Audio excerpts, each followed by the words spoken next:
Hello. And I just want to start this glorious stream off by saying I was reading, I read Chris's chat message where he said he's going to be a bit late, and he said, now I have to pan fry, and my brain read that as now I have to pan far some pork chops and sauteed veggies. So Wow. I was very confused. That's those are two different things. Yeah, and I do have to say, I didn't know Santa Claus was Vulcan, so just gonna say it. And I didn't know Santa Claus was Vulcan. It's kind of an interesting idea. The more you know. I mean, you would want a Vulcan to judge whether someone's been naughty or nice. I gotta say that is pretty logical, you know. I think you have been completely illogical, which in some terms of cultures would be considered naughty. Yes, you get coal. I love that. All right, but yes, we are talking Enterprise because Josh and I definitely planned this weeks in advance, and this definitely wasn't. Josh definitely didn't text me last night with the idea of, "Hey, you're almost done watching that thing. Do you want to review that thing?" And I was like, "Yeah." We're professionals. Makes sense to me. Yes, yeah. So, and yes, we are on time. So I'm sure everyone is confused. I'm confused. You have to But reverse the polarity. that's a normal state for me. That's fine, yes. But you have to reverse the polarity to make the show go back to normal. So reverse the polarity of the neutron flow. Oh, we're talking Doctor Who? Cool. No. That's a Doctor Who. No, we do need to do a Doctor Who show at some point. Yes, sir. Yes. Okay. Reverse the polarity of the neutron flow. The TARDIS should be walking now. Ooh. Yes. It was an interesting avatar. Chris, are you humble bragging over here? I think someone might be humble bragging. Chris Pershaw. Yes, he made the avatar. So yes, of course you find it interesting. What is this? The Vindicator Wrench of the Great White North. Yes. My clock says we should still have 15 minutes. I know I'm 15 minutes early. Now we're really confused. One day I'm gonna be actually 15 minutes early at 11:45, and no one's gonna understand what's going on. You would be unlike any other YouTuber ever because everyone's late now on purpose. I never really do it on purpose. I mean, you let it go a little bit, but I'm always like, you know what? I'm trying to, if I have someone with me, then, I'm trying to get everybody to calm down so we can start. Because by myself, I have no excuse. So. I was like, come on now. Mm-hmm. I'm usually late because my brain goes 30 minutes till showtime. That is plenty of time to do all the things that I said I was going to do an hour ago, plus get into the show and start it on time. That's an exact amount. Mm-hmm. We are good. There has been more than one occasion where I have been 30 minutes. I can definitely start my show on time and take a shower and put on my makeup and get ready to be on camera. One would think so, wouldn't one? Oh, yes. Archer. Definitely. There's Captain Archer. I've been caught up. The typical Cold War. Oh, no. May all your wars be cold, temporal ones, or whatever. You know what? We can just kind of start off there. Typical Cold War kind of went nowhere. I think that is the weakest part. I think that's the weakest part of the entire show. It's gimmicky. I wouldn't have done it anyway. It should have been more focused on Archer building the alliances to lay the foundation of the Federation. All you needed. It's all. It's all exactly. It's all you needed. Well, they needed. I guess they felt like. Let me tell you something about gimmick writing with these people. You need to break up Star Trek into chunks. Now, as you know, I only count anything nothing after 2005 is anything but filth to me. But perfectly rational. That said, Roddenberry created a format for his first two shows, the only ones he actually created, the original series and the TNG. It was a simple format. Alive, right? Right. But the point is, the point of the creation of the Star Trek is humans in the far-flung future in a starship out there exploring space, the human condition in science, and that sort, and ideas and concepts and things. That's what it means. That's all it ever meant. And all of a sudden, it was shot again. I'm not getting into this long controversy about who shopped what, but Babylon 5 was shopped to Paramount by JMS. Yes. And all of a sudden, Star Trek was doing fairly well. It's after the first couple of years were really rocky on TNG, it started to explode and do pretty well for syndicated television. It was good audience as well. Mm-hmm. They decided, and you could watch it with families because I was a kid when TNG was on, and my parents had no problems watching it with me. Well, yeah, but my point on this though is that they decided, like all of Hollywood, we got one good thing. How about more? So, but we can't just make another show about another ship running around in space and doing the same exact thing as the Enterprise, right? Or at least that's the way they looked at it. Science fiction was still very much considered a niche thing. Yes. However, let's make a show about, and we won't tell anybody what we're ripping it off from, about life in the Federation that deals with politics and religion and war and everyday drama. And let's face it, most of television was that anyway at the point. That's why there are people who will tell you that the one they like the most is Deep Space Nine. And that's fine if that's the one you like the most. But that's also the one that's least like the concept of Star Trek. They're not out there exploring. There's relatively little science fiction involved. Once in a while there was, but not a lot. And its ultimate goal was basically to talk about religion and other things. So to do that, they had to come up with a gimmick. And our gimmick was this: we'll put them on a space station. We'll make the commander a godlike figure to these people. We'll set up you all see Deep Space Nine, so I'm not to say what it is. Yes. But it did have to rely on a gimmick, not just, hey, we're out in space exploring. Then you come up with, well, we want another show. Well, we can't just have another one where we can't have them out there exploring space, screwing around like the Enterprise does. So we'll strand them way out on the other side of the galaxy, and then they're all by themselves and they have to get home. Lost in space. Excuse me. Yes. So again, that's not whether you like. I'm not knocking. I'm not saying whether you should like the show or not. I'm saying those are very heavy gimmick related. So these people are trained in gimmick writing. And along comes, we need a third show for the Paramount Network because we were getting rid of Voyager, and it's unheard of now to think of not having a Star Trek show on there. What are we going to do? Well, how about if we go now? Now I would love to have there be no Star Trek on the air. Yeah. Oh, yeah. There isn't. What are you talking about? There's no new Star Trek shows coming out. What are you talking about, Josh? Exactly. That's fair. They say. So they say, what's our gimmick now? Why can't we just write this? No, we got a gimmick. Why? Okay, but they did. That won the day. About 100 years in the past. I mean, 100 years before Kirk's time. And we'll tell the beginnings of Starfleet. And no, the Federation. Well, Starfleet first. They were actually Starfleet first. Starfleet existed I know. before the I'm Federation. just saying, this is the... Yeah. You're wow, right. it's almost like I watched the entire Enterprise show. You're right. I thought it was the Federation the whole time. It's weird. It's almost like no, it's just saying. If we'll go with Starfleet, then fine. We'll tell the beginnings, the origins of the Federation, and either way works for me. But the point is, that's our gimmick. However, we still can do normal type Roddenberry type stories, and since they're out there running around. And for the first 2 seasons, they did that. Yes. There was some revisionism. It was very light. I don't think it's that bad of canon busting, but there was some of it. And because there was no set canon anyway, really. So they weren't really violating that much. They weren't screwing over previous characters. They were a totally new set of characters. But their gimmick, but they couldn't help themselves. I still didn't like the fact that we clearly see the Romulans with cloaking technology at that point. Like, there were a lot of, they had a lot of problems like that. But my point is, ultimate point is this. They still couldn't help. They couldn't just say, all right, we're 100 years earlier. We tell the story of the Federation. Fine. They had to. It's better than this new filth, but they cannot help themselves. They can't just say this is a ship. We're out there. We're doing stuff. We have to have gimmick drama about a temporal Cold War. Why do we need a temporal Cold War? We don't need it. No, it's so unnecessary. And at least they kept one episode. You know what I mean? Fair enough. Had it as a one-off, sure. An episode, maybe even a small, 3-episode story arc. Maybe that would have been fine. But they kept doing it. Kept doing it, and it interfered into everything of the show. It didn't ruin the show for me. I still thought it was good. I really loved the characters, but I'm like, there are times I'm like, oh God, no, this is a temporal warfare. When it was just a normal show, I'm like, good.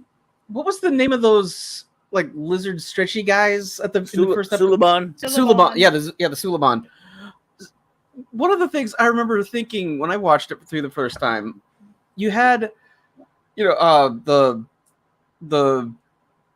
the mystery the mystery. Oh my God, who was guy? He? What the hell? We never found out who that was. No, we didn't.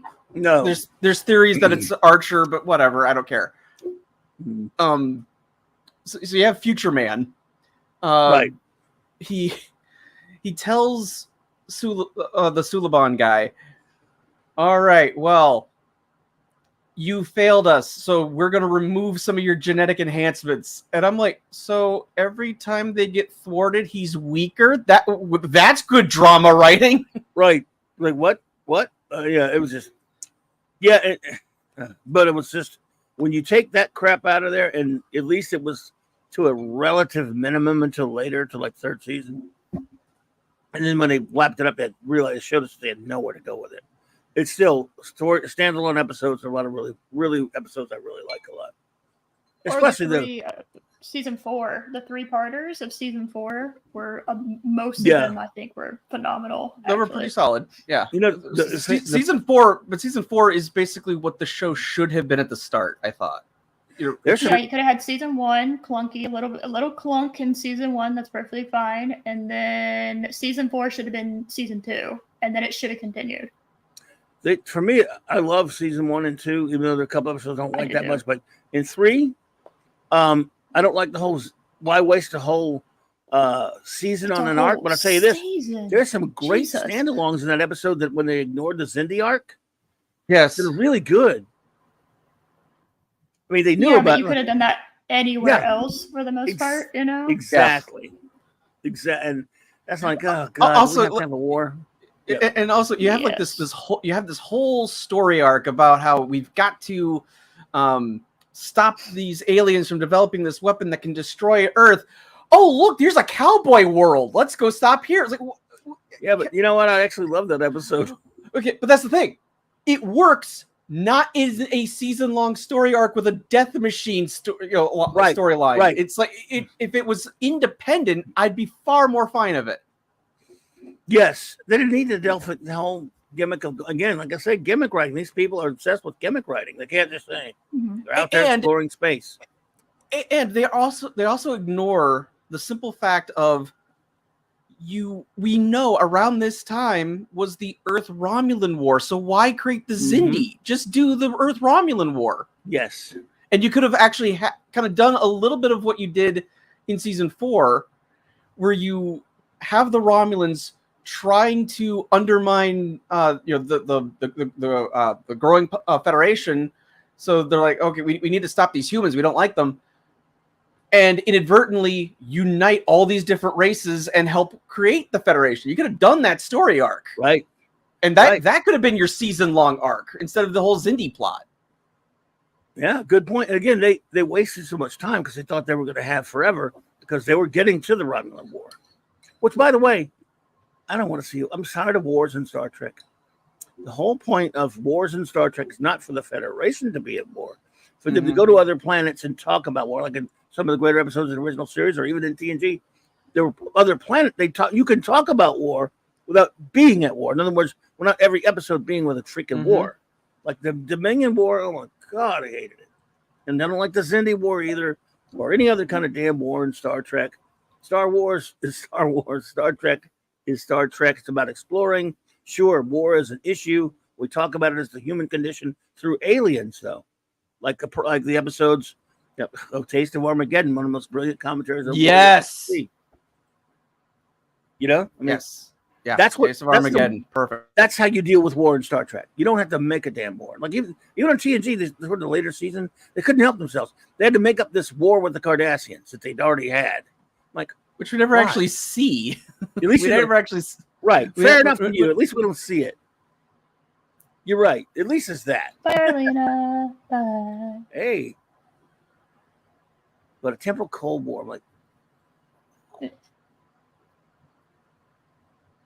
I will say, though, I do not mind the occasional war in Star Trek if we get drug into it and we don't start it or we don't do anything. Like, it's like, okay, these absolute assholes are trying to destroy or whatever, like, you know, something or another. It's going to affect us.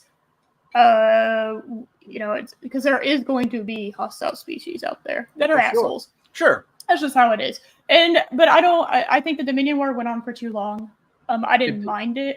It went on for too long. I think that was the issue. Same thing with the Zindi War. It went on for too long. It's okay to have the occasional war if you don't milk the shit out of it. The Zindi should have been at max. That should have been at absolute max half a season. Half a season should have been your maximum for that. Yeah. Because I'll be honest and with you. Go ahead. Oh, I was just going to say, and then like have the second half of the season be them like, you know, rebuilding things and see the consequences of the war and why it should be avoided. That's something that you could have done and explored. Yes. Yeah. Look, all Could've that been it would have been better than the time traveling Nazi alien vampire guy. God, I was like, oh, we're finally going home. We're finally here at home. And what did I text you, Josh? Because he wanted to know. I should have known. He was like, tell me what your opinion is of the last episode of season 3. And I was like, okay. Oh, we finished everything. Everything's fine. Okay, we're at home. Yay, we're at home. We did it. And then, holy hell, hold on a second. I gotta read this out. There's World War II planes attacking the shuttle. Oh my God. Oh yeah. Man. I said, I'm sorry, but what in the cinnamon toast fuck was that ending? Look, we did it. We blew up the weapon, stopped the invasion of the space Karens, and Earth is saved. We lost Archer, but we did it. But there's no time to celebrate or mourn because we're in the middle of World War II for no reason, and there's blue aliens helping the Nazis. What exactly were the writers smoking? Because it should be banned immediately. I have been informed by Loki that the blue aliens are also vampires. Of course, it all makes sense now. How could I be so silly? My brain is melting. That is what I wrote to Josh. Okay, you know, coincidentally, back in real time when I was watching that, you know, because I watched it all from the very beginning when they were coming out, and then my son and I was relatively, he was a lot younger, obviously, back then. That's 20 years ago now, right? When that episode, you know, we were, you know, again, edge of our seats for better or worse for that season, and couldn't wait. But there was getting to a point like, God, at least this is going to end, right? Good. Mm-hmm. I mean, again, not that it wasn't horrible. It was horrible television. It was still entertaining, and the characters, all that stuff. Even though I'm not really what I wanted to see. As soon as I'm like, okay, he's beating the weapon. Thank freaking God. Thank you. It's what? Wait a minute. What? Wait a minute. What is this? Yeah. What happened? When we find it, I'm like, wait a minute. This is supposed to be over. You tell me cliffhanger. Oh, my son and I were both pissed off. I'm like, you beat the shit out of us for a year. And then you're not going to give us anything other than next year, baby. Because TV had been doing that a lot at that point. Any show you watch, they've always got to stick it up your ass with a cliffhanger. They can't give you anything like, look, we've been pretty brutal to you fans. We're going to give you a break. We're going to let things be kind of nice at the end of the season. And you come back, we'll be all relaxed. We'll start over. No! We got. I mean, it's also horrid. And then also, like, you know, poor Michael Okuda. He takes over for season 4, and that's where he has to start off with. It's like, oh, what the hell do I do with this? So he wasted episodes. Well, yeah, because he can't just ignore it. No, he had to do it. That's because of idiots Berman and whoever. Braga. And Braga. Oh, God, those two. Sometimes, I mean, look, I like the guys, but sometimes I want to, especially thresholds. Here's the thing. I would gladly take them back right now. Oh yeah. Gladly. But they're like part of the family, at least. You're like going to strangle you, but I love you and everything. Just right. Feel better, yeah. But so Michael Okuda, it's like that's what he has to start off with. It's like I think he did the best that he could possibly have done. Oh yeah, there's the director and just drops not only and then just leaves. And not only does he address the whole Nazi alien thing, he also once and for all ends the whole Temple Cold War. He's just like, okay, it's done. He said, bye-bye, get out of here, Daniels. I mean, I like Daniels and all that stuff. I'm like, please, for the love of God. I liked the concept of the character of Daniels. Yes, he was pretty cool. Good actor. I agree. Yeah, I thought. Again, I have no issue with any of the actors in the show. I thought overall it was very well cast. Oh, yeah. I might have issues with how they're written sometimes, like Yes. Like Crewman Cutler. She rest her soul. I know. I feel terrible that she's Lovely gone lady. at such a young age. Yeah. Hold on. What? Crewman. She was a Dear Doctor episode. I think it was a Dear Doctor episode. She was in like three. She was like in 3 episodes, I think. Yeah, about 3 episodes, and then she. But did the actress actually die? Yes. She had a brain Oh. aneurysm. Like 36 years old. Some of the Yeah. character, Holy shit, that's young. Yeah. her character was in this flux, and it was kind of interesting. And then, that's her. I was yes. wondering where she went. She just like vanished. The I actress really died. liked the That's what idea. happened. I think they would have probably had her Holy back hell. on. They were kind of working some kind of little subplot there, but yeah. Yeah, and then having, like, a she friend with sadly benefits. passed. Yeah. Yeah. I like. Yeah, she's only like 36. That Yeah, I was like her. tragic. Holy But- hell. I didn't even. But I didn't know where she overall, went. and she is mentioned throughout the rest of the show. Like, you know, they will occasionally mention her. So she. Yeah, maybe that's. Yeah, That's why I was Crewman like, where'd Cutler. she go? I hear her, but I don't. Where's I guess Phlox never Okay. got off with her.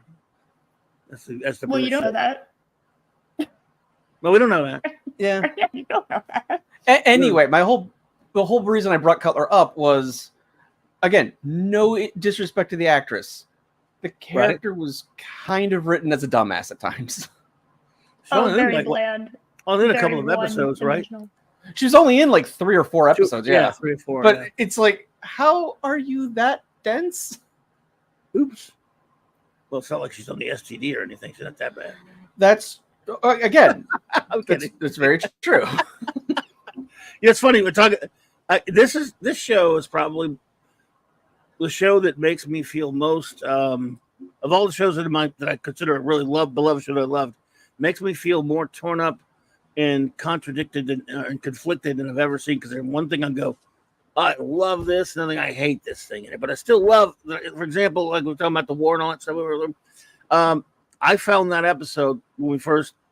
I guess because it was the climate of the time after 9/11 and all that stuff. I Yeah, didn't even think about It that. beat that crap out of me. That episode, it affected me. And then it was the last episode was called of that season, season 3 was called The Expanse. Oh, yes. And that episode, I've watched it a million times. The effect, the drama of it, what it's talking about, we know it's pretty on your nose, like on the nose stuff. Mm-hmm. Really got. I thought it was beautifully done. It was raw. It was, and man, when they're talking about showing that big cut into Florida, and they showed talking about the millions of people that have been lost. It was My jaw dropped. I was like, It's brutal. whoa, what the hell? It gets me every time. It gets me every time. Yeah. And then the first episode was kind of this first couple of episodes in the anything were kind of thrilling and all that stuff, but I was like, it was kind of cool what they did to Duras, putting on Jackass. I had mixed opinions on Nepal's hair and her outfits throughout the entire season. I was like, you looked great in gray. What are you doing? What is this pink outfit? Yeah, what was the red thing about? I mean, to me, she was always overclothed. So I thought she did. I thought the blue was perfect because it's, the light blue. She's a I think- science. I think- she's a I think science the- I think- officer. Yeah, I think the blue worked best. Yeah, even Yes. more than the gray from the first 2 seasons. I really love the gray. I have to say, I want that outfit in my wardrobe because it looks so comfy. It looked, it looked great. I really loved the gray. But then it's funny when I was doing the thumbnail for this, which I replaced with Chris's thumbnail. But anyway, the thumbnail, I realized that I'd gone from hating her haircut in season 3 to I looked back on season 1's haircut and I was like, oh god, I don't like the short bangs. I'm okay with the longer bangs on her. And I also didn't realize this, but they also in changed her season 1 wig. and 2, yes. Well, obviously it's a wig. Yes. Yeah. It's a terrible wig. Yeah. Yes, but I will say, I didn't even notice this until I was kind of reading up on this a little bit last night. But apparently, they didn't give her Vulcan eyebrows for the first 2 seasons. I never noticed it because her eyebrows are so angular naturally that I didn't notice it. But yeah, I haven't either. I didn't notice. I didn't notice that. Well, I wonder why we didn't the notice actress. the actress did an interview, and apparently her and the makeup artist, because it was the actress, I forget her name, Jolene Bella. Blaylock, yeah. She's a big Trekkie. She was a big Trekkie Yes. before. She's Yeah. still a big Trekkie, and she hated right. that she didn't get the Vulcan eyebrows. So the makeup artist that was assigned to her in season 3, they were just like, let's just fucking do it. And they did it and never talked about it, never mentioned it, never drew attention to it. But that's why that's one of the reasons she looks so different in season 3, because she has Vulcan eyebrows, along with a different, obviously a different outfit and everything. But you're so distracted by the hair, and you're so distracted by like her outfit change, that you don't notice that apparently they even changed the ears. She has proper Vulcan ears now in season 3 and 4, and as well as proper Vulcan eyebrows, but you don't notice those things. But yeah, I wasn't looking at her eyebrows. I'll just Nobody say that. was. I was Nobody looking was. at her hair. I was looking at her hair, and I was trying to decide whether I liked it. And Well- it bothered the shit out of me. But I love her. I love the style of her outfits. And man, I went down a subreddit. Oh my god, I went down a subreddit hole of why she was so sexualized. I don't know why I did this to myself. But I will say I like her outfits, because personally I would wear those outfits, because I prefer clingy. I like clingy material, because I like the second skin feel. I do like that. And it fits her fighting style. So if you've seen her do her little martial art thing for Vulcans, I forget what that's called, but she very, very limber, very like kind of not acrobatic, but kind of acrobatic in the way she fights. So if she needs to fight, she's not restricted, because it's a stretchy, thin material. And it kind of just fits her as like a person. So I don't have an issue with her outfits. I would say I had an issue with, and Loki can attest to this because I would vent about it several times in season 3. I hated her and Tucker. I'll go ahead and say it. I did not like how that relationship started. I didn't like how it was progressing. I hated it. It could have worked, but I did not like it. So overall, I was not a huge fan of it, to be honest. I gotta say, it was weird. There's a transition, because I always thought she had a thing for Archer, but I kind of got used to it because some of the interplay between the two was really good, and I liked some of it. But it could have been good, but it was not. I hated the neuropressure shit. Like, okay, by the third time that it was being shown, right, the third time I saw it. Okay, but the first time I hated, I was just like, okay, like your fellow officers like undressing. We need to talk. Is this like Naked Time 2.0? What is happening? Why are you doing this? This is incredibly inappropriate for a working relationship. And it's like she's wearing like these loose pajamas, and he's like shirtless. It's like, come on, guys. Yes. And then you get to the third part where they're talking about it. I'm like, okay, Tucker, I'm gonna be completely blunt and honest with you, since apparently no one on this fucking crew will. You're not going to to do neuropressure for sleeping anymore, are you? Don't fuck with me. I know you're not. Don't even sit there. Look at how you're laying. Look at how you're acting. And just. That's what war does. It brings you through this arc. It brings you through the soap opera type. You can't help it. War is a soap opera. In real life, it's a soap opera. And it's an everyday grind, and it's not something you can episodically, week to week, deal with. So they put them in that situation with the character. No, the writers the writers definitely the writers. Well, threw them. Yeah, I misunderstood what you were talking about. Yeah, they forced them in that situation to me. There is a lot that you could have done to deal with it. By the way, he doesn't even fucking deal with it until the episode The Forgotten. And I remember that because Josh told me that's his favorite episode. But also because I realized that he really had not been going there to do neuropressure for anything other than, let's be honest, for T'Pol. It is a great episode. I do wish that we had seen her, the crewman, whatever her name was, throughout the season. Yeah, that would have made something more. That would have been better. Show her. Just just like a few appearances. You know, it doesn't have to be like every single episode, but show that Trip is forming like a brother-sister relationship with this woman, and he's to not deal with the loss of his sister. Could have done that. Well, I'll tell you, we get into this, talk about the relationships or this kind of crap. In proper Trek, the way I want it, you wouldn't be having this conversation. Because, however, I'm cutting them a little slack as writers in the sense that when your mission is to have a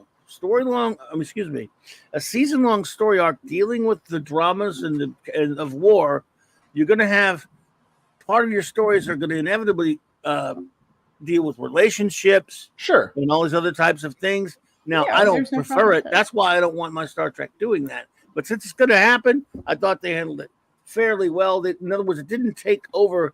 It took over some time. It did take some time out from the series, but not enough to damage it because you were at least doing it with one character. And at least they had the sense to keep it to these two characters, Trip and DePaul, and leave Archer out of that crap and leave all the other characters pretty much alone from it. I'm not defending it. I don't really particularly prefer that they went that way, but I thought the two actors did a marvelous job with it.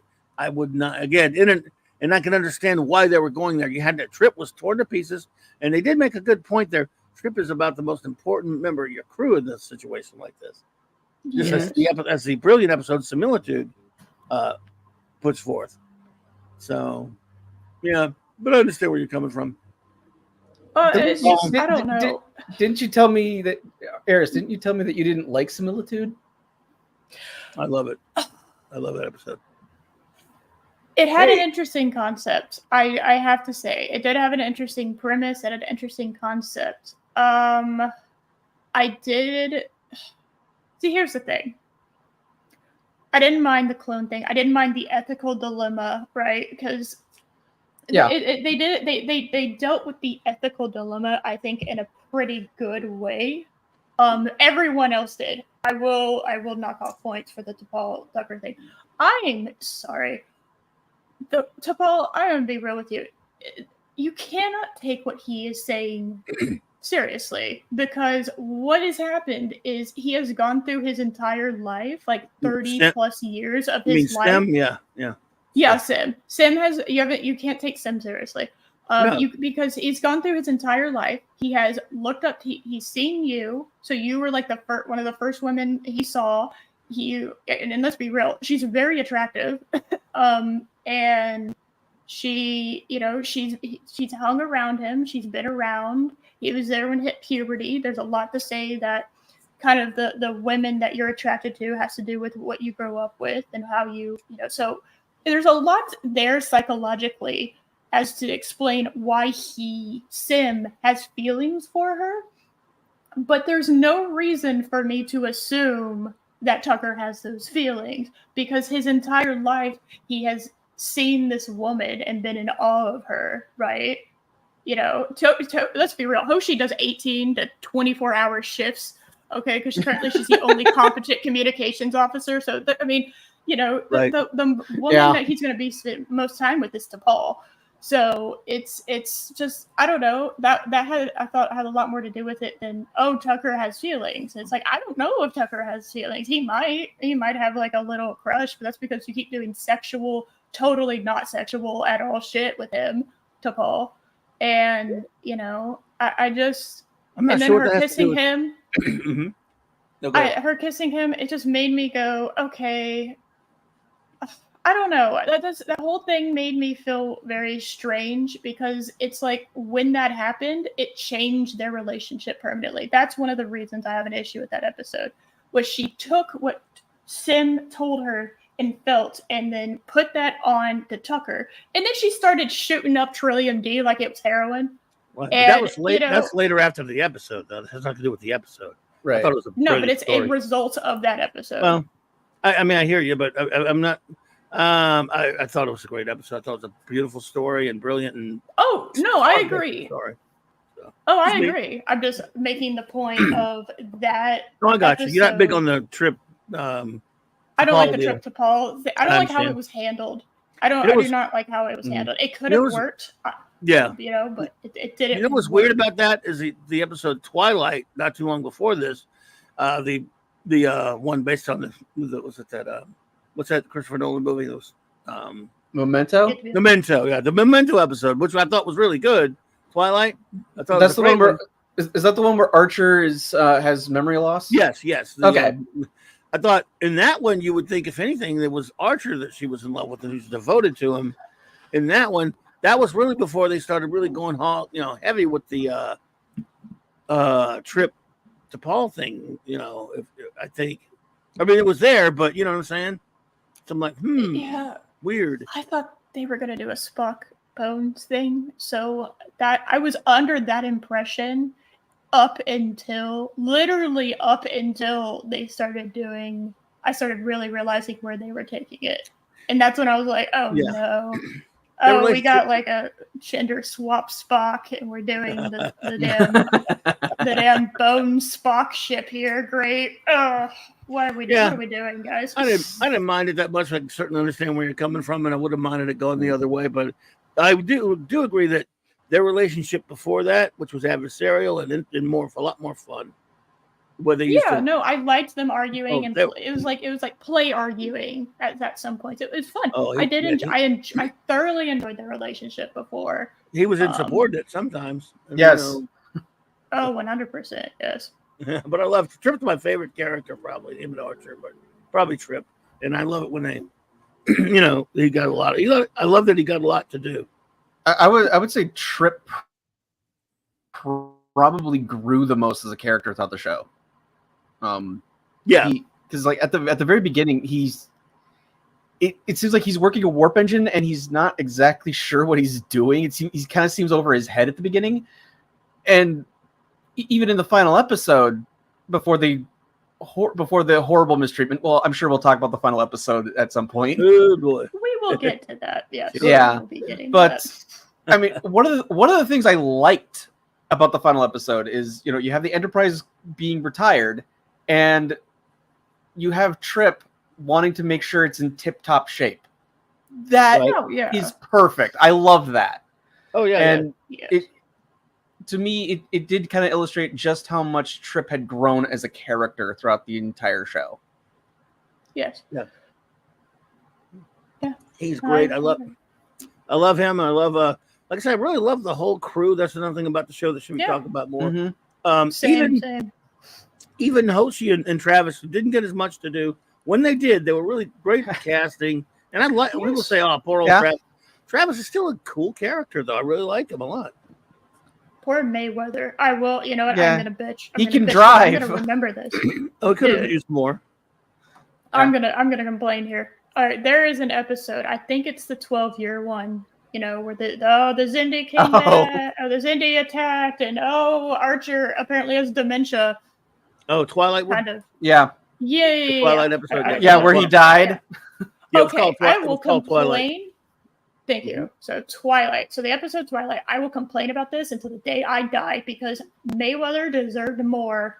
God damn it, Mayweather fucking deserved more. So they are on the bridge. T'Pol's in command. She looks great in a Starfleet uniform, by the way. 10 out of 10. And she's on the bridge, and the Xindi, the thing, and like some of the people have died, and they're being drug off. If you blinked or if you looked away for 5 seconds, you would miss it. Travis fucking dies at the helm, and they're dragging his body off. And if you don't see that, you will never know that. He is never mentioned again. Yeah, they do not talk about it. He literally dies, and they do not acknowledge it at all. And that pissed me off so deeply. I didn't like that. That was really annoying. Like, if Sulu died, they would have said something, bitches. Okay? There's no Shatner way. might celebrate, but yeah. Yeah. Oh, naughty. Sulu is different than Shor Sakai because Sulu was competent. Sulu! Screw that Kadai. I'm pretty sure Shatner and Takai's mutual hatred for each other is going to keep them both alive forever. Oh, they won't die. They'll die at the same time. It's going to be like, what was it? Thomas Jefferson and John Adams. They both they died at the same time, and they both hated each other. Shatter claims he doesn't hate him. Why should he? Yeah, but come on, that's all PR. Let's be real. Oh, They no, both no, don't man. like each other. I hate him, and I never met him. He's a jackass. No, I think I did meet him once. Oh, I met the kid. He used to be funny. Yeah, I mean, I love Sulu. Separate the but- art from the artist.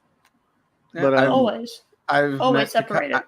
I've met Takai twice, actually. I have a Wrath of Khan poster that's signed by him, Cool. Koenig, and Shatner. Nice. did he sign it, Captain Sulu? No, he signed it to George Takai. Because he thinks he's a captain, you know. I remember he went on years and years ago, back like in the 90s. He went on Stern's show, Howard Stern's show, and complaining about how Shatner he sabotaged the scene where I was being told I'm going to be giving a captaincy in Wrath of You were a Khan. captain. In Wrath of Khan, but years later, he was talking to Shatner about it, meaning Stern. He says, but doesn't he understand? He says, well, you know, I didn't do anything like that, but I did say to George, so you know, George, if you're a captain of another ship, how are you going to be in the movie? And Stern's like, yeah, like, did he think it was really Starfleet was real? He was really going to have a captain, be a captain or something? He literally becomes a captain on the Excelsior, but they have to, like, if they wanted to have him as a captain, he had to be one of the ships to help in the movie. You got to be in the movie. Yes. In fact, they went out of their way to do it in Trek 6 to give him his old damn ship. And also in Wrath of Khan, Chekhov isn't on board the Enterprise. Yep, but he managed to be in the movie. Yes, but they managed to do it. But the whole crew of the Reliant had to be killed. Right, or they were actually they were stranded. But no, your point is, you had to go out of your way to put him in the movie, obviously, because he's on another freaking ship, which is fine once, but you can't keep doing it all the time. I'm going to be given my own ship. Yeah, they're going to make a movie about you. Oh, well, no, but they're going to say it in a movie. Then I cannot be in the next movie because it won't make any sense. Whatever.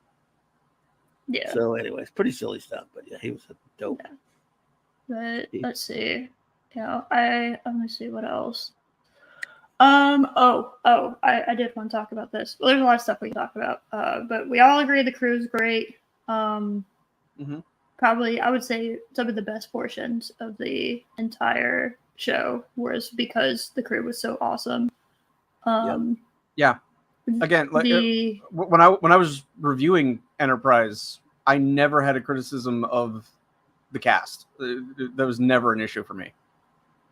Cool. No, everyone felt like they belonged. Everybody earned their positions. It was all there. I got to know their names. I got to know some and a lot about them. I will say I will never ever forget for as long as I live that Malcolm's favorite food is pineapple because we spent a whole episode on that.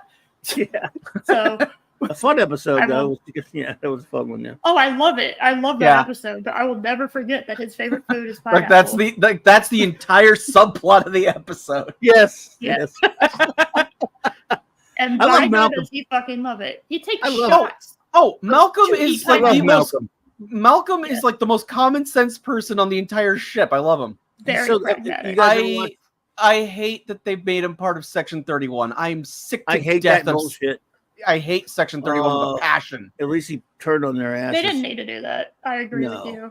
Did you? I was like, okay, I know where they're going with this. The second it was like, let us meet in this fucking definitely not early 2000s shipyard with the fog. And it's the future. It's the future, but this definitely looks like a early 2000s shipyard. And it's just like, okay, like I know where this is going. He's a tactical officer. I know where this is going. You know. Yeah. And I didn't mind it so much in, I don't know, there's just certain things where they overdo it. And they overdid it in DS9. Okay. I don't mind the concept of it, but it's one of those things that you kind of, because of what it is, you don't need to have multiple episodes talking about it. Right. You can have like one. It's not a super secret. It's not a super secret organization. If it's literally they pop up every time. The it goes against the Federation. It definitely goes against Roddenberry values. I hate. Oh God, yes. He would not. I'm not saying there wouldn't be some crappy humans to come up with stuff like that. I'm saying that it wouldn't they wouldn't get away with it a lot. I mean, for the most part, the whole point of his 23rd century and his 24th century was that most people, it's not like he's saying everyone is a perfect, wonderful, squeaky clean person. No. But he said but the whole point is humanity, the bad stuff is the exception rather than the rule. Yes. Oh, I mean, I would totally see some asshole wrote in the charter because nobody read it, because it's so common in our government now for people not to read everything. That would never happen. So it's like I could see that almost happening, but I could see it also being written out in the early. Mm-hmm. So you could have had it in the early years, but it getting written out. So by the time DS9 comes around, there's no way that thing still exists. You know, because it would have gotten written out. See, that's what I'm saying. Yeah, like, exactly. If there was a show to have it, you would have had it in Enterprise. That would have been the show to have it. But having it in DS9 is a problem because that means it's been hundreds of years and there's still like this fucking Black Ops bullshit still happening. It's like, well, that's an issue. Why has nobody read the charter? Apparently, no one's read it. And it's a public document.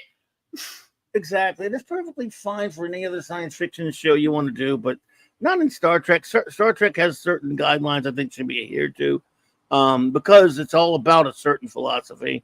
Again, like we say, but it's just realistic, men that don't have. Yeah, it is realistic. And Star Trek's not that realistic in a lot of ways because it is about philosophy. But why not? If you want to write something else in your own goddamn show, do it. But, I don't know, some of these writers, Berman and Braga. Yeah. Anyway, don't get me started on that. But yeah, Malcolm, and I specifically love the Malcolm and Trip relationship. Oh, me in terms too. Of friendship. 100%. It's a great friendship. Oh, yeah. And yes, Loki, every race has a Section 31. That's what it's I don't know. I think it's one of those, either you have an episode about it and you never talk about it again because it's a super secret organization. Like the whole reason. I just think it's been overutilized at this point. That it's like, well, it's not a secret organization anymore. You like Baskin and Robbins? Sorry, go ahead. And Starfleet had the also had the secret task force that could have easily done the missions for Section 31. So you didn't need that. The Federation doesn't have one though. Yes.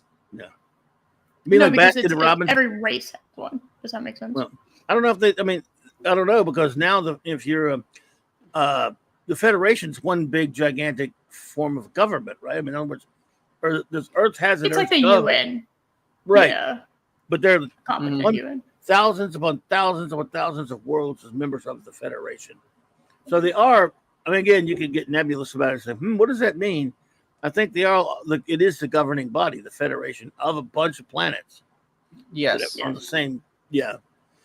So that doesn't mean a planet, I guess, individually doesn't have certain forms of individual government, but the Federation is a connector, and the Federation would not allow. I mean, theoretically speaking, the good values of the Federation don't allow for 31. And again, you can make every single loophole in the book. You can make every excuse. No, they would have one, and logic says you're right. There would be an organization like that. However, that's not.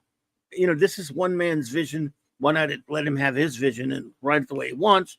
And if you don't want to write for that, meaning the Rob Moores of the world and the Bermans and the Bragas of the world, then don't.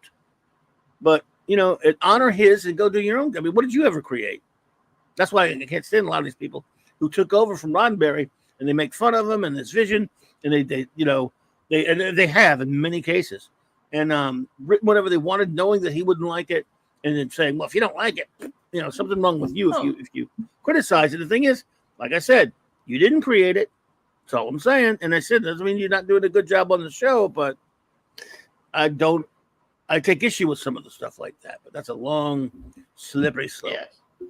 I mean, I understand. I know you and Clobby and I think we've actually had this argument before because I am under the firm belief that you should honor and respect the creator and what he was trying to do. However, there are times when people have taken what a creator has done and done it better because they understood the characters better. So the creator doesn't necessarily, in my opinion, that doesn't mean that because they've created something doesn't always mean to me that they are the best at showcasing or selling it. Sometimes somebody can come along and actually do a better job, and they should always be related and respected as, Roddenberry should always be respected as, one of the creators, the father of Star Trek, if you will. But you can take what he does, in my opinion, and put your own spin on it, give it your own a little bit personality, as long as you respect what came before. And I think that's what's so offensive about modern day Star Trek, is that, even though people took the creation and put their spin on it, they at least acknowledged and honored it, in a way, even if it wasn't 100% all the time. They at least, there was a respect. You know what I mean? There might have been disagreements, but there was a respect there. And now there's a lot of disrespect too. Sorry. Good. Okay, I understand that. But I'm just saying there is a respect. Like, just because I respect you, Clobby, doesn't mean you and I are having a disagreement right now. That's what I'm saying, is there was a respect there. I feel no respect for modern shit at all. I am actually deeply offended every time I get a Strange New Worlds trailer between my Star Trek episodes on Paramount. God, yes. I get it's how did I put it to you yesterday, Josh? It's like going from a sideshow statue to a Happy Meals McDonald's toy. Right. And it's, Yes. Well, it's very jarring. all I can tell you is I can't tell anyone what to think or believe, you or anyone else. All I can tell you is this: is I don't make the compromise. You say, well, just because you created it, doesn't mean you know better than people coming along later and doing whatever they want with it. To me, it's irrelevant. So in other words, a much better writer might come along and write some great stories with this character, but still they didn't create that character. So when they come along and shit in the face of the creator, now again, Berman, Braga, Pillar, Moore, especially Moore, they all came after Roddenberry. Without him, they're not even in the conversation, because without Roddenberry, they don't, there's no Star Trek. Yeah, Star Trek doesn't exist. Right. So they've all come along, and it's not like I'm saying those guys are jerks, but no, their own words many times. They've admitted in interviews many, many times. Moore has insulted Roddenberry, and he's not the only one. Right? Cavara, a lot of these guys, Stephen Burr, whatever. Berman worked with him a little bit closer and liked him and everything, but he said there are times like we had this Gene bust here, and when we were coming up with some stories, we jokingly put a blindfold over it because we know that Gene would not want us doing this. And Gene, fuck off, you jerk. I mean, you give me at least don't come out and say stupid shit like that. I mean, the man created something he created something with a philosophy that stuck. That it was a worldwide phenomenon. It did it through a freaking TV show that has, funny looking sets and no particularly great budget or anything like that by the standards of that time it was. And with ray guns and robots and all these silly concepts that he inspired more people with a TV show than you ever will, Berman. You're just a guy who took over and started making, pretty much ripping off all the stuff he did. So you guys are, working on what this man did. Now he had some help creating a lot of the things, but still, without Roddenberry, I was about to point that out. Oh no! Look, you don't have to point that out with me. Yeah. With me, you don't. There were other people who worked on the show and the creation, but the fact is, the main creator in anything, whether it's a comic book character, a novelist character, whatever, without that one, the guys coming along helping later don't mean a whole lot. They don't. I mean, as great as they are now, since the show got made, then you credit them. You credit the DC Fontanas, the Gene L. Coons, the Robert Justins, of course, the William Shatners, the Leonard Nimoys, the Forrest Kellys, the James Doohans. You credit all those people as a ginormous effort to create Star Trek, and they're a part of it. But it still starts with the guy who put it on the paper and the guy who sold it. Yeah. And when he puts out a certain philosophy, all I'm saying is, I don't know those guys. I'm different from the Ron Moores, I guess. If I'm writing it, I certainly don't come out and insult him. And I certainly, if I'm writing something that I think that he would not approve of, I might want to change that a little bit. And again, if I get my own show someday, which he did, actually it was another remake, because he's a guy, he's only, that's another thing. A lot of these people are so great with their little remakes and stuff. I wonder what they've ever created. They get to do fanfic in a way. That's probably fanfic. That's true. You know what I mean? And look, he's written some good stuff. He's a good writer. a good innovator in the sense he can take other people's characters and do stuff with them. All I'm saying is, if you're not showing the proper respect for the creator, I can't have any respect for you. That doesn't mean I'm saying you're not a good writer or talented or whatever. But usually when it's the big stuff, like I'll always go, yeah, what did you ever create? Yeah, that's just my fallback on that. I mean, no, I mean, I understand that. You know, in Section 31, I'm just simply saying, dealing with it as an interest in a story in Star Trek is pretty not a bad idea. But coming along in Deep Space Nine like they did and saying that it's there, and then that a lot of Federation people don't live up to the standards that, you know, you think that they would, doesn't sit well with me, but it doesn't matter. I didn't mean to go to the rabbit hole with you there. I'm sorry. But I mean, but you could also look back at the original series. How many times did they have an admiral that was an asshole to them for no, like, you know, like I just watched the Doomsday Machine. Commodore Decker takes over the Enterprise for no real valid reason. Yeah, he goes rogue. Yeah. I mean, you can't have any drama at all. I mean, people don't go bad. I mean, so I mean, the point is, in the original series, there was conflict between people, and people didn't live up to it. Balance of Terror. You had them suspicious of Spock. Well, yeah, I don't know where I said anything led you to believe I believe there shouldn't have conflict on the show. If you draw from that I'm saying there shouldn't be any conflict on the show, I don't know what to tell you. No. I'm not saying that. My point is, Roddenberry had, you know, flawed people on the original show, but then when Next Generation came around, he talked about how there shouldn't be any conflict on the ship. Right, I disagree with him. It's like that. That's a bad decision. Right, it is necessary. Yeah, and by the way, he lost power. Well, he was actually so sick at that point he couldn't do anything. But that was his opinion. You're right, and I don't agree with him. Hey, look, I love the Wrath of Khan. Guess what? Roddenberry didn't. No, he didn't. He was against a lot of it. I mean, he still, loved it. He loved it as his baby, but it was his baby. Don't get me wrong. But no, I'm totally with you on that. I can criticize the creator, but still, I'm saying he's the guy that created it. If you're gonna take charge of the show and do it your own way, that's one thing. Don't go out there and insult him, the creator of the show. Oh, yeah. That I completely agree with that. I was just saying, like, if somebody, so when I say they might disagree and there's a respect, I'm talking about the writing and the characters and the way the show is done. Mm-hmm. I'm not talking about the people outside of it. Right. A lot of people in Hollywood, as we're well aware, are really dumb and don't understand apparently when to shut up. They don't know when to shut up, and it is incredibly inappropriate to go on to like a talk show or something and be like, I'm in charge of Star Trek. Roddenberry sucks ass. Look, we're dancing on his grave. Suck it, loser. You died. We have it now. Like that's kind of inappropriate, I would imagine. You wouldn't have a job without him.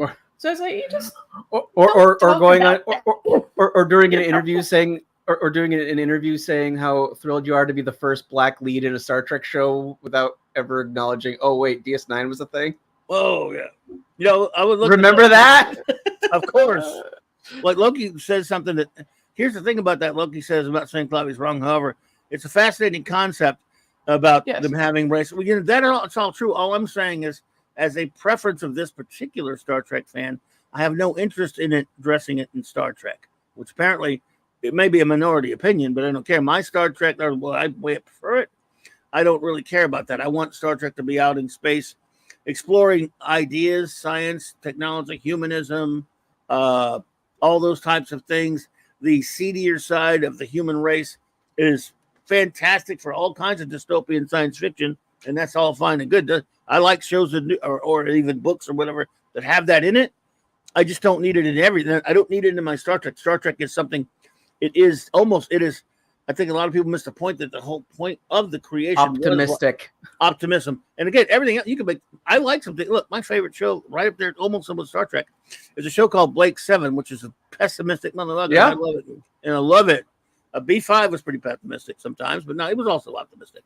I'm not saying I have to have all optimism and bunnies and rainbows all the time. But that's the thing.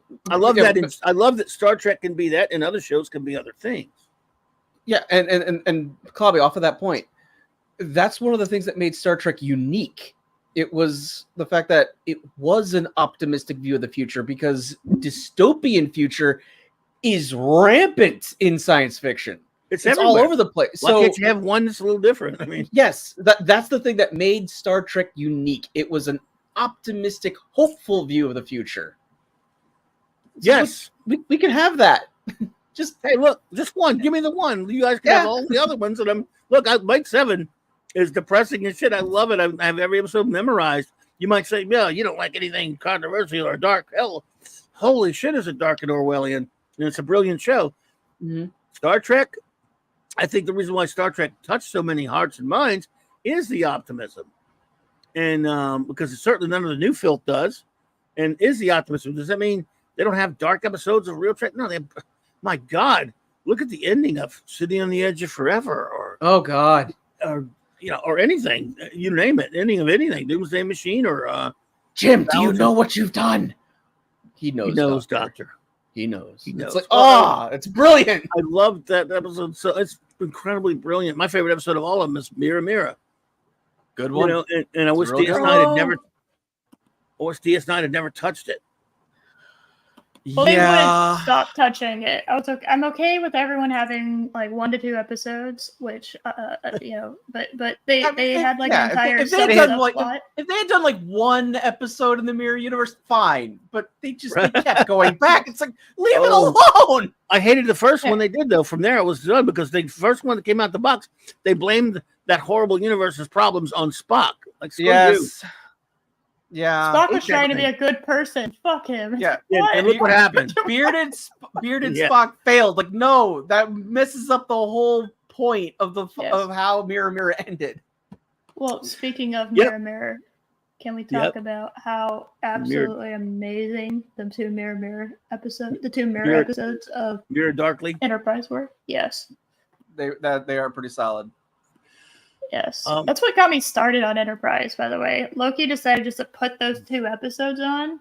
He just put those episodes on when we were getting ready for bed, and I was like, "This is amazing! I love this. What is this? This is Enterprise. Okay, let's start it. Let's go. We're doing it." Those opening credits are amazing. Oh, I love that they took the effort to redo the opening credit sequence. That's great. I love it when they do that. It's like, if you're gonna do something, it's gonna change. I just love the detail of, you see that space shuttle flying over the moon colony and just launches torpedoes at them. Just destroy them. Yeah, that's amazing.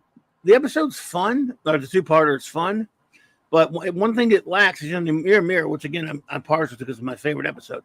You have our people trapped in that bad universe. In this one, there's no good people. They're all horrible, maggots. They're all from that universe. They're all bad. That taxes me a little bit. Like, by the second episode, I'm like, I get it. You're all scum. But it was cool to see the Defiant. Yes, I love that I love that they explained what happened to the Defiant. I love that. But I did love this where bad Archer sees what good Archer was. That was interesting. Yeah, that was a good idea.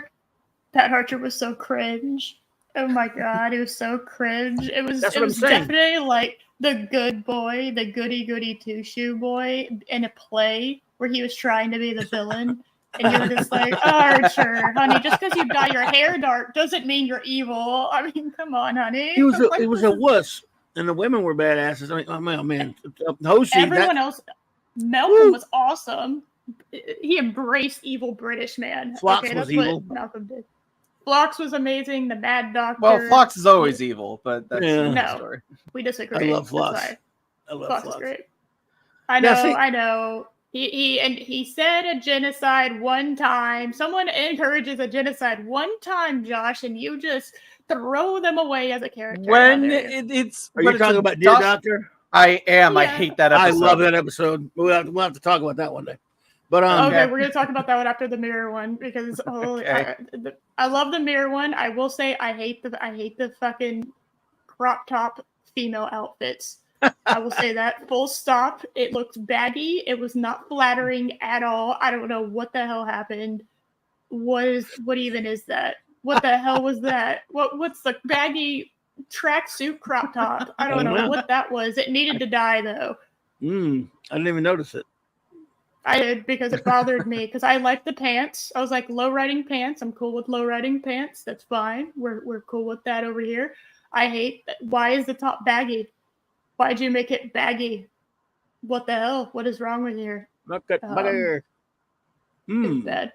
Good question. But oh man, they remade the bridge. They remade the Constitution class bridge, and you had the wheel and the bloop and the you know what I mean. Like all the noises were accurate, and I was just sitting over there having a great time, laughing at Archer in the green outfit. It was fun. It was fun to watch. Yes, but I went nowhere. Nothing really happened, but it was fun. No, I thought it was just a fun two-parter. You know what I mean? Like, who cares? Like, it doesn't have any repercussions for the most part. Like, it's just really good to me. I really liked it. I liked Saval being, you know, on the. I don't know. It was just great. Almost like, decent. One of the few decent people. Yeah. Yeah, there's a few decent people. Well, good old Gary Graham. I love him. He's great. Yes, the Vulcans becoming like subservient, basically, was a fascinating concept to me. And also it confirms that if First Contact wouldn't have played, the movie First Contact would not have played out the way that it did, then this is exactly how it would have gone. So I don't know. It's just because there's a lot of First Contact where you're just like, okay, you fucked everything up. But in reality, had they not done that, we get the mirror universe. That's interesting to me. Yeah. That is utterly. We had the Borg to think for where we are now. How ironic is that? Yep. There you go. Wow. Thank you, Borg. Actually, if you want to go back further, V'ger in the motion picture, I think, created the Borg. Did they not? Well, that's one of the theories. It depends on, and if it's also been in book form. If you look at the Shatner books by the Garfield Reed Stevens, you remember those books in the 90s? I do not. Shatner, baby. Shatner got together with Garfield Reed Stevens, who are established really good. They're a couple who wrote a lot of good Star Trek novels and stuff, and even worked on Enterprise season 4, by the way. And it was books. There were books that took place after they take place in the 24th century. Shatner's body is revived. The first one was called. Yeah. I did read that one. Yeah, The Return. I did read that one. Well, there were several, like 8, 9 Kirk books, whatever there were. And the first one, of course, he's resurrected by the Borg and the Romulans. And it turns out that they in that one they conceptualized that the Borg come from a feature. And then eventually, even though Kirk comes, he's back to life by the end of that, and the next one is a series of Kirk adventures and Picard. They're together in a lot of them. They were, again, I guess they weren't considered kind of canon or anything, but they were a lot of fun. I would buy the book, and then I would later go buy the cassettes with all the tapes in it, and it was Shatner reading the books, so it was kind of cool, Huh. Yeah. Kirk Adventures. Interesting. In the 24th century, where Spock and Scotty and McCoy are even alive. That's crazy. But it's fun. It was fun, back then when we wanted some kind of old Trek, So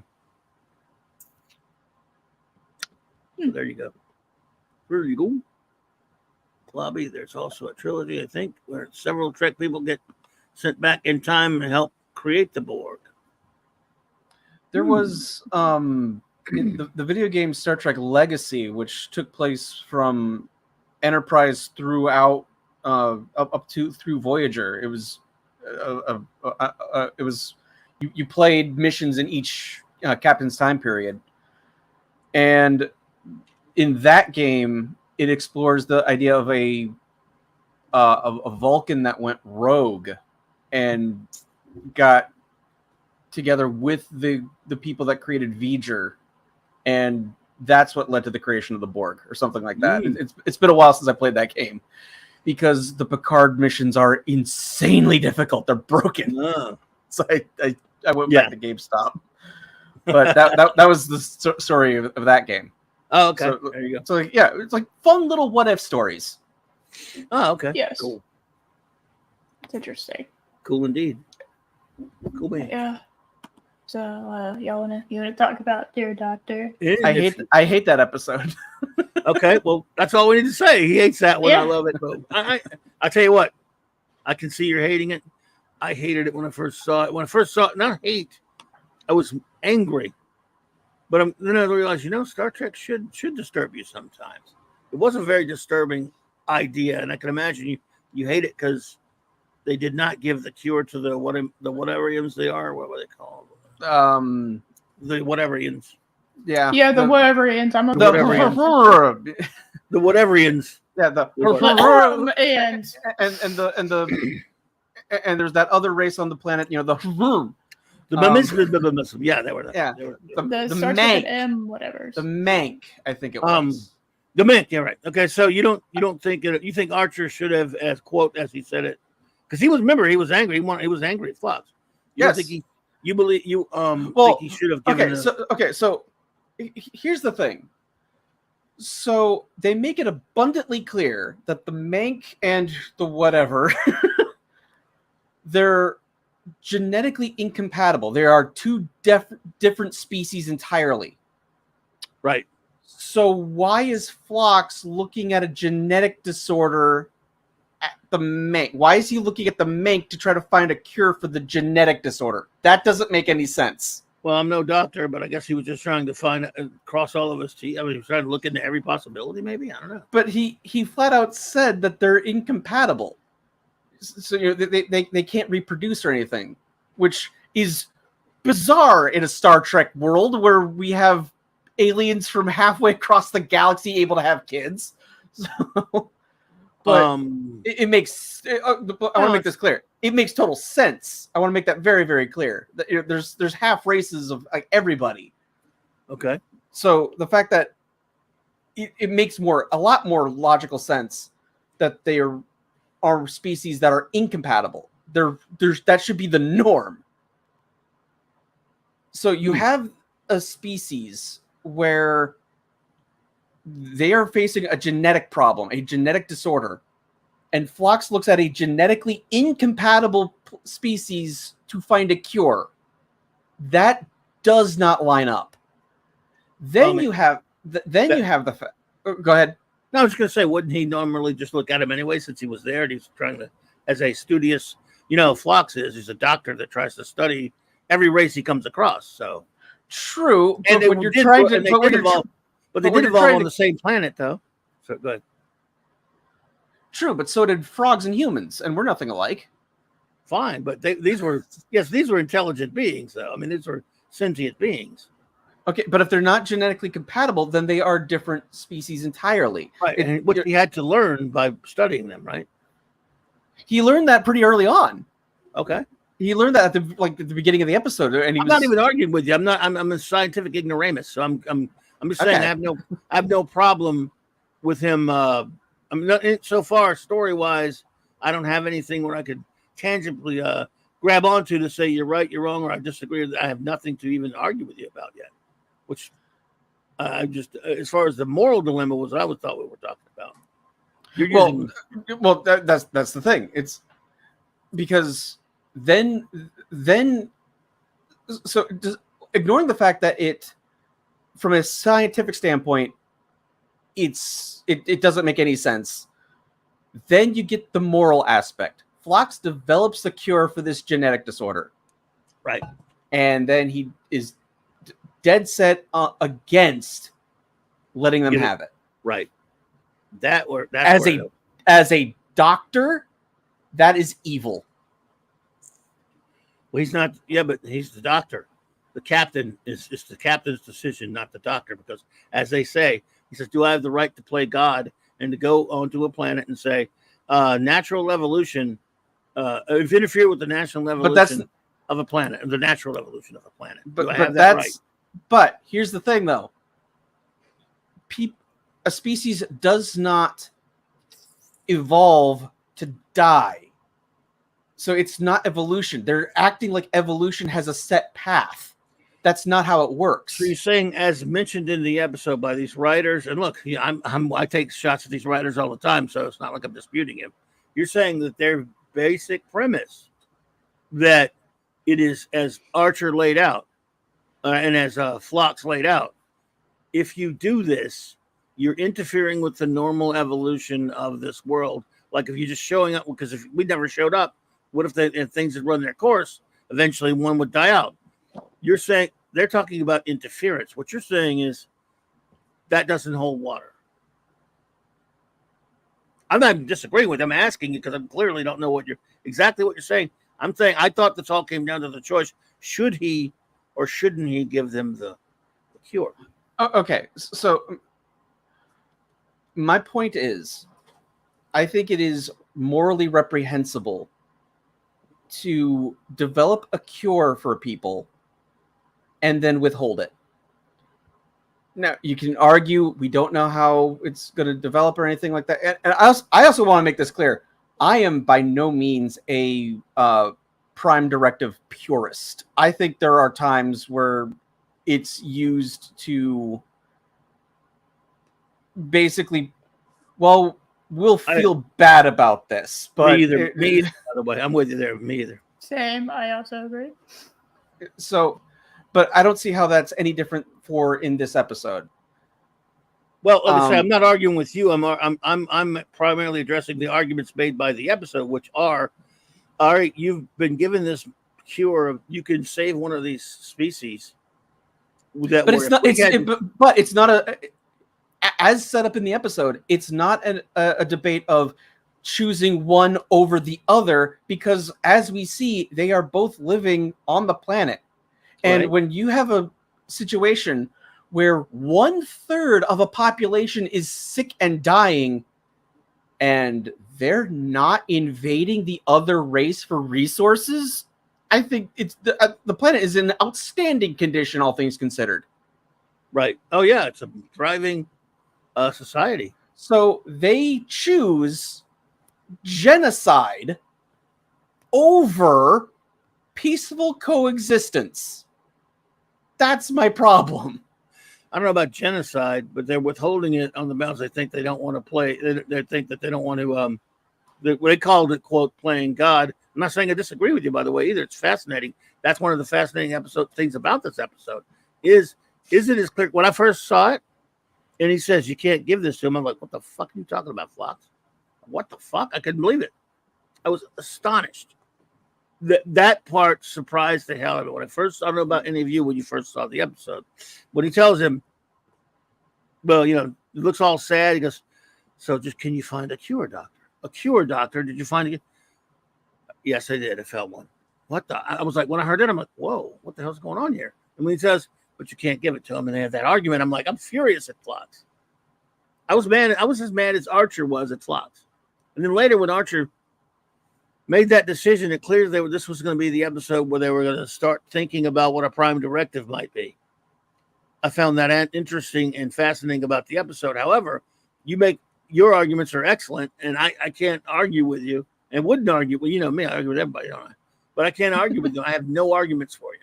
I'm always intrigued by the episode, and I always wondered, what would Kirk have done? I'd like to think. I don't know.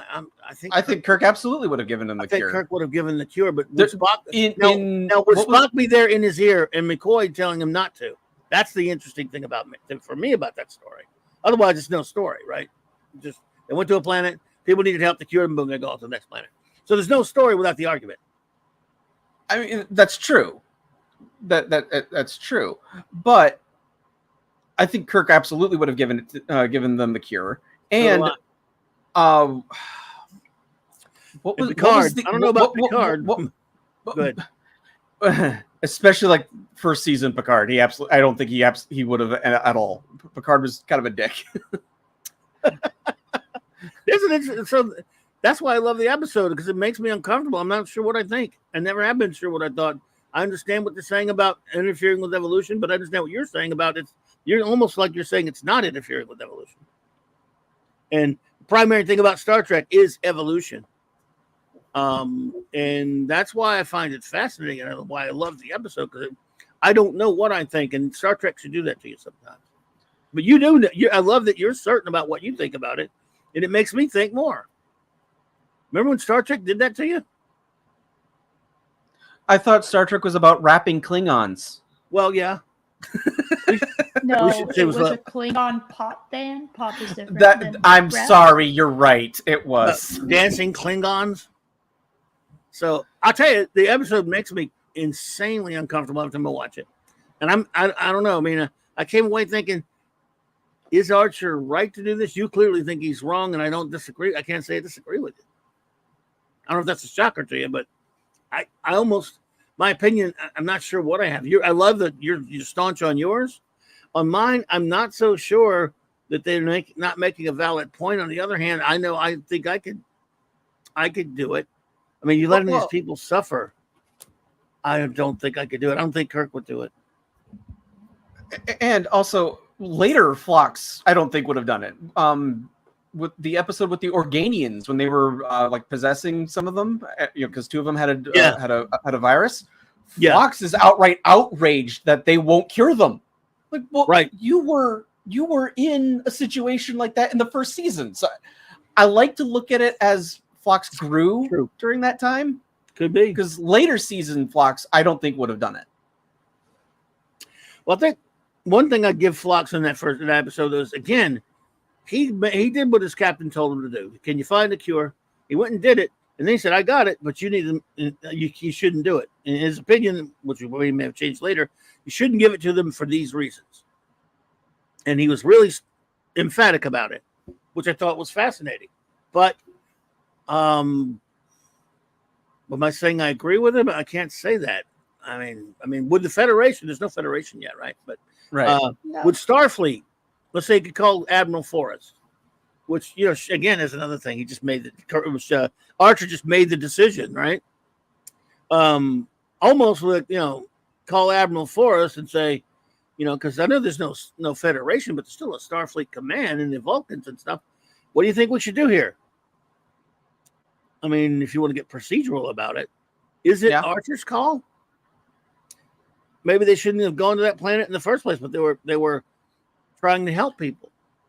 And if you're going to go out to help people, they encountered a shuttle that was asking for help, right? Yeah.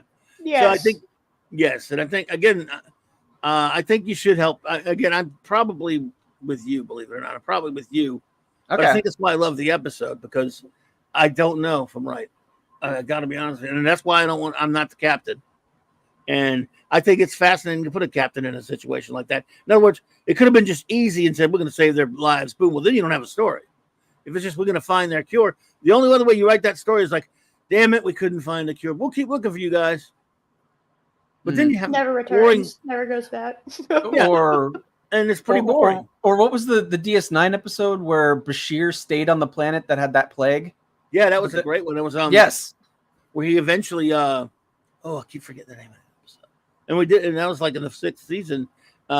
He didn't save the people that were already infected, but he saved the next generation, right? Next generation of they had a child. So yes, he saved them for that. That was a beautiful episode. It was really, and that's what Star Trek does to you. And in this one, the compassion. Archer's no monster.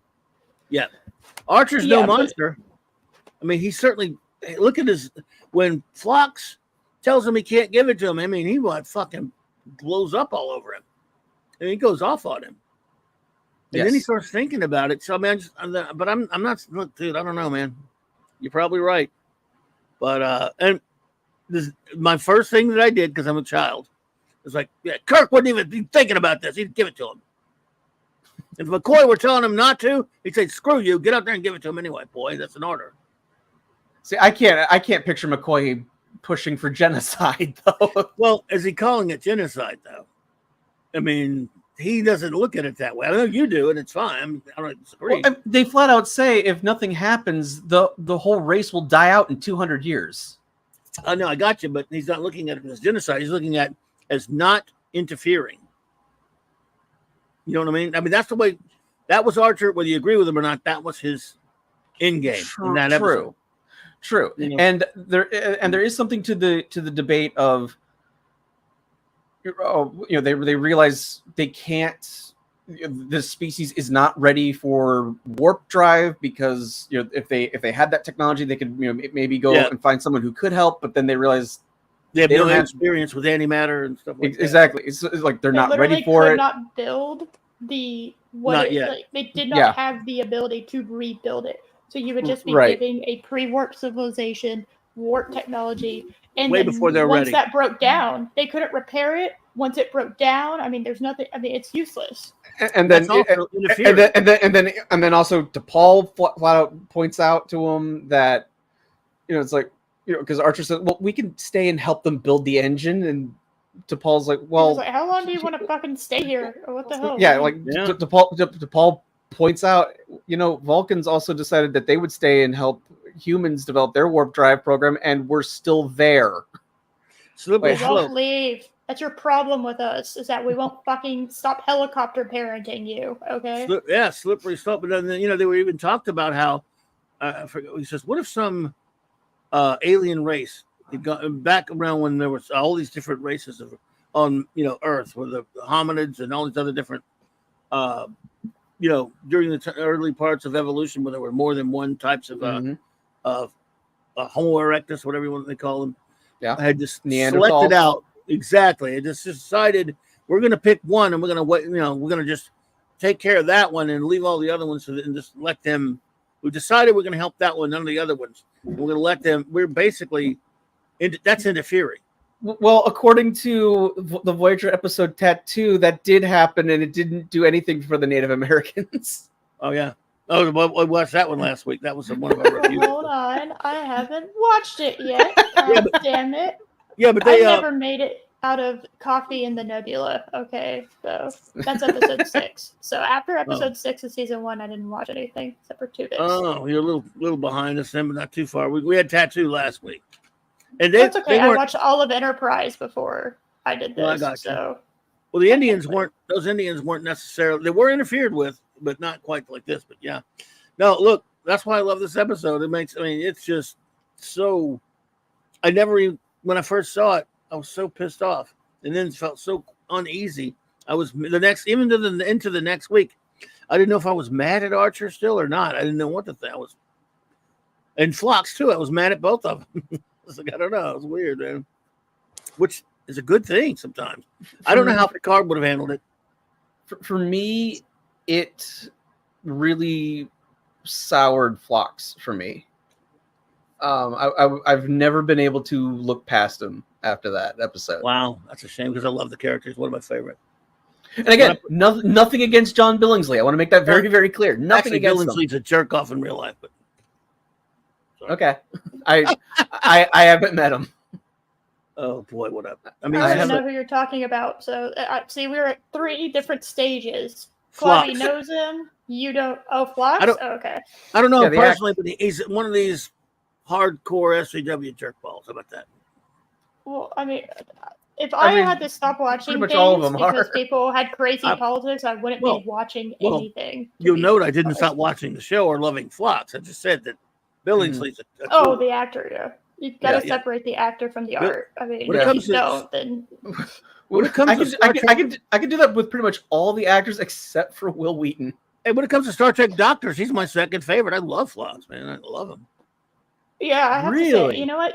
Yeah. I like him better than Beverly Crusher.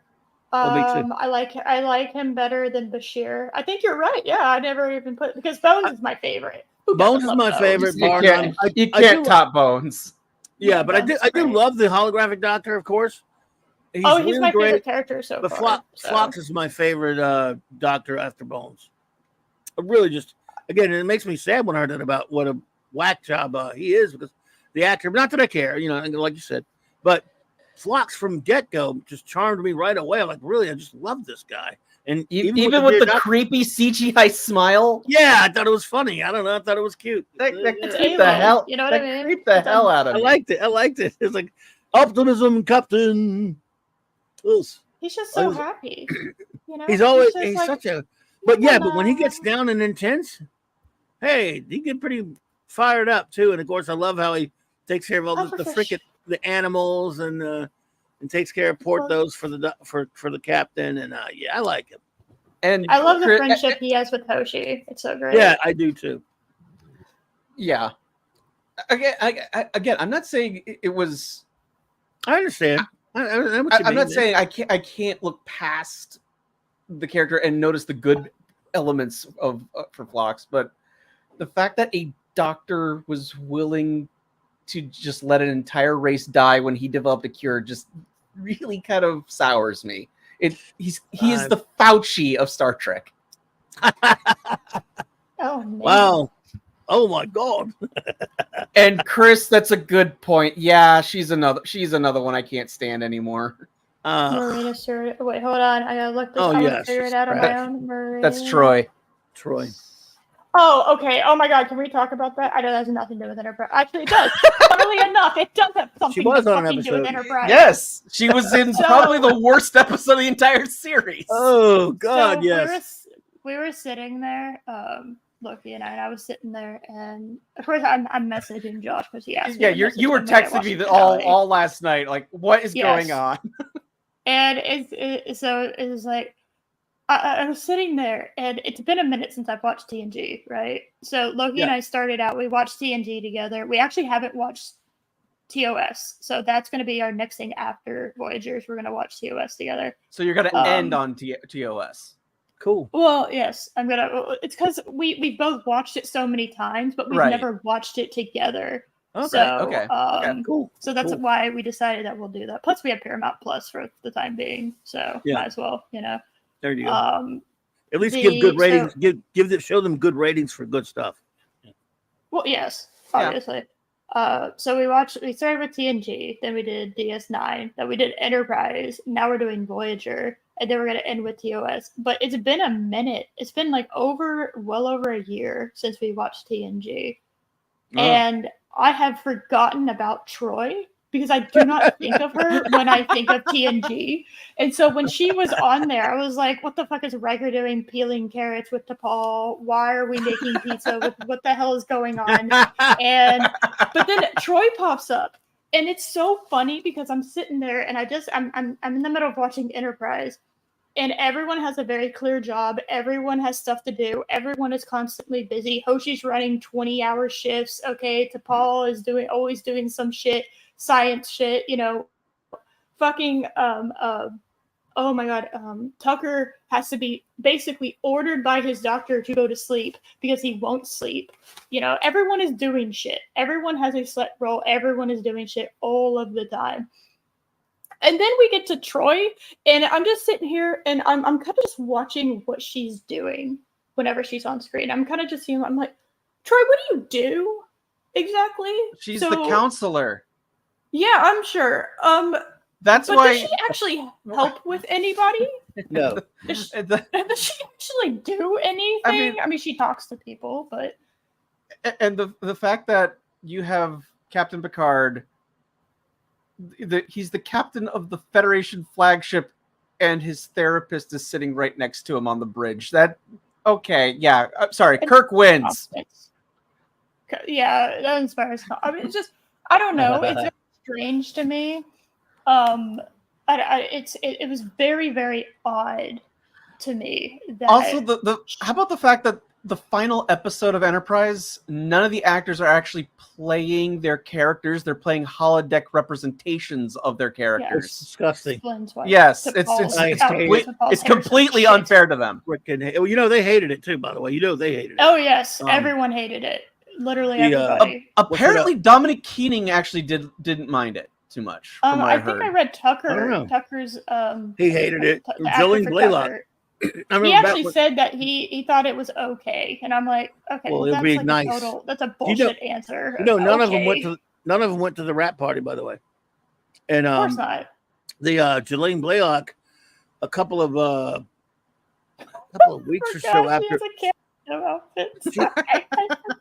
She went on Coast to Coast, Jillian Blaylock, right after that came with George Norrie or whatever, and she was talking about the end of the show, and she said how much she hated it. We all hated it. It was garbage.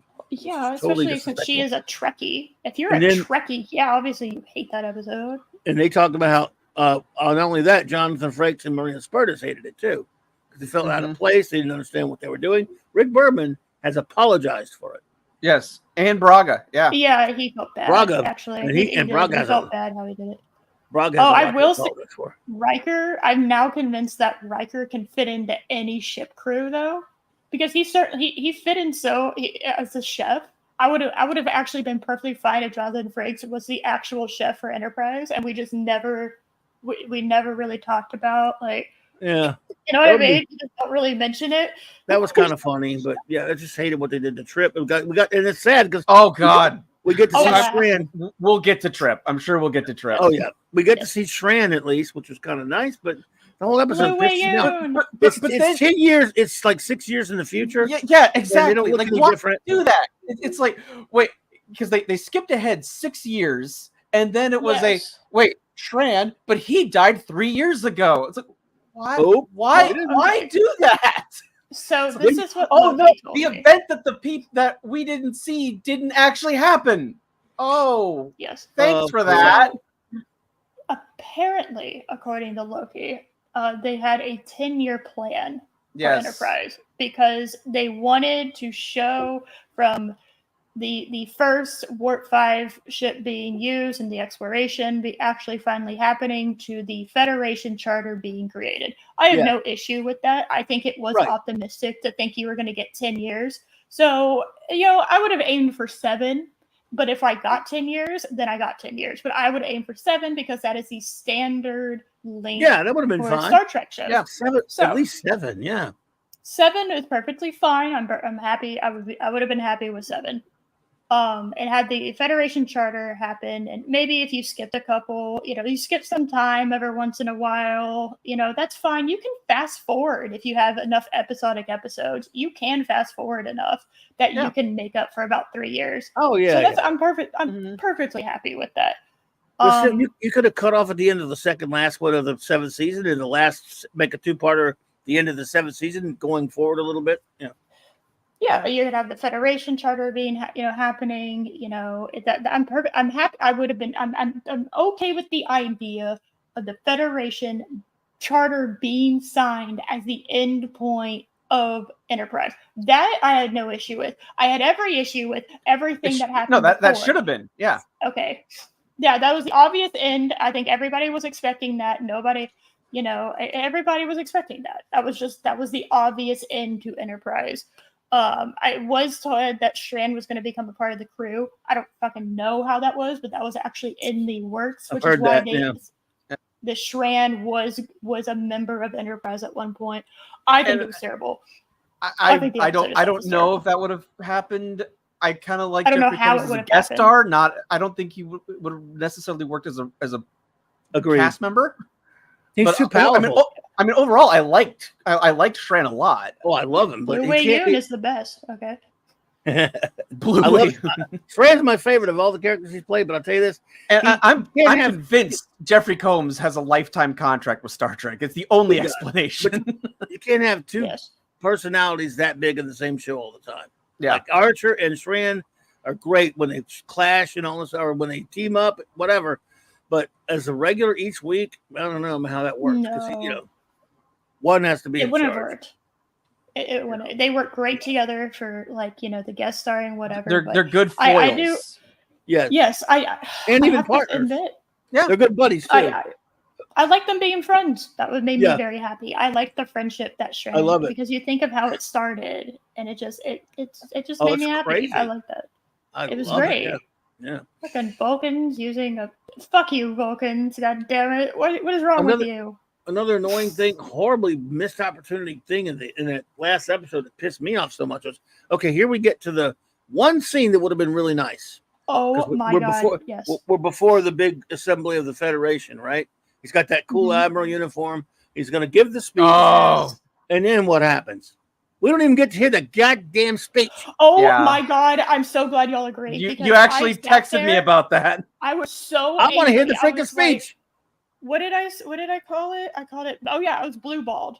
Okay, I've been teased and teased and teased and told this is how it was going to end, and you blew. I don't even get to hear the goddamn speech. Yeah. Now I like the ending where you have the different ships. That was cute, but you know what? That was all right.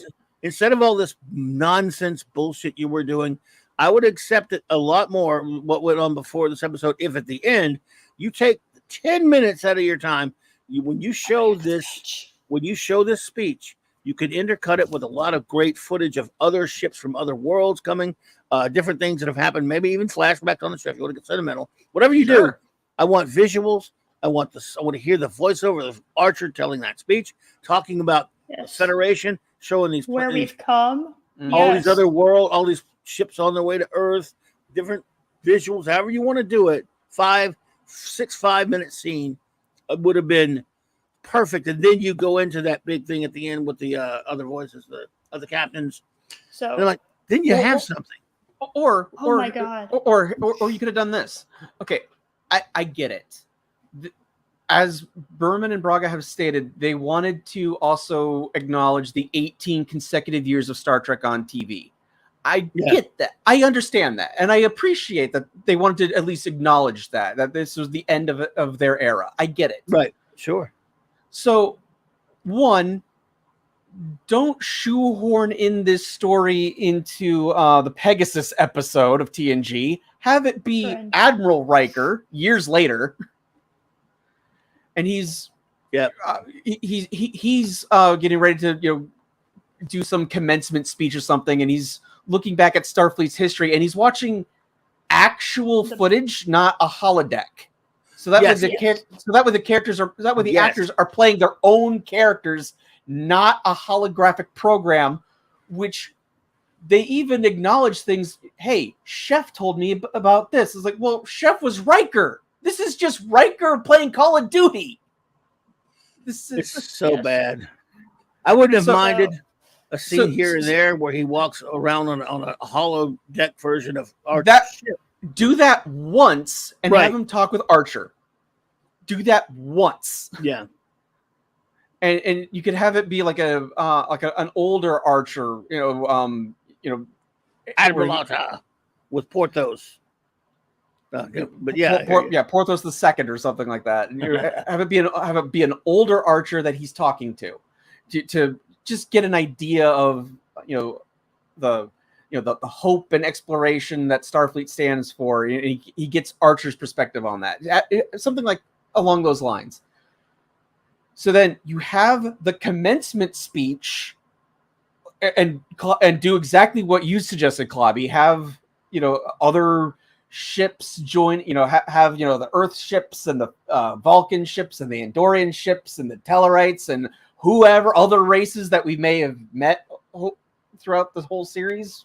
I would have preferred that, and have them like all kind of joining together, and you have Archer giving the speech, and then you have like a quick little speech from Riker just to have as the commencement for this 18-year run of Star Trek on TV.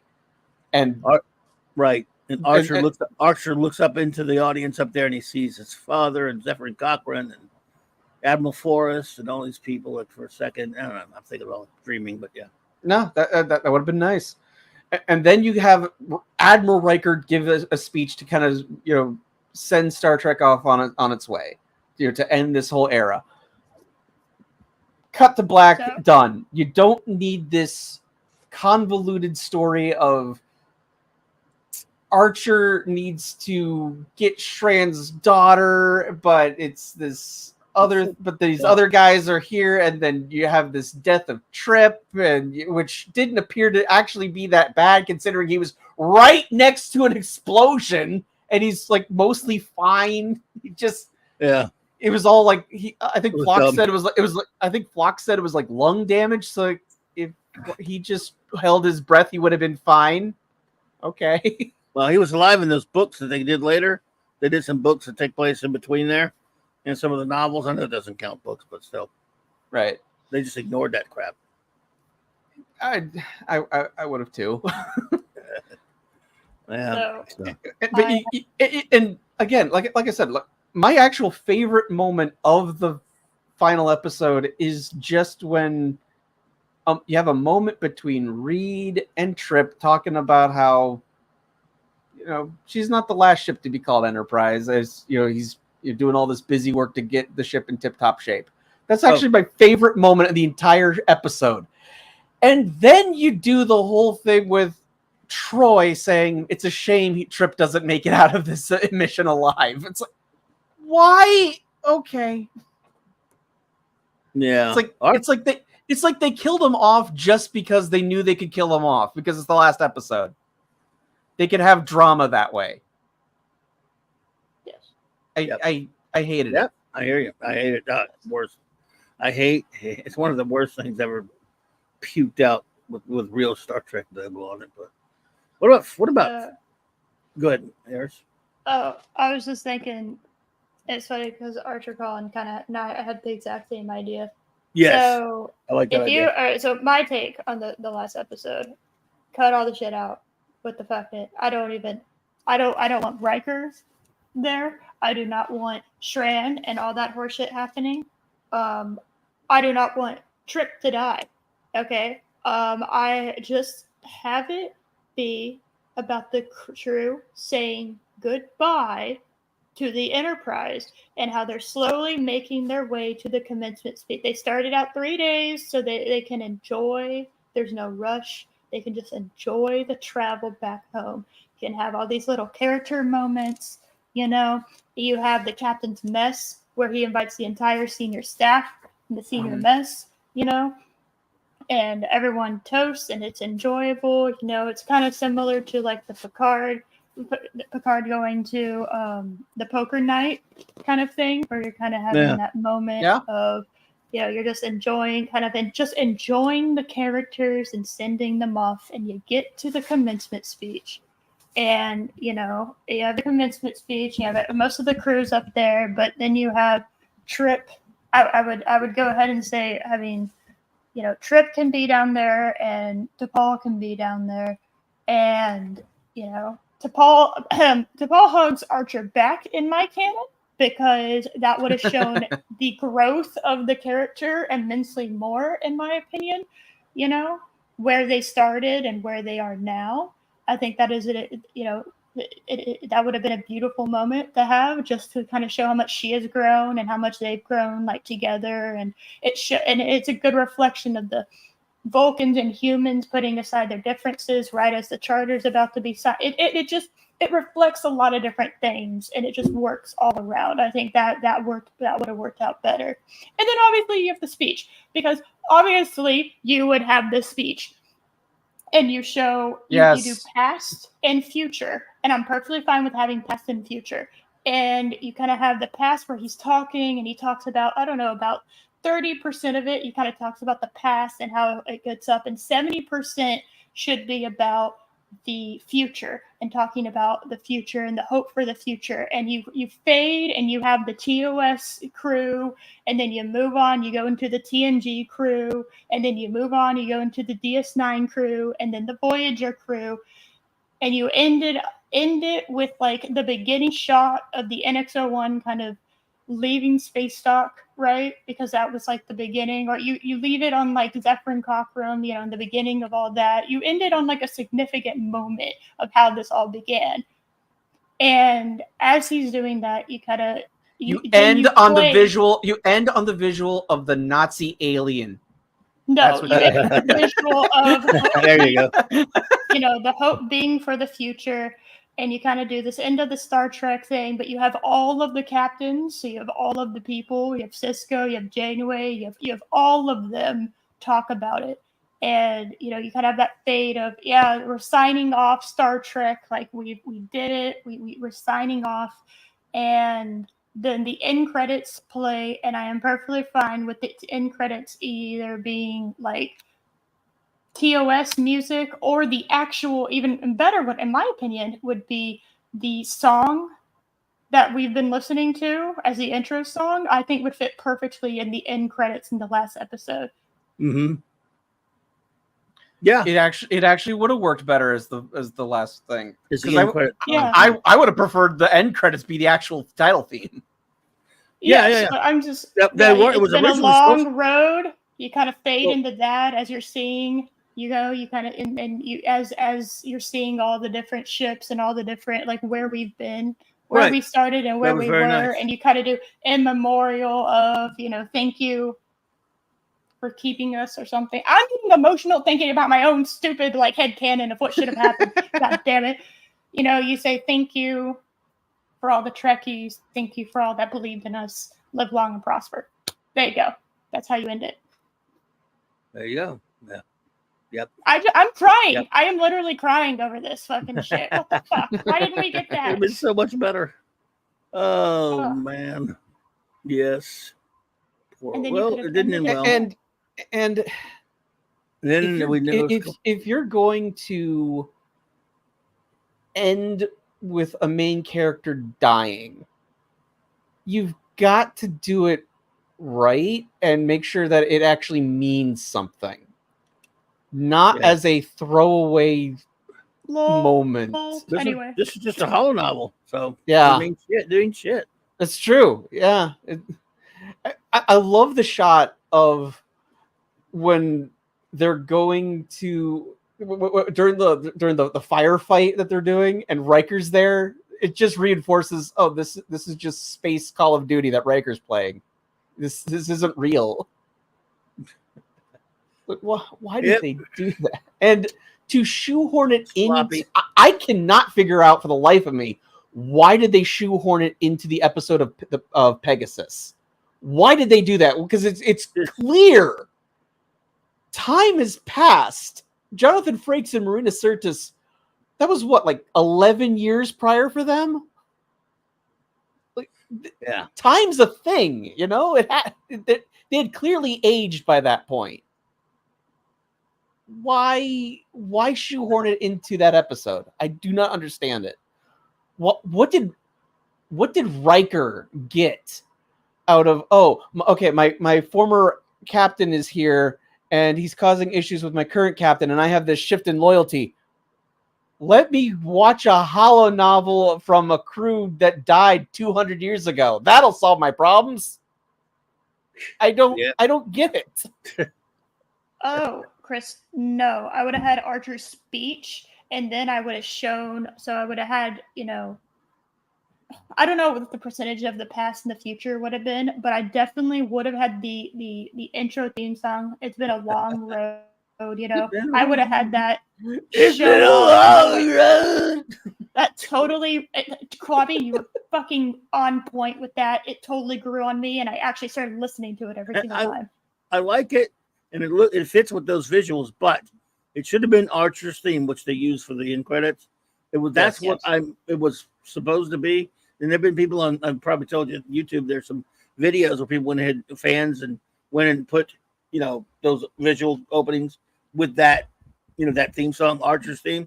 And it's wah, wah, wah, wah, wah, wah, wah. It's a very Star Trek type of a theme. I mean, because say what you want about Voyager, it's got a brilliant Jerry Goldsmith theme. Yes, it does. Oh man, I love this theme. I've been vibing with it so beautiful. much. And this is not quite that level, but Archer's theme is not that level, but it's pretty good. It's a very Star Trek feel to it, and you do that, and then your end credits, if you want to have the little Russell Warren, theme that's kind of a sweet nothing. I mean, and it speaks of the human, spirit of flying and all that stuff quite well with those visuals. Just people, it was such a shock when you first see that in a Star Trek show. You first see it for the first time, you go, there's like some pop song when there's this was Star Trek, and it's just jarring, and a lot of people don't like that kind of cornball music or whatever. I don't really care for it one way or the other. It grew on me. I'm used to it, but every time I kind of chuckle because I know how it aggravates so many people. I actually came across a video where someone took the theme music to Perfect Strangers and put it over the title sequence of Enterprise, and it actually works better. What? It does. I don't know what that theme is. So I don't know it, but wow. Imagine that. Yeah, because there's the chorus is standing tall, and that happens right as the rocket ship is launching. It fits seamlessly. Oh, nice. Oh wow. Because those visuals, man, are wonderful. Oh, the visuals are great. Oh, no, perfect. Oh yes, no, I love the intro sequence. Oh, 100%. I think that we should have ended Enterprise with the intro song being played in the end credits, and over, just showing how far we've come, because that's kind of like the whole point that you're signing off. Yes. I don't know. That's the history of yes. At some point, we're gonna have kick-ass AI, and I'm gonna be able, because I will do this. God damn it! I'll be able to recreate the last episode, and I'm gonna actually put my idea in there, and we're gonna fucking do it. We're gonna actually have a decent last episode. No TNG. I just don't. Useless Troy just standing and sitting and listening to people's nonsense and giving the most basic bitch advice that anyone who's taken a Psych 101 class could have given you. Yeah, it's just. I mean, as much as I hated Picard season 3, at least they got Troy being worthless right. Or did they ever? Easy. Well, yes. All they have to do is have her show up and do nothing. Well, yeah, boom, there you go. Yeah. Oh, yeah, you want to talk to me? You could talk to anybody and probably they could probably give the exact same advice that I'm going to give you. Guigan was a better counselor than Troy was. Guinan was my damn mind. Yeah, Guinan was the counselor. Yes. Oh, is that the Perfect Strangers thing? Is that what you sent, Josh? I'll definitely have to take a look at that. That Chris also posted it in chat. Yeah, that's it. That's the exact same video. So, she's not worthless. Well, I'm just saying. That's fair. Everybody has a job for the most part on every ship of every show of Star Trek I have seen, and I'm going to emphasize that I've seen, as a job where they are busy doing shit, and I don't know. I just kind of feel like she isn't.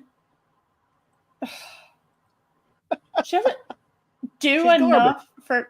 She just doesn't really do a whole. Well, she doesn't contribute really.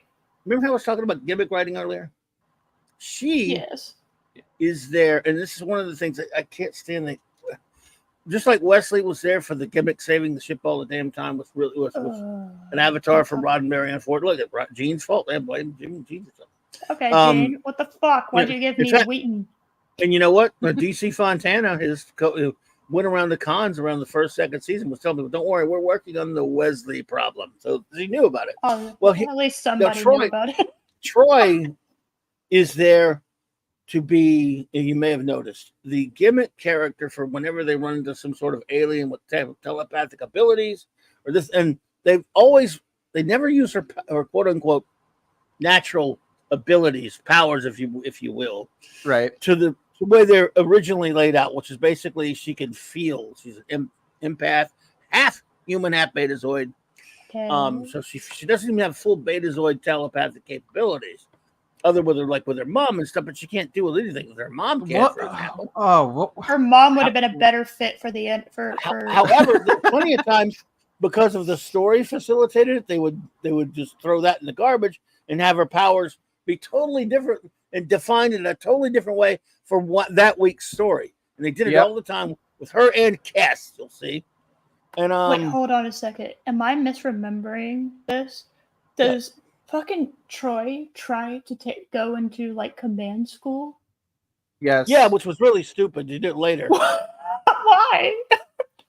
because he felt useless one time, something was going on with the ship. Well, she is. She just had a self-awareness moment. Yes. She was just, I don't actually do anything or contribute. Like, yeah, no, you don't.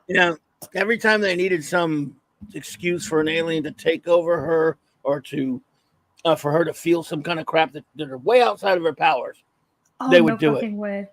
No fucking way. That would have been hilarious. She did. Well, and then she got it too. She became just because.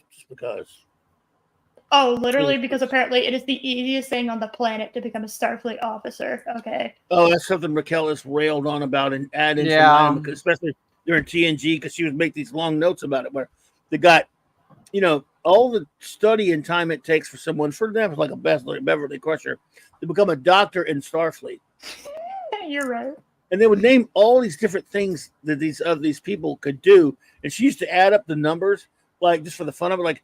if that person can really have gotten all those degrees and stuff, so they've been like in Starfleet for 40 years. But then along comes what's her face? Who is it? There are a couple times they did this. They did it with Troy.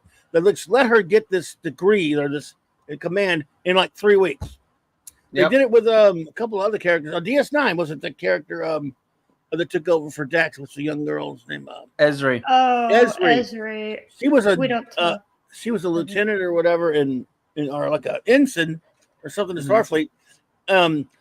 Apparently what you have to go through to be a ship's counselor or a counselor in Starfleet takes a long, long time. Well, Troy did do that, but She was terrible at it. But yeah, she went. What she did do it. Well, Esri never did it, but Cisco, we'll let you be I'll talk to the Starfleet command. They'll let's make you a counselor. Boom, just counselor.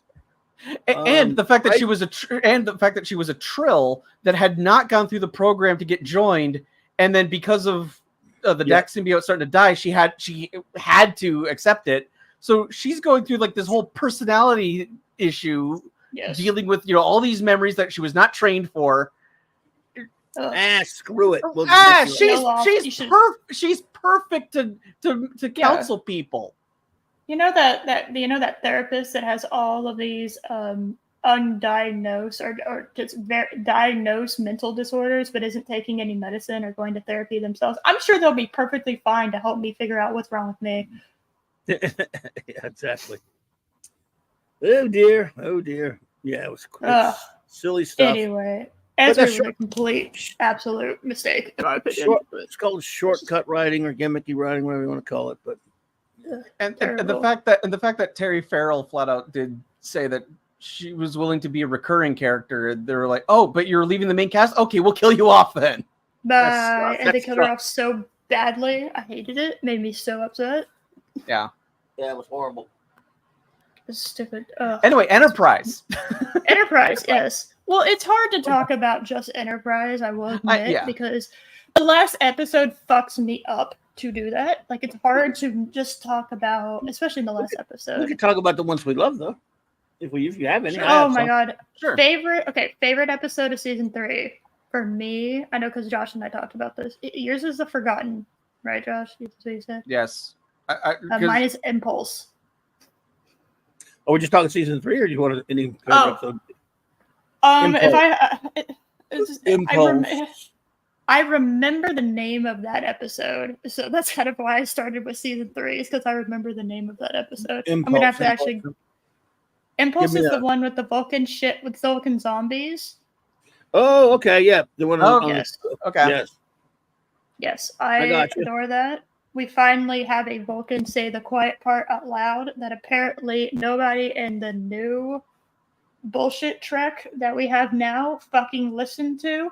Hey guys, Vulcans actually do have emotions. They just suppress them because they're so fucking strong through logic. You assholes. They're not emotionless androids. They're actually insanely emotional, but they can't.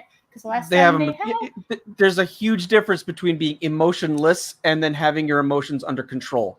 Big difference. Yeah, discipline. It works. I absolutely adore that line. It was like my favorite line potentially, and all of Enterprise was T'Pol just spelling that out, just like, "Hey, you assholes, we actually do have emotions. We just suppress them.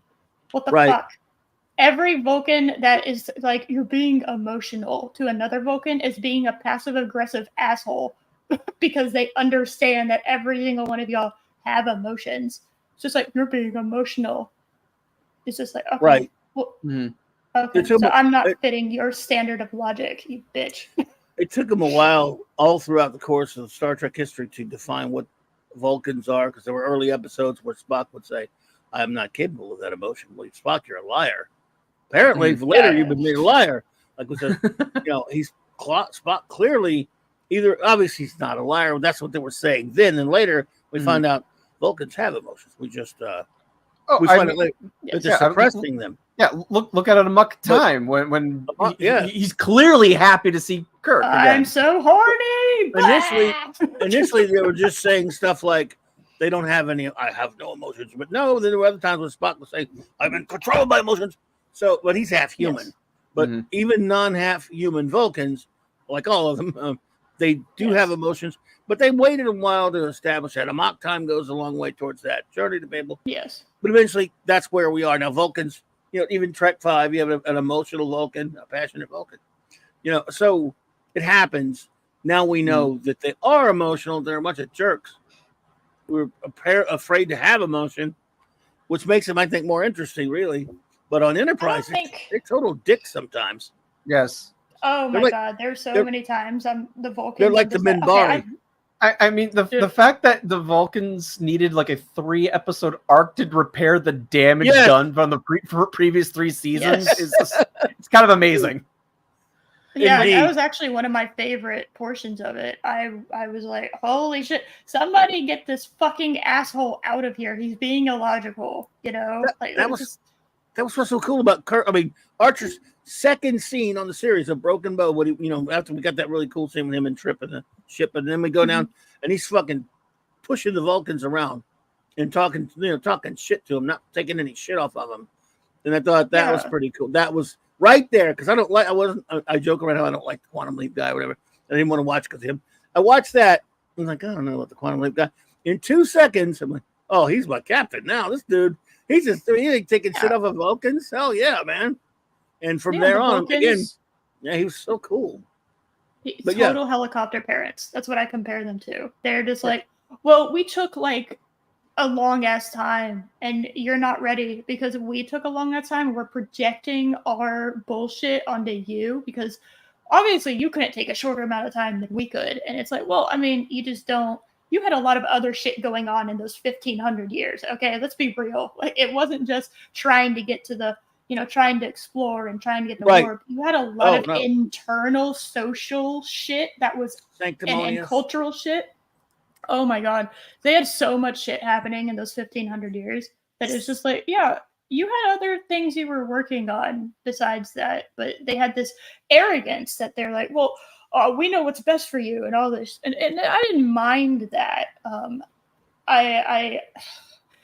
There were just a lot of Vulcans that I had to smack around, like the mind raping Vulcan. He needed to be put to death. Yeah. He needed to be put to death. Yeah. Which I think I mentioned that was the only episode of Enterprise I watched while it was on, and I was like, oh, I'm out.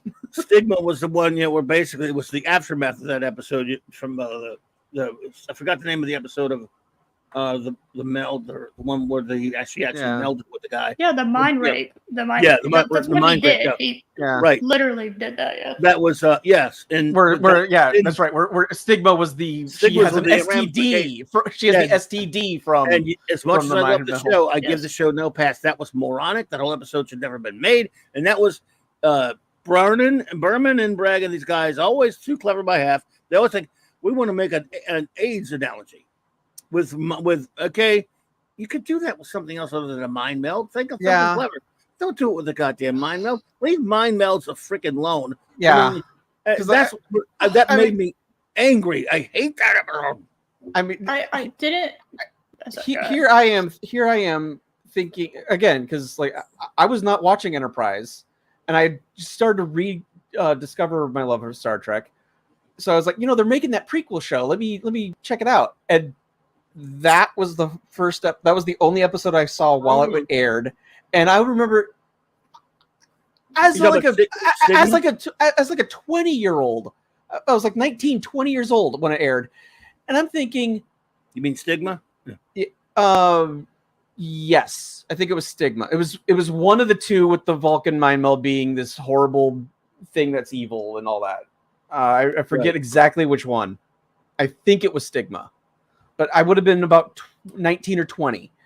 And as a stupid kid, here I am thinking, I always thought the Vulcan mind meld was this ancient ritual that allowed the Vulcans to be intimate with each other while still keeping their emotions, under control. But no, let's just use it as rape. That's great writing, guys.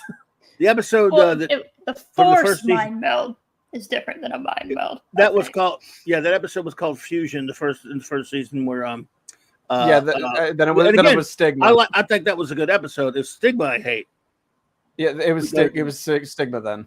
Yeah, Stigma was the sequel where it was like, man, the grape that happens, the mind grape that happens, was because I thought they handled it pretty well in that one episode. Like, this is, you can't do that kind of shit. She didn't even know anything about it, which again, there's another problem. Forget why would just the whole point of that's something that aggravated me from get go. When he's telling her about a mind meld that she's acting like she'd never heard one before, I'm like, that's ridiculous. Yeah, that's bullshit. I hated that. She's 60-something years old. Vulcans know what the hell mind melds are, you idiots. That was one of those contradictions I hated. Like, wait a minute. You can say what you will. Obviously, it's not a nice thing he did. That's beside the point. She should know what a damn mind meld is. Yeah. But they don't have any, and she's acting like they don't have any telepathic capabilities. Mm-hmm. That's ridiculous. Because remember, later, they changed this, threw that in the garbage. Yeah, it's like, hey, when you bond, you basically get a telepathic. Oh, I'm a telepath. Oh, and blah, blah, Saval blah. In could season do 4, it. she says she's telepathic like 8 times. Yeah. They had to, right. They had to write their way out of it, which, again, people who do bitch about the contradictions to canon, I give them no guff on this one. They're exactly right, because this means you had to repair the damage, which they did. Eventually, they couldn't just leave this. The Stigma episode made it worse. They could have left it alone and never addressed it again, and people would have been like, okay, whatever. I mean, not right, really because I mean, that's happened throughout Star Trek, where there's episodes you're like, let's just forget about that. Like Turnabout Intruder, let's just pretend that didn't happen. Like, emotional Vulcans don't work. Yeah, I'm on board with that. That's perfect. I like that story. Vulcans. I like that story in Fusion, where you had the Vulcans going down a different path. What I'm saying is that's fine. Stigma made you have to fix it in season 4. If not Stigma happening, you could have just ignored it and not have to do that whole story where which was a good 3-part story when they went to Vulcan. Yeah, again, they needed a 3-part episode to fix the damage. Sucks. Because you know what? Vulcans should they all have telepathic abilities, and they know what the hell Vulcan mind melds are. They may not, and therefore fusion shouldn't have happened, because that was their way of it. He could have just, and he had the same episode, and him tried that on her in a criminal act anyway, rather than having her acting like she doesn't know what the freaking mind meld is. I'll be right back. I'm going to answer the phone real quick. Okay. You're fine. So this is what I'm thinking. So how you fix it is that, okay, so you have mind melds, they exist. Okay. But over the course of, over the last few generations, there's been like a movement, right? So you can still have the 3-parter in the last, that's what I'm kind of aiming this around, because I do enjoy that 3-parter. So you still have that 3-parter in the last season, but so they know about mind melds, they know about it, that it's forbidden to, like, it's discouraged, it's socially or culturally frowned upon to do it. They've kind of gotten away from it, but everyone knows what it is. They're taught about it. They understand they're all telepathic, but it's like, it's kind of, I don't know if they want to make it a boogeyman or something. It's like, no, I'm not. People that don't vibe with it, right? They're not a big fan of like the mind meld, and however you want to take that direction. But the forced mind meld, I have no issue with that being in the story. It's trying to act like I just think having it socially and culturally frowned upon is perfectly fine. But don't act like the Vulcans don't know what that is. Don't act like they don't understand that they're telepathic. Like, don't act like that. I think that, and then you can just pass you can just pass telepathic abilities through mind rape. Okay, sure. I hated that. I do think that in Stigma, instead of it being about the fact that she was like forced you could have had it be a slightly, just change what it's about, instead of solving this disease, right, that apparently you get and it's incurable. It's like, I don't know, and she's now the social outcast because she's been violated. It's just, why do that? No, it should have been more about whether it was about like just talking about mind melds in general and the teaching disorder. You can start dropping these hints that kind of like in the Mirror episode where T'Pol's like, well, I kind of found this shit out and I don't like, and I think we're going in the wrong direction and we need to change a path. You can start having her have doubts in the Vulcan High Command, which she absolutely has like no, or council, whatever, same thing. Right. And you have her start having doubts, which then eventually leads to the 3-parter in season 4, right? Where she's like, okay, well, obviously there's something wrong with the High Council. There's something wrong up there. We need to. Sorry about that. They're corrupt. That's all right. So the Vulcans becoming corrupt is obviously incredibly dangerous because ideally that wouldn't happen because they're based in logic and corruption is not logical. So it's like, okay, so what has happened in order to do that? So you can still have that 3-parter. It just wouldn't be about like the suppressing of all this information and what Vulcans are. So you can still have that 3-parter. You just have to change it where, her becoming more and more questioning, well, maybe the humans have a point kind of thing, and trying to save like her people from becoming utterly corrupt. And I have no issue with the Romulans being behind it because that's exactly what stupid fucking Romulans would do. The assholes. Fucking dagger which is why it should have, which is exactly why the whole Zindia arc should have been the Earth Romulan War. Yes, that would have been excellent. I would have been so excited about that. So it's interesting as we all found Daniels and kind of like maybe the premise of the Time War thing. If you cut all that shit out and you replace you play season 3 with the Romulan War, I think we would have easily gotten 7 seasons of Enterprise. I would have loved it. I think it would have lasted longer. Yeah. I would have been.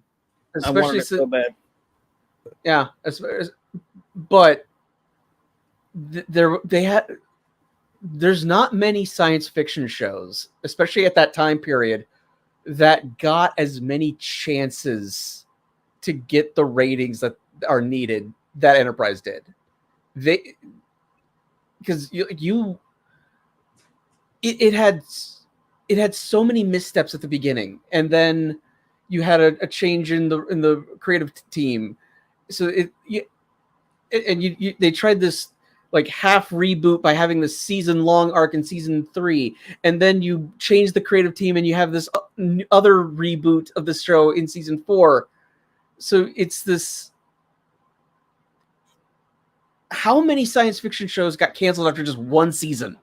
And Enterprise is actually kind of it's amazing that it got 4 seasons at all.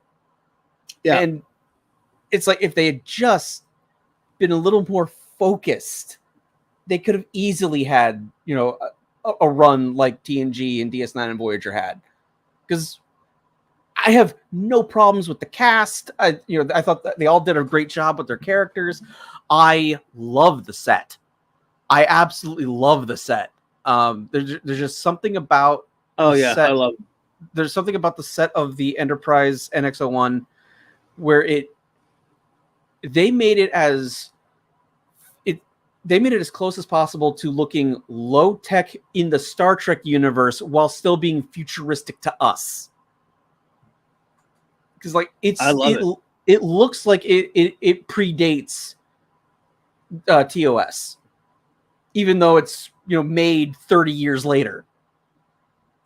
It looks like it belongs in that in the proper time period, and I love that it has this claustrophobic feel. It's the way it's almost like a submarine. I love the design of the set. Yeah. Oh yeah. I like the ship too. I think so. The Constitution class ship is always going to be in my heart. Right. Sure. I absolutely love. I think. Do we all agree here that the refit Constitution class refit is the best? We do. It's mine. It's mine. Yeah. Look, you know how I am in the original series, but something about that refit. I know. I don't have any words either to why I like it more. I don't really have a good reason, but I do. I think it's mostly it's just sleeker looking. Maybe. But maybe, but the original series movies with the Constitution refit, I've said it before. That's not just my favorite Star Trek ship. That's my favorite ship in all of science fiction. It's beautiful. Me too. It's perfect. Everything there's sleek. There's something about the design that streamlines it. Now, again, I absolutely adore the original series one, but Sure. my first Star Trek, and I came to Star Trek late to the party, comparatively speaking, to most people, because I didn't get to see it that much as a kid. So I was like 15 when the motion picture came out, and I was seeing all these ads in the Marvel comics, and I got the Marvel Super Special with the comic adaptation, and so I went to see. I hadn't got to see the show much, so I went to see the motion picture. That's where I fell in love, and then later started recording the TV show when we got our first VCR right around that time, and so that's my story of starting Star Trek. So my first time really as far as getting a true blue, look and love of that ship is it coming out in that wonderful scene when it's coming out of the space dock where Kirk flies around it. I don't care what anyone says about that scene. I can watch it for hours. Him coming out with that Jerry Goldsmith beautiful music. Mm-hmm. I would fly around the Enterprise for 50 hours. And so that's where I guess that's probably why for me, it's gorgeous. Dude. And again, there are a lot of other cool ships. Would you like to see what the NX-01 refit would look like, or have you seen it before? I have seen it. I have seen it by all means. If the show had absolutely continued, love it. Yes, I have a model of it. If the show had continued, yes, there you go. That's what it would look like. Did it go through? Oh, there it did. Yes. I think that would have been my favorite. That's beautiful. Right after, it is gorgeous. Tied with the motion picture, because I love the NX-01.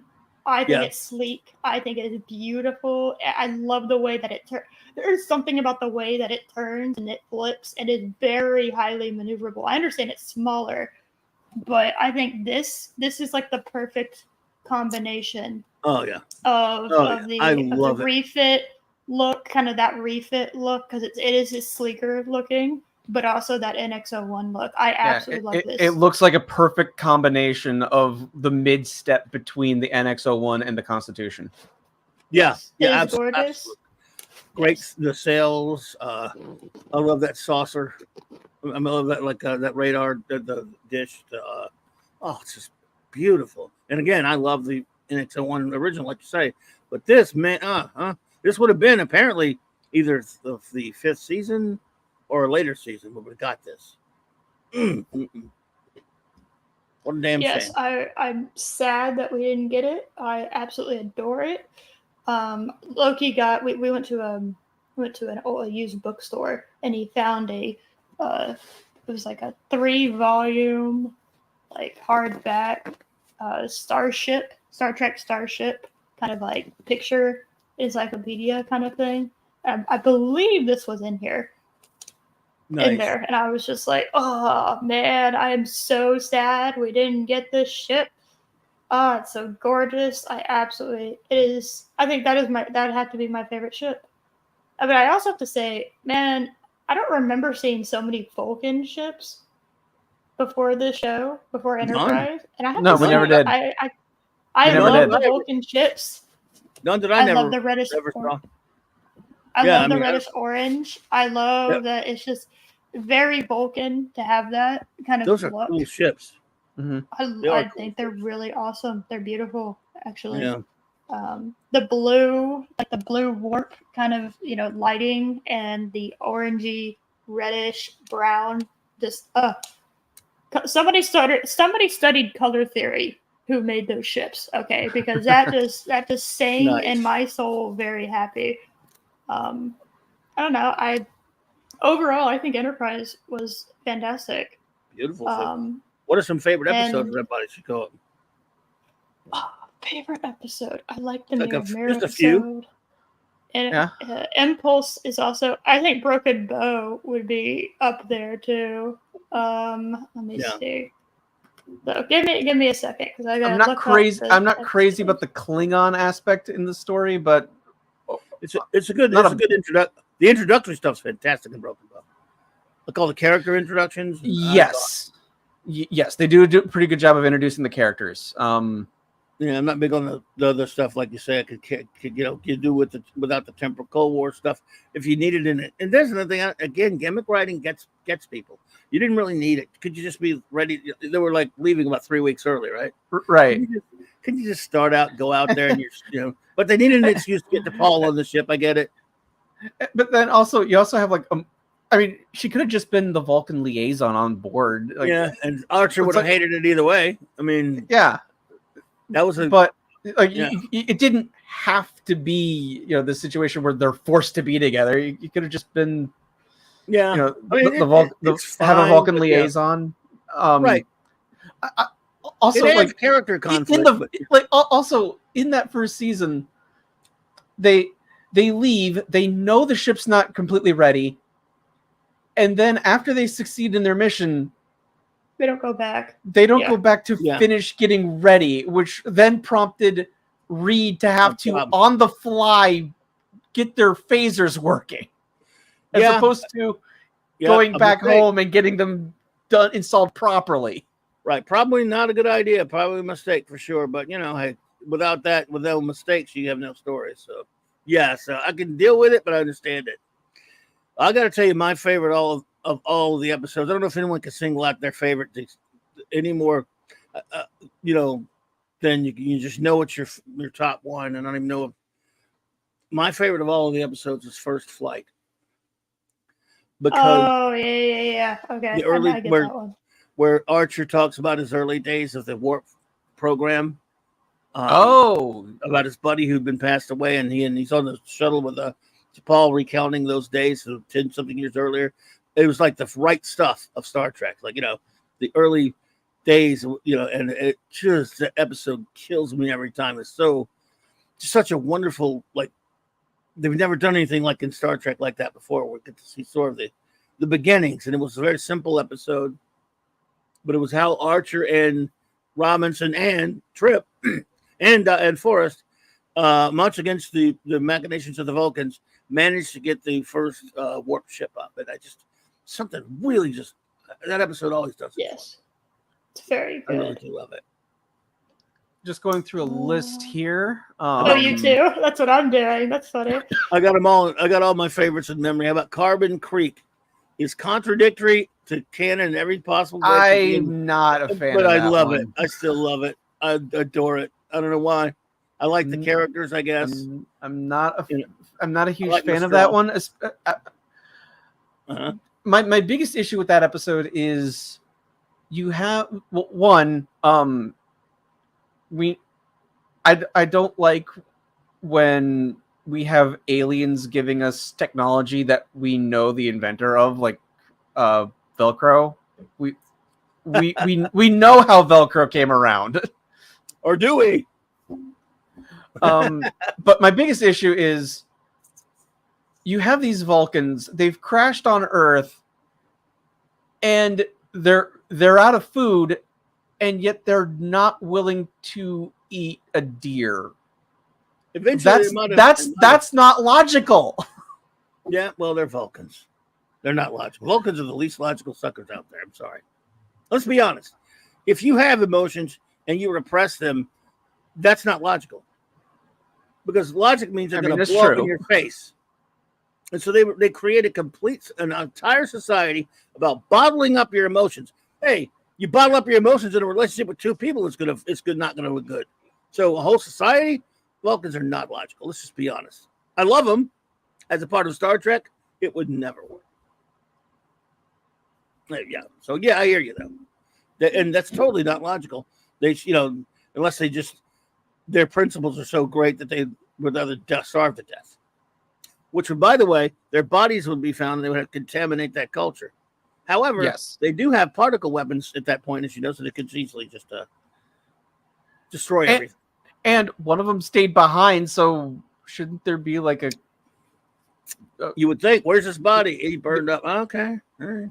I know. I just said I'm sentimental. I didn't say it made sense. I just find it to be endearing and loved it. I don't know. It makes no sense. I consider it's a decent what if story, but I don't. No, I take issue. I defend it not at all. I just enjoyed it. Okay, that's fair. That's fair. My favorite episode. It's a toss up because I really like The Forgotten. Yeah. I also really like Cogenitor. Oh boy. Oh man, we got to talk Cogenitor. I mean, there are some logical problems. You have a trigendered race, but then the third gender only makes up 3% of the population. Shouldn't these people then be revered, not treated as second-class citizens when they're needed to reproduce? Maybe shoulda, but things don't always shoulda. Things aren't. They're just the way it went. So I don't think you should let that get in your way of enjoying the episode. For sure. I mean, like I said, overall, this is a strong contender for me for favorite episode of the entire series. It's also for me, it's also the first time we get Archer as he should have been, where he's excited to learn about these people. He's working with them. He's learning their ways, their cultures, and he's perfectly willing discipline. And he's willing to discipline his crewmen for interfering in another race's culture. Yes. He doesn't agree with it. But this is the first time you're meeting them. This is not the time to you shouldn't be doing that. No, absolutely. And so he chastises Trip, and we get that heart-wrenching ending where... Oh, man, dude. When I first saw that one, I had a couple of... My son used to watch it with me, and had a lady friend there who was really interested in that sort of thing for her own types of reasons. I'm talking about in terms of, without getting too political. That kind of resonated with her a little bit, so that was her thing. But anyway, it was when you watch that, it sort of was similar to Dear Doctor that we were talking about earlier, but it makes me uncomfortable. Everything about that episode and they did a brilliant job, and LeVar Burton, I think, directed it. I believe so. Building you the whole time. You start off like your first chunk of the episode, you just okay, this is just too good. Something's got to happen because these people are perfect. These people are nice. And then we find out what's going on with the Cogenitor. And then we're like, oh man, this is kind of Trip is messing up here. I mean, he needs to even I'm like, look, I love Trip, but dude, you're not really supposed to be doing this. Yeah. You need to know better. And then you have this bit where Archer just takes him in and just beats him upside. Who the hell do you think you are? You were ordered not to do this. You were ordered to stay away, and you've ruined our relationship with these people, and you should know better. And this is ridiculous. And when he says, I just did what you would do, Captain. Well, the fact that you're saying that really, really disturbs me. Like that you think that's what I would do. When I don't even know what I would do in a situation like that.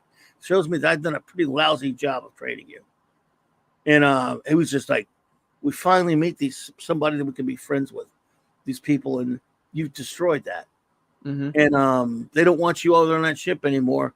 And then when the Cogenitor comes for the asylum, yeah, that just adds a whole new layer on. Like, well, he has to at least consider it. But the Vizians, of course, they're so much more powerful than they could wipe their ass with the Enterprise, but they don't. They're still advanced, and yet they keep those people. And they even have a conversation about what would happen if the people were forced to serve you dinner. You first serve you. Did that's the other? He goes, well, they're not forced to do anything. Nobody's forced to do anything here. So it's a crazy. It's this really advanced society that I guess it got so used to forcing people into roles. There's a statement about that made, and then there's when we finally get back and we find out what the Cogenitor self deletes. God, the whole time I'm watching that episode, I'm like, this is not comfortable. Some episodes I can watch First Flight over and over again. This episode, I think, is brilliant. I can't go, man. I want to have a nice. It's not an easy watch. Totally difficulty. It's like the Drumhead. It's like it's a great episode. I can't watch that all the time. Right. I can watch even darker episodes that lead somewhere to a fun or to like a good conclusion. This one, It's brilliant, but man, after a time, I'm like, oh, good Lord, I can't watch it. And then just the face that Connor Trenier has at the end, where he's like, not only did my actions lead to this person self-deleting, but also that baby that these people were trying to have also doesn't exist now. It's right. Like, damn. And, dude, back then, that carried over. This is why this is such a good show, in my opinion, so underrated. By the next week, I was not healed. I was not. The next episode, I believe that they showed was it was let me check my season real quick. I know I have it right here, probably somewhere. Because the next episode they showed, because that was the second season. Yeah, that was toward the end of the second season. Was Regeneration was that stupid Borg episode. So, we got things to say about that, I'm sure. But there was a Borg episode. So it's like, wait a minute. At least I was expecting the next week. I wanted to see some Fallout. I know TV wasn't that way. I should be grateful. But so the way Archer and Trip are together now, they're back. There's no, we're not seeing the fallout, which is fine. We never saw the repercussions of their relationship. And I'm okay with that because I don't think I could deal with it anyway. Maybe it's just for the best. I also really liked Dead Stop. I love it. I think that's also a really, really strong episode because as much as I took issue with them coming across a Romulan minefield and the Romulans cloaking, that's like, no, they shouldn't have cloaking devices. The little bit of nerd rage happening, but overall, Minefield's a solid episode. It is, but Dead Stop's Dead Stop. It's like, oh, what a clever idea. That's Trek right there. That is Star Trek. Just this automated repair station that like seemingly is willing to do whatever is necessary, and then it also might kill one of your people and use them to hotwire your computer system or whatever it was doing. It's like such a great Star Trek premise. It really is true Trek. I love it. I love that episode. This is my top 5 or 6. It's a top 10 for sure.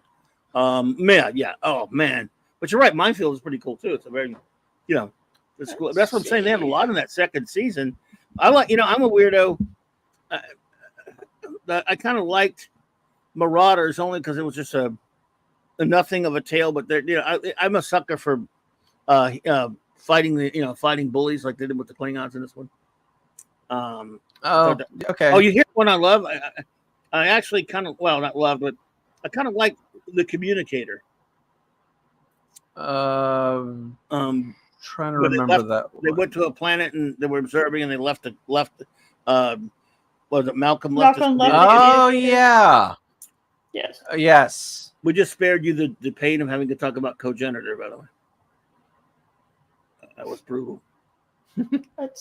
I've been looking up which one. That's why I've been quiet. I've been looking up which one's one of my favorite. I'm going by season because I don't think I have a favorite. What? I'm drawing a blank on the name. What was the episode? It's one of those. It's not by no means is it like a profound episode or a really clever episode. It's just for me, I just find it fun. Just turn off your brain. It's a fun episode. Uh-huh. What was the one with the Ferengi where like they knocked out the whole crew? Was that Acquisition? That was season 1, was it not? Season 2, Acquisition. Is it? Yeah. Okay. It's one of those, it doesn't make too much sense. I'm okay with it. It's fun. Yeah, it was. I think that was season 2. Might have been 1. I can't remember. It was 1 or 2. It was around there. Season 1, episode 19. Okay, toward the end of season 1. Okay. Yeah, which is there's silly. Just Ferengi, but yeah. Well, I like that. And they kept it as Jeffrey close Combs, to yes. And Clint Howard, who's another person I think has a lifetime contract with Star Trek. Yes, of course he does. So this is Tranya. This is Tranya. Yeah.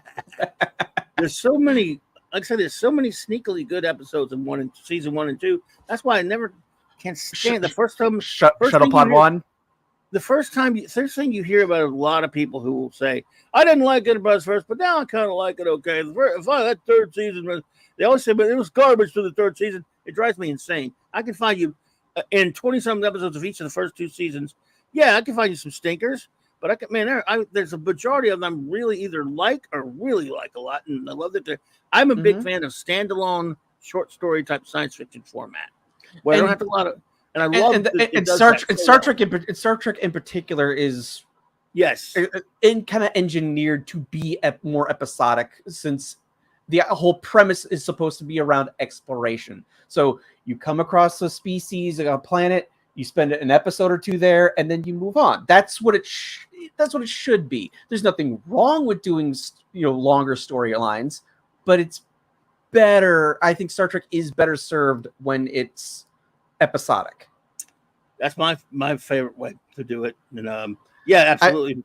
I mean TOS. There's 1 2-parter in all 3 seasons. It's only because it's the cage being shown to us. Right, because they ran out of money and they had they ran out of money, so they had to just reuse old footage. It was beautiful though, because they gave you a shot. Look at the previous captain, and they wrapped a drama around the Spock and Kirk drama around it. So I love the menagerie.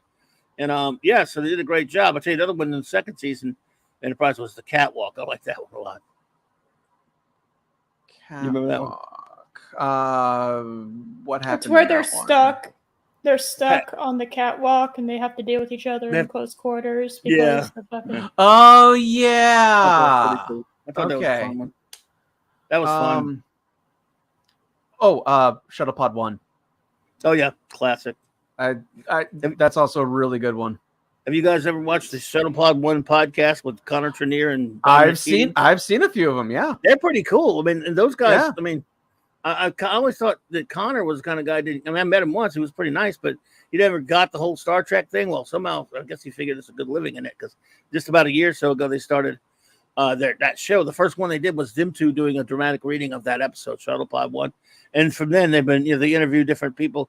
Really cool people from Real Trek, like Gary Graham and anybody from any aspect of Real Trek. Well, almost no filth I've seen them on there, but once in a while. But they're really, because they're nice guys. They're not gonna tell somebody, this asshole in Baton Rouge thinks you guys will make filth, so you can't come on here. No, of course. Yeah. But they're really cool, and they have a lot of fun. That's a good Trek show. And we mentioned it earlier. Twilight's also a pretty good episode. Yes. I gotta tell you, I'm a sucker for North Star. I gotta admit, I don't care if it's still. I think it's a great story. Again, I think it would have been better if it was not in season 3. But overall, I like the idea of a cowboy planet. I like that. That's very original Star Trek. But not a cowboy planet. But not. It became that way because of aliens. And it was a great story. I thought. And I know you guys didn't like Similitude. I love that one. But this. I take some issues with Similitude, but overall, I think it is a strong episode, and I like the moral dilemma that's in there. Yeah, there is the question I have of, if this being was only going to live for like 2 weeks, what's stopping the brain tissue that they're replacing trips with? So what's stopping that from dying out in 2 weeks as well? I don't know. I'm not a scientist. I can hide behind the only thing I have is that I'm not a scientist. Another, I think, solid episode from season 3, in that it's it has moral questions, but given the situation that given how dire their situation is, I like when there is no right or wrong answer. It's I know what you mean. I like that. Yeah, when there's no third way out usually, which happens a lot in Star Trek. The one where they tricked the Xindi guy, and Archer was like pretending to be like a hostage with him, and basically like the prisoner episode. Stratagem, was that it? It was called Stratagem. Stratagem is the name of the episode. Yes. Dagra. Yeah, I like Yeah. Dagra. Yes. What's a shame about Dagra, Dagra? it's like as much as I don't like the Zindi overall, Dagra was an interesting character. Yes. Sad what happened to him. Sad. I love like I said, there were some good ones in the third season when they weren't messing around with the war as much. Like what was it, that one? What was it? It's one I can't remember what it was now. There was no, not that one. Hatchery. I thought was a very interesting episode. That was an interesting one. Because just a character episode like where what's this, again, it's too Brendan Braga for me because he's an idiot that is obsessed with Jesus Christ making everybody turn into monsters. But this place he has a thing for body horror, doesn't he? Oh my God, does he ever? Well, Threshold. And he's done it so many times. This guy's obsessed, man. Yeah. For the guy who ruined the free world by marrying Jerry Ryan and helping give a certain Senate seat to a certain senator in Chicago many years ago that I won't name. Yeah, wow. Dude loves body horror figures almost. But Hatchery, though, was pretty interesting about, the little insectoid aliens infecting Archer. Mm-hmm. And the crew couldn't do much against him because he had the Makos. Right. I love that episode because he had the Makos backing him up, and yet the Enterprise crew said, "Hey, we're the Enterprise crew, bitch." We can. And they beat him. They flat defeated the Makos to save the ship and the captain, and that was really good stuff.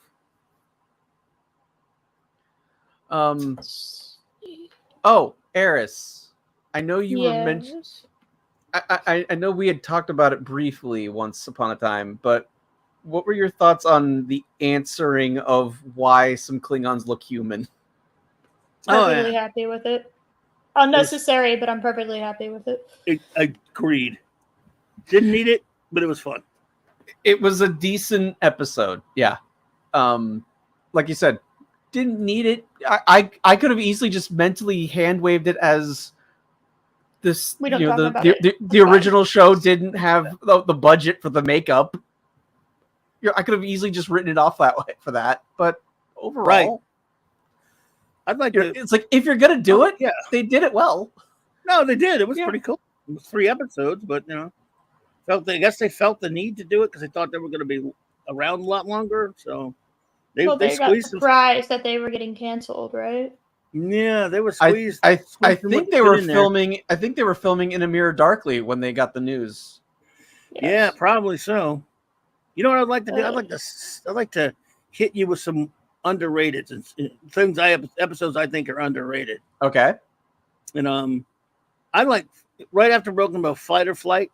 I actually like that one because they go out there and they find these people that have been attacked by this ship and they've been hooked up to all this equipment and they're stuck. It's basically like sucking their bodies draw or whatever, and they got kind of scared, realized they couldn't do much. And they go. I just love that they leave because T'Pol said, this is none of our business, which is not wrong. And then this is probably because we only have 1 episode before that, right? Broken Bow. Yeah. That was like the 2nd episode of the series. This is where I became a member of the crew. This is where I'm on board as a fan because I gotta love the captain first. Picard has been written so many bad ways and screw up ways. I'm not a Picard fan. I like some episodes with him. Cisco, same deal. Unbelievably written badly in so many other times, and sometimes really great. And I love the actor. So I'm a Cisco fan, maybe, but I have problems with whereas Kirk. Obviously, this goes without saying how much I love him. This is what made me one of the building blocks that made me an Archer fan over those other guys. Is he's flying away and his conscience is tearing him to pieces. Says we didn't even help those people. He said you couldn't help us. I don't know. We didn't even try. What if it were us? What if someone we just leave them out there? Is that what we are? And he was struggling with it because there's no guidebook. It's not like the Federation says no, you can't do that, or Starfleet says no, you can't do that. They can't tell him anything. And he just said, you know what? He was about to leave. She said something to me. I'm glad I didn't. I almost did what was not me. Basically, it's not me. We're going back. They go back. They try to help. And then they find out they're in over their head because that's a key part of this early season. They don't have, they got nothing in terms of weapons. They don't know what's out there. And they get attacked by the other ship. And it was all on Hoshi. And it shows that this episode wasn't about brute force, but about communication and compassion and all these things that humans are going to bring out to the galaxy. And at the last minute, it manages to convince the people who are those other people to help them, who were the of the Axanar. race that was attacked. Yes, on the Axanar. That's right. Well done. I loved all the ideas and concepts of that episode. Very basic stuff, but we're going to establish ourselves. That's an establishing point of this character. Is like I'm not just going to leave these people. I mean, what if it were us? And to me, that's underrated Star Trek right there. I have some issues with that episode. Not that your points aren't valid, but it's also, to me, that also illustrated Archer's not big on common sense. Because, like you said, they are completely outclassed by the ship that did this to these people. They had absolutely no way of knowing if... Right. They had no idea what these people were getting processed from, they had no idea what was being extracted for them. Yep. Until Phlox finally did like an analysis and went like, right, this found out what it was about. Yeah. Oh, this is very similar to human adrenaline. Yes. So this ship was they also knew that their weapon systems was not fully functional yet, because like that was Reed's story arc in the episode, right? So you have no idea what these people are getting processed for. You don't have a functional weapon system, and they're already dead. You can't help them. Get a distress beacon on there and then get the hell out. Well, that's what should have happened, because they went back and started to do these other things. The other ship comes in. They are completely outclassed, and we have an equivalent that these aliens could use, and then they start attacking. And if not for the intervention of the Axanar ship, all of our heroes would have died. Yep. And because they have because they have advanced technology, there's no reason to assume that they couldn't scan the ship and get computer information and figure out where we came from, and then Earth is screwed. Well, it's everything you just named is why I love the episode. It's a terror. It is foolish. I don't like when the captain is a moron. Yeah, but he's been a captain for 5 minutes. He had nothing to study. He's been a but common sense is not something that needs to be learned. All my point of the episode is he's showing how altruism can get your ass killed. Okay, that's fair. Gotten killed. That's the point of the episode: like fight or flight, and it almost got them wasted.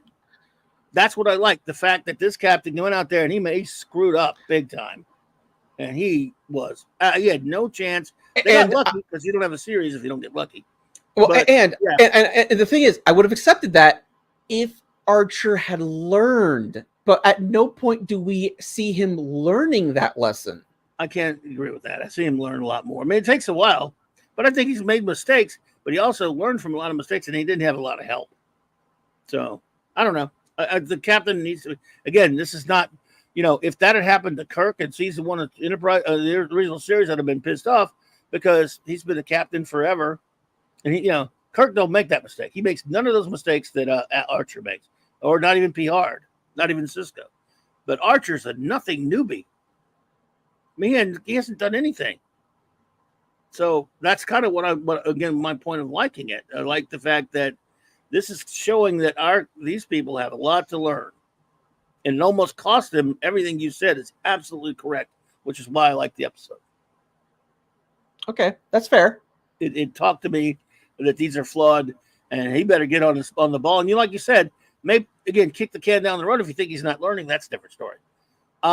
He was a chucklehead a couple of times later where he didn't learn very well. But then there were other ones, like the episode Civilization, where I really like what a badass he was. Which one was that again? Civilization. Yeah, what happened in that one? It was the 9th episode of the first season where he went down. They were doing yeah. Okay, yes, that's a decent episode. They were doing their usual observe the lesser species planet junk like they always do in Trek, and they find an alien screwing around causing a lot of deaths and stuff, and decide again it's none of their business. I mean, who knows what he's biting off? He's again, he's taken a lot of risk in that one. But in that one, he'd been around a little bit at that point, not much, but that's another one I love that story. Are you with Eris? Yes. Sorry. I was just enjoying the discussion. Okay. What about you, Josh? Any other ones? Are there anyone that you like in that season at all? No? Another one. This is also from season 1, and it's one of those. Again, it's kind of a cookie cutter plot. They don't really do anything unique with it, but overall, I enjoy it. Mm-hmm. Detained. Yeah, I like that one. Simply because I think it's fun to see Bakula and Dean Stockwell together again. Well, okay. I will freely admit that's a huge reason for it. That's okay. Yeah, they were. But cool. I mean, like I said, it's an okay episode. It's like I said, I don't think it's anything unique in the whole prisoner storyline, right?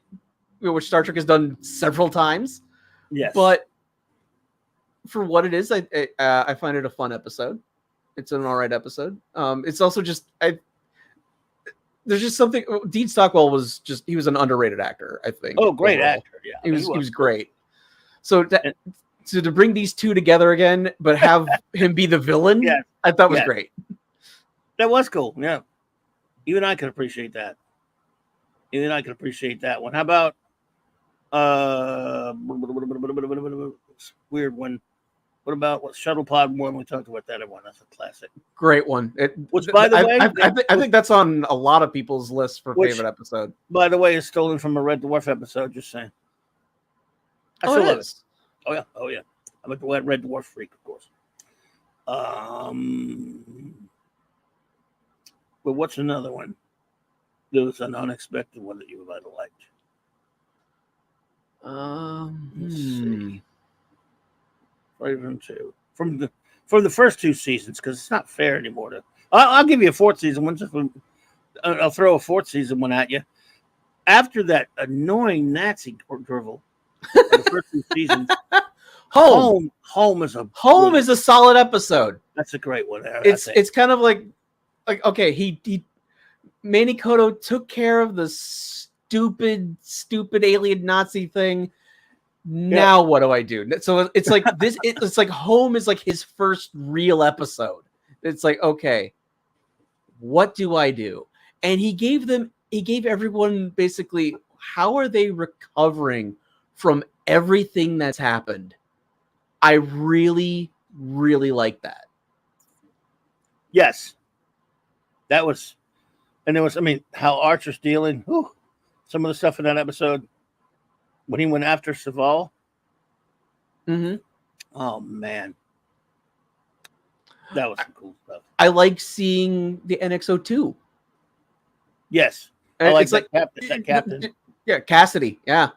There's just something about, they've returned home now, and we're seeing Starfleet becoming a fleet. We're actually seeing a fleet. Yes.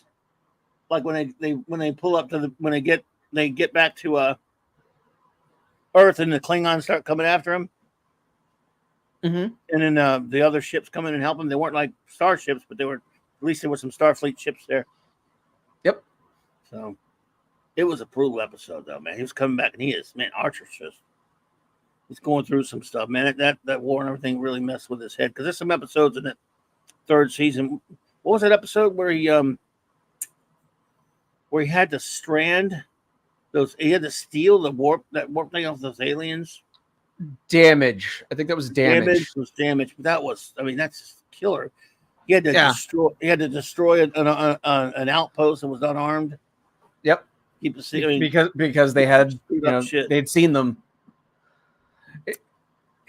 Yeah, it's one of those. I like when our heroes are put in a situation where you have to make a really terrible decision, Right? because that's the burden of being in command. I like seeing that, and I like seeing it weigh on them. Yes. So I like seeing episodes where you take a break from the science fiction elements and we spend time with the characters. So like, we were just saying Home is a great example of our characters dealing with what's happened. Or oh god,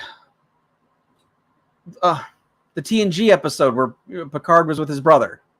Yes. Also called Home, wasn't it? Was it?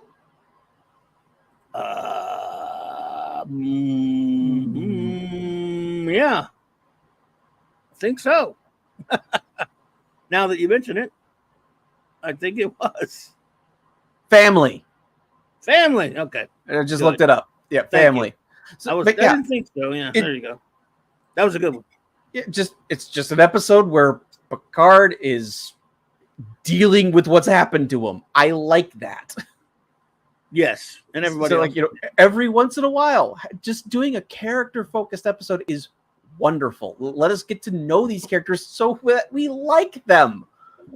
Why don't modern writers understand this? They're too hooked up, or they're too wrapped up in relationship drivel and like romance stuff, and it seems like to me as opposed don't forget daddy issues, and so instead of getting into characters, without all that kind of stuff, I don't know. Like DS9, they got really soap opera as well, with all the romance, all the relationship stuff. Like, wow, I mean, and if you're into Kira Odo, fine. I'm just not really into that kind of. I'm not a fan of that relationship. I didn't like Dax Worf, to be perfectly honest, but everyone liked it, so fine. What about you, Eris? Did you like Dax Worf? I did. I thought they were cute together. I thought it worked. And then I think it kind of got ruined because of the stupid Esri shit, personally. Oh, yeah. Because they tried to force that. Oh, hey, every single person that's been in this, Dax, this Dax has been, whatever. Every single person that's been symbiote. Yeah, the symbiote that's been a symbiote for this Dax is attracted to Worf. And I'm just like, I don't think that's how that works. Even Kirzon. Just kidding. Yeah. Yeah, no, everyone. Every single Klingon. person just found Worf super sexy. It was just like, okay, that's odd. I don't understand that.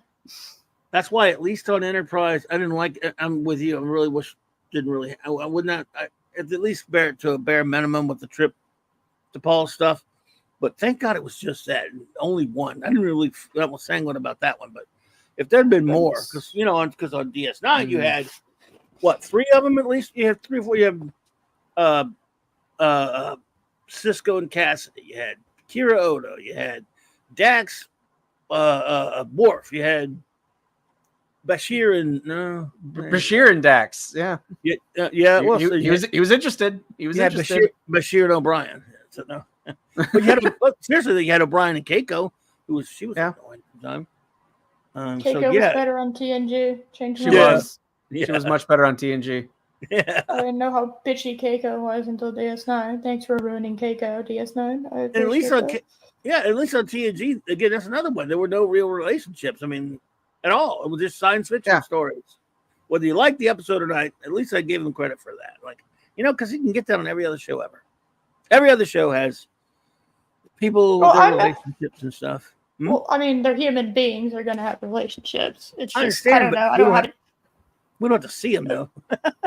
I mean, I have no issue with seeing them. I think it actually, if it's done well, it gives the character more, because romance is a thing human beings deal with. So having romance on a human majority human show makes total sense to me. It just depends on how you deal with it. And as long as it's not a main focal point, and it's like a side plot and it's done well, I don't have an issue with it.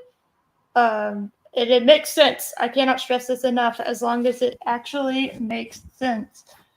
One of the reasons I don't like the DePaul trip thing is because, in my opinion, it was forced because of other bullshit. In my opinion, it could have worked if you would have given it like it is. I will never forgive Flock for it as much as I love the man. I will never forgive him for just like, well, T'Pol's gonna be lonely, and Tucker needs a trauma fuck. So let's just shove them together, and they'll be fine. And it just, I don't know.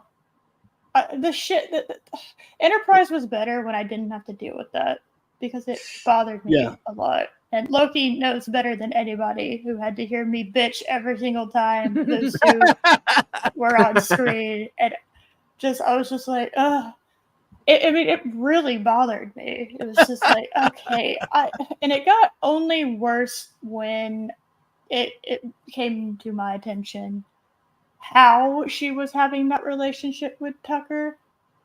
She had the only reason why that relationship even, and I say this to benefit of the quote unquote worked, and I giant quotation marks on either side of it. The only reason it worked was because she was literally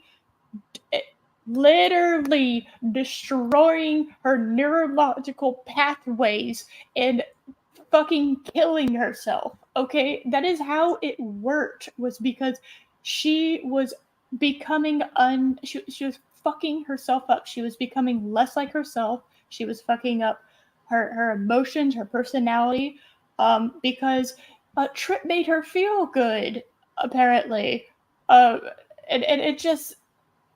But this other thing made her feel good, and it's just, I don't know. You can't have I support healthy, happy relationships. I know what a fucking horrible person I am.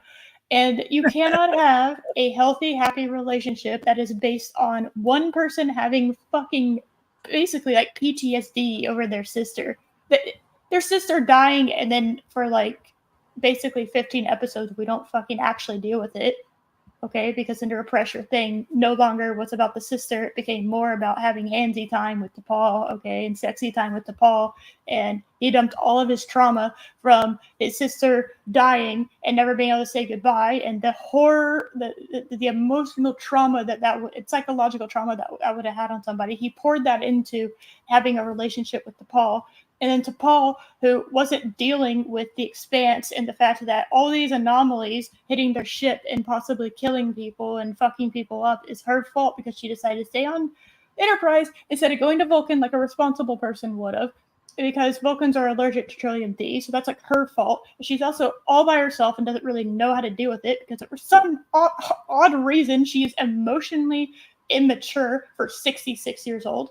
And so she starts hitting up the heroin, hitting up that Trillium-D so that she can feel things, and she can escape the reality of what she's dealing with. Instead of, I don't know, talking to Phlox, who has like 1,000 degrees in psychology and psychiatry, along with other various degrees. And they don't talk to each other. They just kind of touch it. Trip and T'Pol just touch each other and like massage their chakras, and just like, that just makes them feel better, and it releases tension. That's all that was they were releasing tension and not actually dealing with their problems. They were epic dodging it like you wouldn't believe. And it just wasn't healthy. It wasn't a good thing. They were both they were hurting themselves by being with each other. All right? And T'Pol's, she literally was destroying her brain.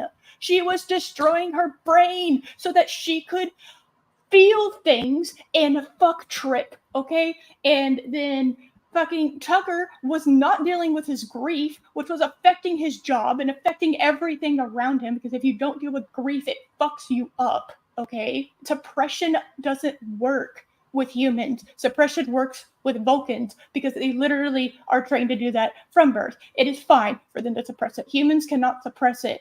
All right? You can't fuck your way out of grief. That's not how this works. Okay? And T'Pol, you can't shoot heroin up in your fucking neck until because you feel better that way. Well, yeah, that's the point of a drug. It makes you feel better at the beginning, and then you keep wanting more and more until you're an absolute fucking zombie of your former self. All right? I can't fucking believe that it's okay for those two characters to be together. To people, and I know, Loki, that you're probably listening, and we've had this session before, and you had some good points, but I stand by what I say. If they would have gotten together in like season 4 or 5 or something, and it would have, not because of Trip's grief, not because T'Pol was fucking lonely and may or may not have had a crush on him. I'm still not sure, because she's Vulcan, and it's pretty fucking hard to tell sometimes when that's a thing, okay? Because Vulcan, okay? It's just, you cannot have a healthy relationship based on trauma dumping and drugs, okay? It's not a healthy, happy relationship. That doesn't work. You're never ever going to have that as a something that's going to be able to continue. Could they have gotten together? Yeah, they could have gotten together at some point. Okay, but how they got together in the first place, you can't have, your foundation is sand. Nothing's going to be built on this fucking thing. There's nothing but sand underneath, okay? It's never going to work. All right? Your floor can't just be sand. You can't put walls. It doesn't work. You're never going to be able to have a full relationship. And they also don't talk. They have like the shittiest communication among couples that I have seen in a fucking while. Okay? They just don't talk. They don't communicate. I hate it. It's just, they're just like, well, suppose like, well, I'm going to be really subtle, and I'm going to like say some shit, and because I want you to ask questions and I want you to do this other thing. And Tucker's like, well, I'm not going to do that. And then they just walk away from each other. And it's like, what in the absolute fuck is wrong? You two are adults. You are adults. What is wrong with you two? Stop it. Either be together and be healthy and happy and good, or don't. Stop with this. Well, they won't they? Oh, but they kind of did. Oh, now they're mated. So they're like telepathically linked. And that's a thing now. And somehow the telepathy of Paul makes Trip immune to Orion's slave girls. Don't ask me why. Who cares? That was in his own head, though. Yeah. Yes. I know, Loki. I know. I know. Let them be happy. I know. But it was temporary happiness, and it had horrible repercussions on both of them, emotionally and psychologically. I don't think it was a benefit in the long term for either one. Okay? Ugh. Anyway. I can't. Well done. I have such issues with how that I don't think I have anything to add. That was nothing for you. Just wow. I considering I'm not big on relationships in any of my Trek and don't like it that much, I can't really disagree. Yes. It detracted from pretty much, even though I really like these characters, I must say that it added nothing to any episode of what was going on while I was watching it. In fact, it took away things from the show, so you get no argument out of me. I just did not see that stuff. You're what do you mean? I disagree on the fact that it didn't. Not true. I mean, he's not wrong. He's not wrong. I did. I disagree with you, Clobby, that it didn't add anything. Okay, we got to see her butt. Well, yeah, but you can get that. You can make up an excuse for to go to decon for that. Yes, but yeah, I'm with that. Any excuse for that, I'm there for you. Yeah, that would have been fine. She could have used Trip. Funnily enough, the fucking Mirror Universe actually talked about that, and that's where I thought, I was like, well, why didn't they? Oh well, she has to fuck or she will die. That is how this works. And Trip is, because to be fair, Troop was probably, besides Archer, the closest person that she really got to and started opening up to. So it would have made sense for her to use Trip and not her commanding officer, obviously, right? Like that would have made more sense. And then you could have had that be wait till you awkward get... and Yeah, just wait till you get to Blood Fever on Voyager. great, wonderful. Because anyway, it's like there was a way to make that relationship work. I don't hate the relationship for what it could have been. I don't hate the idea of them getting in a relationship. I hate what I was given. The execution was lacking. The execution was severely lacking, in my opinion. And yes, okay, I do understand. I, as a viewer watching a TV show, whereas they are supposed to be actually in the event, and I can see there's a season 4. You know, like there wasn't, like I understand neither one of them thought they would survive. It's like, well, we might as well. Well, they didn't know if they'd get picked up for season 4. That was a late decision. That's why they ended with a cliffhanger. From my point of view, I can tell most likely they're going to survive. Now, I have watched many a sci-fi show where one of the, what I would say, main characters just dies and that's it, and you're like, holy shit, wow, that was kind of ballsy, you know. And there's an episode of Stargate that does that really, really well, and you just don't know how to feel after it. It's kind of, it just blows your mind because it's so sudden. You just didn't see it coming. And for those who haven't watched Stargate, I'm not going to say it, but it's just, I hate the execution. And I have this thing about relationships with characters that I like. So T'Pol's my favorite. Phlox would be my second favorite, but T'Pol's my favorite. And I get this visceral, like my disgust mechanism. It's like my disgust reaction. It hits, and I feel disgusted when I see relationships with characters that I like, and it's not a relationship that I enjoy, right? And I've wanted characters on certain shows to get together, and then when they get together, I hate it with a burning passion. CS Miami is always my go-to for this. Eric Doko and Callie Duquesne, I absolutely thought they would be. I love them, the idea of them getting together, and I wanted them to get together. They got together, and it sucked ass. Both characters were like, they became like the worst versions, and I hated it. And I actually stopped watching the show after they got together because it sucked so hard. So it's like, I understand doing relationships and romance in TV shows is a fine line to walk. The Tucker T'Pol thing was, it just bothered me. Like I said, drugs is kind of what got that on T'Pol's side. Like, she had to literally drug herself in order to actually have a somewhat stable relationship with Tucker. And Tucker, instead of like using the neuropressure to get out his grief and to talk and like what he was supposed to be doing in neuropressure, it became very clear that is not why he was going to neuropressure. Very, very clear. And all of that bothered me. Again, it was the 15th episode of the 3rd season before Tucker actually properly dealt with his grief. It took another crewman dying in order for him to be like, oh, maybe I haven't dealt with the grief. No, Tucker, you haven't. I have watched you this whole last season. You have not dealt with this grief. You've suppressed it. Don't do that. That's not healthy. And I don't know why no one's utilizing Phlox. Why is nobody using it?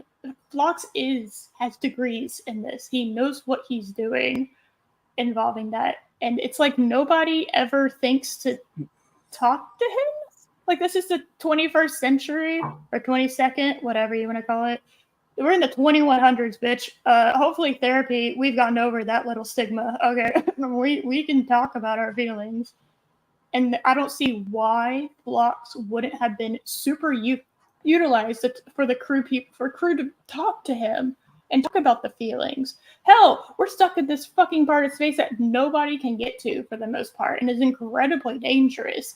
And we're trying to save a whole ass planet and potentially the whole like Alpha Quadrant, right? People are going to need to talk about that, and I don't know why Phlox wasn't utilized for that, because nobody did that. Nobody talked to him for the most part that I saw. My man, like I said, he could have helped with that. He not only does he have psychology degrees, he has psychiatry degrees, which means he can chemically, with medicine treat you too, not just listen to you, but he can actually like help fix you, help you deal with it from a medical standpoint. So I don't know, it's incredibly underutilized. I think they should have had like mandatory sessions with Phlox every week if they could help it. Phlox could have done Troy's job better, definitely, 100%. But I don't know. Your average bartender could have done Troy's job better. I know, literally anybody. And did. Yeah. Yeah. And did. It's called Guinan. 100%. Yeah. Guinan's a 1,000% better therapist than Troy. Yeah. Chris. Oh, we'll have to talk about that one day, Chris. Yeah, that was a huge thing that happened. Anybody who knows anything about CSI Miami who was there for that was like a huge ass thing. But it was I don't know. I had a huge issue with it. And a lot of season 3, I have a hard time looking past that because it became very... It was so prominent throughout season 3. It wouldn't stop getting in my face. I will say there is a cameraman in that show that likes feet, and you can't tell me otherwise, because there was one time, I think it was the Mako. He was doing the Mako. By the way, fuck that episode. All right, if Tucker wants to be with the Mako T'Pol, fuck you for not letting that happen. Oh, that's get out of here. Get out of here. I don't want get out of here with that fucking love triangle shit. Okay, get out. No. All right, get the fuck out of here. All right, go see a therapist. His name is Phlox. Okay, go. Let him be happy. But yeah, I hate. He zoomed in and panned on her feet. Okay, that Mako. I don't know why they zoomed in and panned on him, but they really liked the feet. Just that one example, or saw it happen a lot? Oh no, it just stuck in my brain. I don't know who the cameraman was for that episode, but that episode, it was just odd how they zoomed in and panned slowly along it. Well, you could hear them being flirty with each other, and you're just yeah. All right, sir, whoever is who directed this, who Tarantino? Yeah. I don't know, but yeah, no, I have very strong feelings, as you can tell, about the whole Trip T'Pol thing, because again, T'Pol is my favorite character, so it really bothered me to see that, and I hear you. She was a great character, though. I don't have an issue with a Vulcan and a human getting together. Obviously, my Spock, need I say more? Amanda and Sarek have an amazing relationship. I absolutely support them. I love them. It's just, I don't know. Like I compare Trip and T'Pol to Amanda. I mean, I think that's the obvious thing to do, right? You comparing those two, and it is embarrassing how bad Trip and T'Pol are handling this. It's like, Trip, a Vulcan is very subtle and is not outwardly expressive with their emotions, okay? You know this. You are aware that's one of your issues with them last time I checked, Chucker, okay? So I don't know why you're expecting her to be like you. Do you actually love her for her, or did you like the not T'Pol version of T'Pol? I don't know. Very annoying. Because the woman, the T'Pol he fell in love with was not actually T'Pol. It was the drugged up version of her. In my opinion, that's just me. I hear you. Anyway, Yeah, that's true. Love it. Oh dear. So, thoughts on the actual final episode of Enterprise Terra Prima? Like, you want to talk about that at all? I think it's interesting. I think Yeah. that should have been. I don't know. I don't know if. That It's season, interesting concept. we've talked about the episode Home. Then they came out the box with like 3 straight 3-parters, 2-parters. There's only 1 or 2 1-parters. Which again, not that those stories they're all great. I love them, but man, they need to slow down. By the time we got to the end of that season, I was just, man, another hectic kick our ass season, kick us all over the place season. After that third bad, and it was 13. Like, I hope, and before we, when we weren't sure whether we were getting one or not, I was like, I hope we get back to a standard, more quiet format where we can go just explore space and learn about, our new, what the, space is like. Just learn and get similar to we were a couple of seasons ago. Even though I'm not sure that with the genie out of the bottle that was going to change, but by the time we got to that episode, I'm like, again, there's a lot of interesting stuff setting up for the Federation. I'm not so sure I'm saying what about the whole Earth front or this the Star Trek should struggle with bigotry and talk about it, but it comes similar to what I talked about earlier, how when it comes to war, Star Trek should be episodes like The Taste of Armageddon, even Private Little War, which I have a lot of issues with, or stories that deal with the wars amongst other beings, not so much humans. And when it comes to bigotry and racial supremacy and all that kind of stuff, those are issues, in my opinion, that should be dealt with it's the human, for the most part, humankind as a majority has gotten beyond that crap, that there wouldn't be movements like this, the Terra Prime movement, there's, in this case, fate of aliens. I understand that it's possible. Again, goes back to what we were saying before. It does make a lot of sense in most of your dystopian science fiction stories. It makes a lot of sense. So if your argument to me is, but it makes sense, we're not having that argument because it's true. However, in Star Trek, I don't particularly prefer it. I would have much liked to see them do something much better with their time with those 2 episodes, but they were using it also to deal with the T'Pol trip romance, and they're having a kid stuff as well. So while there's still interesting episodes, and even some of that stuff building up the Federation Charter was interesting, I personally wouldn't have made some of those decisions, and I don't love those episodes, to be honest with you. I mean, I'm with you, Clobby. For the most part, I like the fact that I like the fact that they tried to bridge the gap to make Earth more like the Earth we see in later Star Trek. I get what they're trying to do, but the whole utilizing the trip to Paul thing and putting having a baby. Yeah. Plus, I was always distracted by the fact that it was RoboCop. Oh my god, that's what I was like. I couldn't stop looking at his face, and I was just like, "Why do I know you? Yeah. How do I know this guy?" My boy, Peter Weller. That's my boy. I love Peter Weller. Yeah, it's like nothing against him in the role. He did he did a great job with what he had. He was fine. Especially since is that how you want to end your show? It's the last one, man.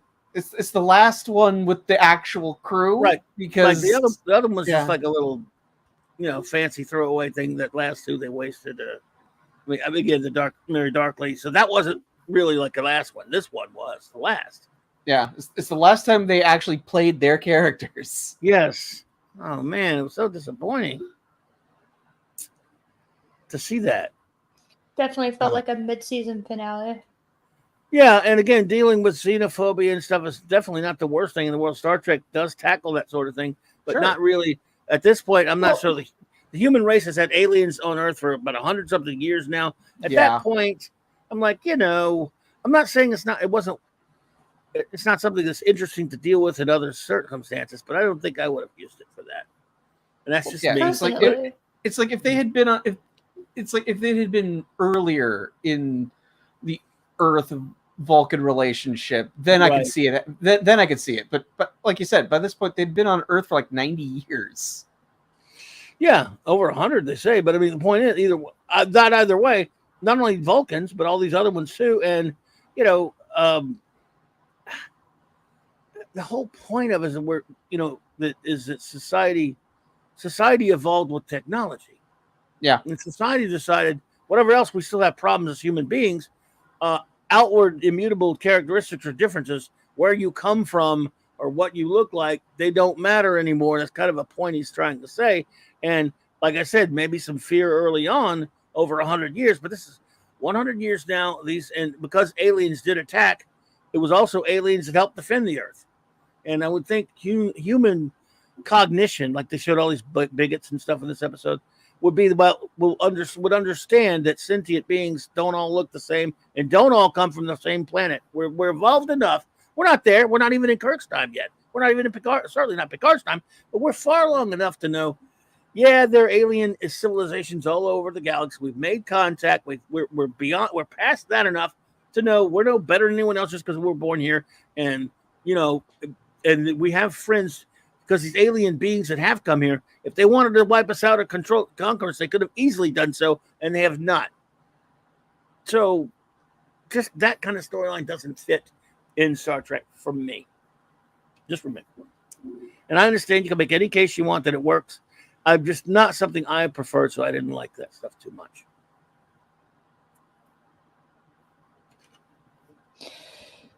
I think if we got rid of the Xindi, that whole last time, I don't think that episode happens. So that's, in my opinion, if we get rid of the Xindi shit, and we don't have it near as much. Yeah. And you have now, I will say, you could have, so what I want it to be is I want it to be a small movement if it happens. I want it to be a very small, we're talking like maybe 50 people, okay, movement. I don't want it to be this huge ass, where it's like apparently multiple thousands of people. That is crazy. So I want it to be this small movement that happens. And you could have it after the Romulan thing, where people are getting afraid because, quite frankly, people can be really stupid when it comes to fear. But I would be perfectly happy with some, if you wanted to do something like that, but it has to be very tiny. And then, like, 99% of Earth is just like, what the hell are you doing? I do not support this. Yeah, it would be I guess, some people that were trying to stir that up. Like I said, I think the whole point was to try to say that we can grow and evolve in our attitudes, and while we'll still have plenty of problems with each other, and like I say, it does allow for a tiny, like you said, a tiny number of people, but the whole point of it is that's kind of thing is the exception the rule. Yeah, that's why you want to have it so tiny. You want to have it so tiny because you want it to be like, well, the majority of us have moved the fuck on, but then you have this group of people, we can call them the flat earthers who decided that they want to, we're going to do this instead because of this. It's like, humanity is going to human, we're going to change and we're going to evolve, and there's going to be things that we're not going to do anymore and we're going to get over, but there is going to be occasional fringe movements, and I don't think that's something you'll ever truly get out. You just have to be careful with their power, and you have to be able to make sure that you don't give them what they want, right? You don't want to give them the power and the make them feel like they're super special and everything. So I don't know. There's a lot, and I do have it's a lot of Enterprise, I have to say. Issues I have, it's very little tweaks make it better by like leaps and miles, Yes. The Stigma episode not being about, oh wow, look at that, we've outlawed mind melds and we've made mind melds illegal, and no one thinks we're telepathic anymore. No, what you do is you make them culturally and socially frowned upon. That's not, everyone knows they exist, everyone knows this is a thing, but the culture of Vulcan has become more leaning towards this other thing, not doing that. And that's the Romulan influence, because how is that so Romulan? It is like the most Romulan thing. Very subtly over the course of lots of years, destroying the Vulcans. That is something Romulans would do that 100%. They would do that. They would infiltrate and they would manipulate over the course of a long time, so subtly that you wouldn't really notice it, because the Romulans are cloak and dagger 100%. They're the sneaky sneaks. They very much like go behind the scenes and they manipulate all. They like to be the puppet masters. Sometimes they're very dumb at puppeting, but they like to think of themselves like that. And especially they hate the Vulcans. They loathe them with every fiber in their being, obviously.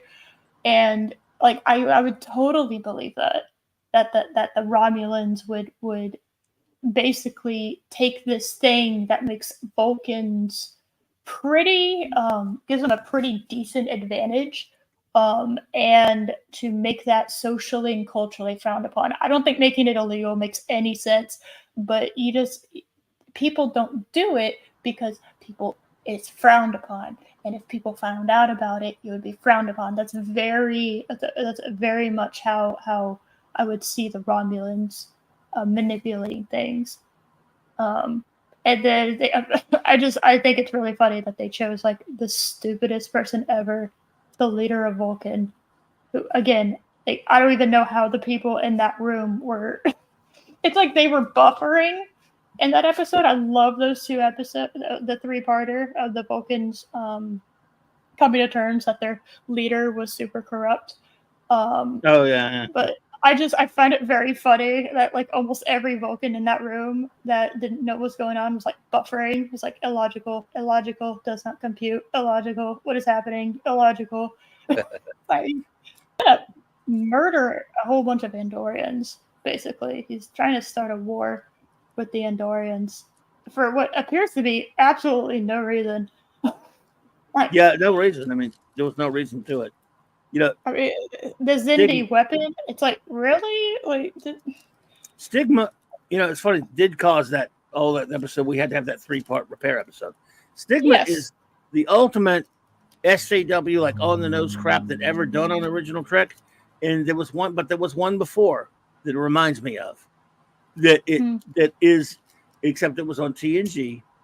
It was in the 5th or 6th, 7th season, whatever, about these idiots who were complaining that warp drive is destroying all of space. Oh, and they go on board the ship, and basically this was the environmentalist wacko episode. Yes, and they go on there. Is that not actually true? I don't remember if that was actually ended up being right. No, it turned up being true at the end of the episode because the idiots who wrote it. So they had this mandate going through Starfleet. Well, you can't travel more than warp 5 now, and that lasted about a few episodes, a handful of episodes, and they just said ignored it because of how dumb it was. Because this is one of the most important plot devices of all of Star Trek. Is warp speed. So and later, not too long, a couple years after, whatever it was, whether it was Brennan, Braga, or Berman, or whoever, said Michael Piller that force of nature. That was it. Force of nature. We finally just said, that wasn't such a good idea. We understand it didn't really work, so we just kind of how about admit it's dumb and stupid. And these, yes, and they admitted why they were doing it. It was just preachy, modern day, and this is like that. Except that they kind of were able to sweep it under the rug a little bit. And it was just stop oil, just stop warp. Right, it's so stupid. And this is the same deal, except this time it was weird because Stigma. I mean, AIDS of course still existed and stuff, but this is many, many, many, many years after it. Let's do a show where we talk about that, where it's just, in this case, it's a Vulcan mind meld. And they'll put a Stigma behind that. I was like, really? I remember when I first saw it, I was blown away. I can't believe you're doing something this stupid. This is moronic. It's going to come back to bite you on the ass. And while those 3 episodes are cool and all, it did bite them on the ass. It made them have to go back and fix something dumb. Yep. And they admitted it. Oh, yeah, we're going to. Yeah, I think it was Manny Cotto and Garfield Reese Stevens. Some of those other people who wrote the episodes were like, yeah, that was not. I mean, even they weren't on the show when Stigma was made, so they're probably like, Jesus Christ, guys. And so when they got hired, they probably said, well, first of all, you guys, we need to fix Stigma. That was stupid. And they still had to acknowledge it, which sucks. So, yeah. So fortunately, 100 years later, mind melds are fine, and Spock can do them. And then, of course, on Voyager, I'm not going to say anything about mind melds because we have an episode tonight called Meld. But which is a solid, Yeah, which is a I'm good episode watching if I it. remember correctly.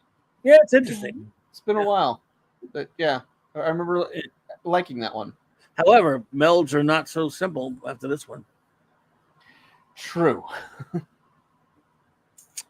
Yes, sir. Yes, sir. Yes, sir. Interesting. Yeah. Well, that's to look forward to. Yeah. What are you guys watching Voyager now? Yes. We decided just to roll literally. So we watched the episode, which involved me laughing. I cannot stress this enough. I laughed my ass off when Trip died. I was laughing so hard. It's so bad. Like, it's like they don't even do it. They don't even kill him off properly. That was embarrassing, Trip. That's how you go out, is that you embarrassingly died. I was like, really? How many times have there been people on the ship and we have figured out literally any other way than blowing yourself up? Like, really? There was no other way that you could have thought to potentially fix this. I don't know. Also, how did external sensors not figure out that there was a ship tailing us? What is? I have several questions. How did they board with almost no one noticing? Because it was a holodeck at warp. How did Shran yeah, there it is. How did Shran get the technology so wrong? They can barely hold warp 2. No, they can apparently hold like warp 7 or something, and also beam on board while that's happening. What? That's like unheard of. What is happening right now? What is even? It's stupid. It's so dumb. But a second after we finished that, I was like, all right. I didn't even give it like air to breathe. It was funny because Paramount Plus obviously knew what we wanted next. So the second we finished Enterprise, it popped up with like an autoplay of, hey, you want to watch Voyager now? And I was like, yeah, I do actually. Thank you, Paramount Plus. Thank you. You understand? Yeah. So we just went straight into Voyager. I didn't give it a chance to fucking breathe because that episode was so stupid. I was just like, I'm out. You didn't let me see the charter speech. Okay, T'Pol didn't hug Archer back, which is rude. We're still pretending like that's not a thing. Okay, sure, whatever. You also gave her like the worst weave ever. What the fuck was that? Okay. History remembers T'Pol having a shitty haircut. That's what I saw. Okay. And lipstick, which was odd. Okay. Very obvious makeup. Vulcans have subtle makeup. That's kind of like the point. Whatever. Sure. Give her like the brightest lipstick you could find on set and give her like a shitty. What did Loki call it? Loki called it was a shitty 80s mom workout haircut. I think that's what he called 80s it. mom. Yes. It's poofy. And I'm just like, oh my God. Because I saw like a blurred picture of it. And I was like, that doesn't look too bad. He's like, you have no idea. And the second I saw it, I was sitting on the couch and I like tried to get away from it. I was like, oh my God, what happened? Oh, good Lord. What is this horrible thing? What have they done to my girl? What happened? Why is she the one with the shittiest hair? That's bad. Mm-hmm. But yeah, we went literally straight into Voyager. So there you go. Well, you should enjoy it. Okay, I don't know, but I'll be interested to hear what you say about it, and you'll catch up to us in no time. We do 4 a week, so. Oh, 100%. We're definitely gonna cut because we're on episode 5. We're going to be starting episode 5 today. First season's short. So, yeah, 15 episodes. I actually went and I was like, okay, I'm supposed to make sure. It's like, okay, 26, 25. Well, there are a couple that they actually finished that were supposed to be aired at the end of the first season, but they could have aired them. They decided to put them onto the second season. So. Yeah. Anyway, that's fine. I don't. Janeway's voice. I will say Loki has like a perfect mimic of Janeway's voice, and it's hilarious. Kate Mulgrew has a rough voice. Yeah. Her voice, it's so funny. It's just, I sound like I'm in a 1950s Hoover commercial. Please buy colon 2H1. And it's just like, oh my God, I'm getting... Put this woman in period pieces in the 50s. She'll rock it out of the world. Like, just her normal talking voice is like announcer, 1950s announcer / commercial person. Like, it's perfect. Some of our chat. Okay. Some of our chat call her Insane Way and Bang Way and Gangway and all. Bang away? Oh no, I don't want to see her bang anything. Thank you. Yeah. Insane Way. She's okay. Yeah. I think it's cute that she nerds out over science. I would say Janeway is probably the most inconsistently written captain. Well, that's against some stiff competition. The way Cisco and Picard were written. Holy crap! I just but they became far more consistent as the shows went on. Where it's like Janeway was like always going all over the place. Actually, I can't agree with that on Cisco. Picard, yes, but even though he got kind of weird toward the end, but Cisco, when he was commander, and even some of a couple early years into when he was captain and stuff. It's like the least sissy of them all. What is this Cisco shit? I just do that because I'm a Kirk first guy.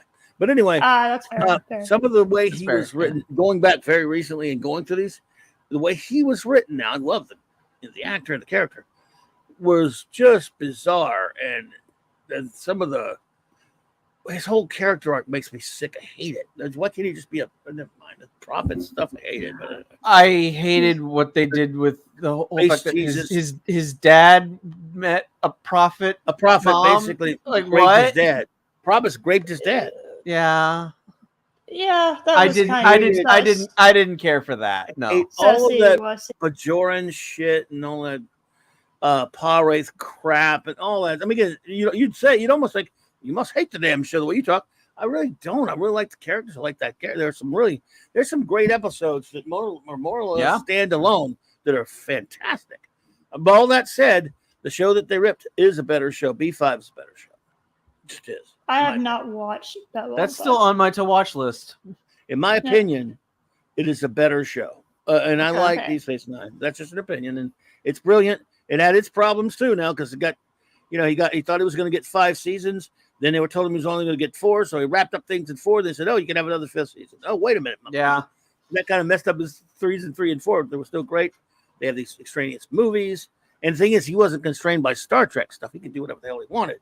Right. Well, even though he shopped it to them, and they said, "No, we don't want this because we'll rip off and do our own." And but I go like, look, that gives you 2 shows that are really good. So that's more the merrier, right? But obviously, if you're I mean, but obviously, if you're him, you don't. If you're the guy you think you got screwed, you're not too happy with it. But yeah. So but man, I love that. Was it Red Dwarf and Babylon 5? Those are 2 on my list. You might, like I said, Babylon 5. It's like a lot of these shows. It's a shame that they require such work. Like people say, DS9. People say it about Enterprise. Yeah, say you really got to give it a couple of seasons. Well, and I understand where someone might go, well, I don't want to give it a couple of damn seasons. If it doesn't grab me in a few episodes, I don't care. But if you do, if you put in the time, like on Babylon 5, for example, when that first aired, and it aired before DS9, I watched the pilot aired and I hated it. Like in 1992, whatever it was. Like, God, I mean, it's this terrible soundtrack. I don't really like the story. It's really stupid. So then the series started, right? And I'm like, it's a science fiction show. In 1992 and 93, you didn't get a lot of science fiction shows. They were hard to come by. So I watch it. What the hell? And it was syndicated. And I started, that was okay, that first episode, slowly but surely, not too long, 4, 5, 3, 4. I'm like, I like this. It's pretty good. And on balance, I thought it was a pretty good first season. I like these guys. Then the second season just starts out of nowhere because you're not told much of anything. Because remember, there's no internet and that kind of stuff. All of a sudden, there's a new captain. The Commander Sinclair, who got to I warmed up to him. I'm like, wait a minute, where's he going? Why'd he leave? I like Bruce Boxleitner, so I'm like, Bruce Boxleitner's pretty cool, though. And he comes on and he blows out of the water. He's like one of my favorite all-time ship captains of anything. But, station captain. And he's brilliant. And he's great. But it's still, at first, you're shocked. You're like, I was kind of getting used to the other guy. Now that what, and there were reasons behind it, of course. Right. Backstage reasons. The man was sick, and he couldn't do the show anymore. But it turned out fine. And then from now on, you're going, wow. Second season gets in a gear early. Like, this is a great fucking show. And the third season, fourth, oh man. But like anything else, you put in the work, which you shouldn't have to, should you? But in this case, I didn't have to with Enterprise. But a lot of people tell you, oh yeah, first season suck. You can watch, but man, it really gets good with the third, and especially fourth season. Then it's over. So they'll. Oh, I really like. I like 4. I think 4, 1, 2, 3. I think would be my order. I would probably put it in that same order, yeah. I'm happy to say 1, 2, 3, 4 for me. No, 1, 2, 4, 3 for me. Because I want a show that feels more like Trek, even if it is clunky, and I like that aspect of it. But as a whole, I love it all because there are a lot of episodes in all those seasons that I love, and I love it. I love those 3 parters, man. Those were so good. They were so good. Mm-hmm. I think there was too many of them. But you know what? I'll take it. God damn it. That was so good. They were very good. So Clobby, real quick. So do you understand why someone like me who's who's decided to give Enterprise a chance and their first exposure to it was Stigma going, nope. Oh yeah. God. A lot of this is personal experience with TV shows. Like wherever you started, you don't pick where you start sometimes. Yes. With all the Trek pilots, it's different. No, I think it's funny because Voyager and I did not have a good starting point. I tried watching it. That's right. It's all Josh's fault. That's right. We covered a video. Of the episode of Tuvix. That was my first Voyager. Oh my episode. God! I can't wait to get to that one. And I was like, that's okay, this guy's kind of fine. And then he's he's like the worst of both. And I'm just like, I very quickly did not like Neelix. So I hate Neelix. But that was my first episode, and then I was like, I don't understand anything that was happening. So Raquel is psychotic about him. So, yeah. What does that mean? I don't know what that means. Is that a good or? Well, we call him. Yeah, she hates him. I mean, every time she can't start a review. Like if he's in the episode, which he mostly is. She says, "Let me start." Everybody was saying, "I really, really hate Neelix, and I despise Kes." That's her caveat every time she reads a review. If they happen to be in the episode or happen to be mentioned for whatever in a review and her notes, that's her big thing. So we made a bunch of like videos and stuff. Like I call him the Chicken Man. We started calling him the Chicken Man. We got the video, from Toy Story where they go, "It's a Chicken Man," that. Oh yeah. So we have Mark made a video. You should see it. It's great. It's the Etch-a-Sketch. Draw that man in a chicken costume. And it's got the Etch-a-Sketch and then it's got the dog. It's a Chicken Man. Nobody I know. We got one guy, but everybody else hates the freaking crap out of Neelix. I hate him. He destroys every scene he's in. I can't take a scene seriously when he's in it. And again, it's nothing against Ethan Phillips. It's the character. I think it's the character. No, she's cruel. She's Bigfoot. She says it about the actor. But I said, nah, it's never really the actor. They have to. They're given something to work with. They have a contract. I don't blame the actor generally. Right. So, same here. Unless it's Will Wheaton. Yeah. Well, yeah. Of course. But because here's the thing: as much as I hate Neelix, I despise the character. He's actually a central character in one of my favorite episodes of Voyager. Oh yeah, you can't get away from him. I mean, look, when we get a rare episode so far that he wasn't in, we're like, hey, Neelix free episode. That adds it up like a notch in the rating. He sucks. Tess, lovely woman and stuff back then, and lovely. Not so much now. Yeah, we won't go there. But again, oh no, I don't. Raquel hates that whole creepy their relationship. She hates that. I hate that too. It's really disturbing to her. Yeah, and why does it feel like because he is old and she's 2 years old. They're like a father-daughter thing, but she's 2 years old. No, it's romance. The age gap doesn't work. The age obviously I'm a little biased in this. Age gap relationships can work. I don't see why theirs does. And I'm like 5 episodes in. Okay. Well, you got to run past the fact that she's 2 years old. Obviously, that's an alien species that that means Oh no, I just mean like by the adult. looks of them, that doesn't look they don't like fit. they would. Well, he was all No. jealous of Tom Paris, remember? Because he's all jealous of Tom, because she's a young dude, and yeah. So no, it's super creepy, just because he's creepy and he's annoying, and He is creepy. Oh when my she's God. with the doctor and sick bay and stuff, she's fine. When she's catching some aliens using her some silly telepathic, turning her evil or some kind of crap, or using every week or whatever. So she some other is kind of actually dumb- telepathic. Okay. She has some abilities there that Tuvok helps her with, but yeah, I mean, so I just, yeah, of course you got to have her on there, like the Counselor Troy, or as we all call her, Counselor Cameltoe. Yeah, so yeah, this shows it. Look, after that 7th season of DS9 was so excruciating. By the end, I got to it. I'm glad to see, better or worse, a ship out in space doing Star Trek-y science fiction stuff.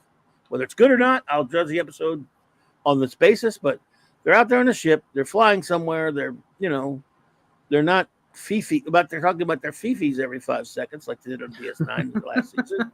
They're not at war necessarily. At least at least I don't want to spoil it since you just started the show, but at least He really does.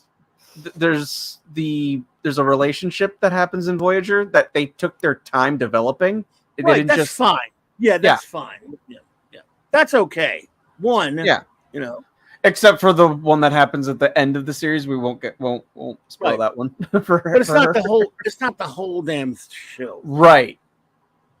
So yeah, and of course, the holographic Doctor's the best character for me, man. Robert Picardo's easily the EMH is the best character of Voyager. Stolen from Red Dwarf, but whatever, it's cool. That idea, of a hologram. So yeah, but he's cool. He's really good. I mean, getting Robert Ricardo was just a huge plus for him. He's great in that role. They have 3 Roberts on that show. Yeah. Imagine that. There must be something. It must mean something. I don't know. Well, now that I think we've talked so much about Enterprise that we've now moved on to Voyager. Yeah, sorry about that. Well, no, you're fine. I mean, I kind of started that by saying I rolled right into it because that's how little I gave a shit that Trip died. So. Oh, yeah, he didn't die. That's a stupid hologram, garbagey holodeck civilization. Kid Trip is live and well. All right, and T'Pol didn't have that in her. We'll agree with that. Yeah. Hashtag Trip lives. Trip lives. Trip lives. Yep. So to hell with that stuff. Oh man. This has been fun though, because I love talking to me some Enterprise. I never get tired of it. Never get to do it much. So after Voyager, we get to get to Enterprise. So Raquel loves it too. We can't wait to get slogged through this Voyager so we can get to our beloved Enterprise. And we missed TOS. We had so much fun doing that. We wish we could be back doing that now. It's all good. Yeah, we'll be all right. Well, wow, 4 hours. Holy shit. I didn't realize it was like 4 o'clock. It's amazing. I gotta go run do stuff. I don't know what, but gotta run and do it. I'm hungry. Well, everybody's hungry, I bet. Well, how about this? I literally just had to mute myself because my wife called me. She's like, "Do you want me to pick up Chick-fil-A?" I'm like, "Yes, I'm starving right now." Go for it. I gotta go grocery shopping and get ready for tonight's show and in this 90,000 degrees heat. Oh my God! You see? Oh yeah, because you're in. Yeah. God, I don't want to go out there. I won't mention that it's currently 75 in Pittsburgh. All right. Yeah. Well, you can suck it in December. I can always put more clothes on. Right. There's only so many you can take off. Hey, no argument from me. I'd trade places with you in a heartbeat. This bullshit. I'm lucky when we get a little rain every now and then. Oh God! When was the last time it rained? We got a little bit yesterday. But today. We got some yesterday. May was the last time it rained here. I swear. I think. I guess I shouldn't bitch. It's only 93 out there. Wow. It's not okay, Chloe. You and I both know because you live in Louisiana. All right. You and I both know that you can't look at the damn thermometer and believe what it says. You have to look at the heat index number. Right. It says feels like that number. Yeah, feels like 99. It says, which is still pretty. Yeah. Nice see. Nice and chilly. Let me see. What does mine say? Mine on my phone. 97 degrees feels like 102. Great. Whoa. We're having Dude, a nice it was getting cool up breeze. to like 119. There was like a 119 day in there at one point. Oh yeah. Like. So that sucked a lot. Take a while for my truck and my AC in my truck to get burning. I'm gonna go burning up, and hopefully I'll get that. And I gotta go grocery shopping. So. All right. Well, how about thank you. Thanks for having me. Tell them what you tell them where to find you. Tonight, of course, 4 more episodes of Saturday Night Star Trek, including an all-time classic Star Trek Voyager episode. We're on the threshold of something groovy. The threshold of something groovy? Is that the name of an episode? It is. That's amazing. The name of it, the threshold. Yes. And oh boy. God have mercy. That episode is special. And not just for how dumb the idea is. I was noticing some directorial problems. I'm like, wow. This show was a piece of... I mean, I thought... Because I was thinking, you know what? We always say that. And we hadn't seen it forever. But I'll watch it this time. Because, you get older, you have different... Believe it or not, you get different responses to things that you may have seen years ago. So I was thinking, you know what? All the fun we've been having making fun of this. Now I'm going to watch it. It wasn't that bad. So I watched it again the other day. Or was it last night? And I was like, oh my God. It's just as terrible. It deserves its place as one of the worst episodes of real Star Trek. Stupid it is. It's like, yes. I mean, it's just like, forget, you can stretch, I could stretch some stupid ideas sometimes and go, it's a leap, but whatever. But how badly directed this thing is, Brendan Braga is a freaking, that dude he did it on TNG. They would have let him do it on DS9 if he'd been working on there. And he did it on Voyager, he did it on Enterprise.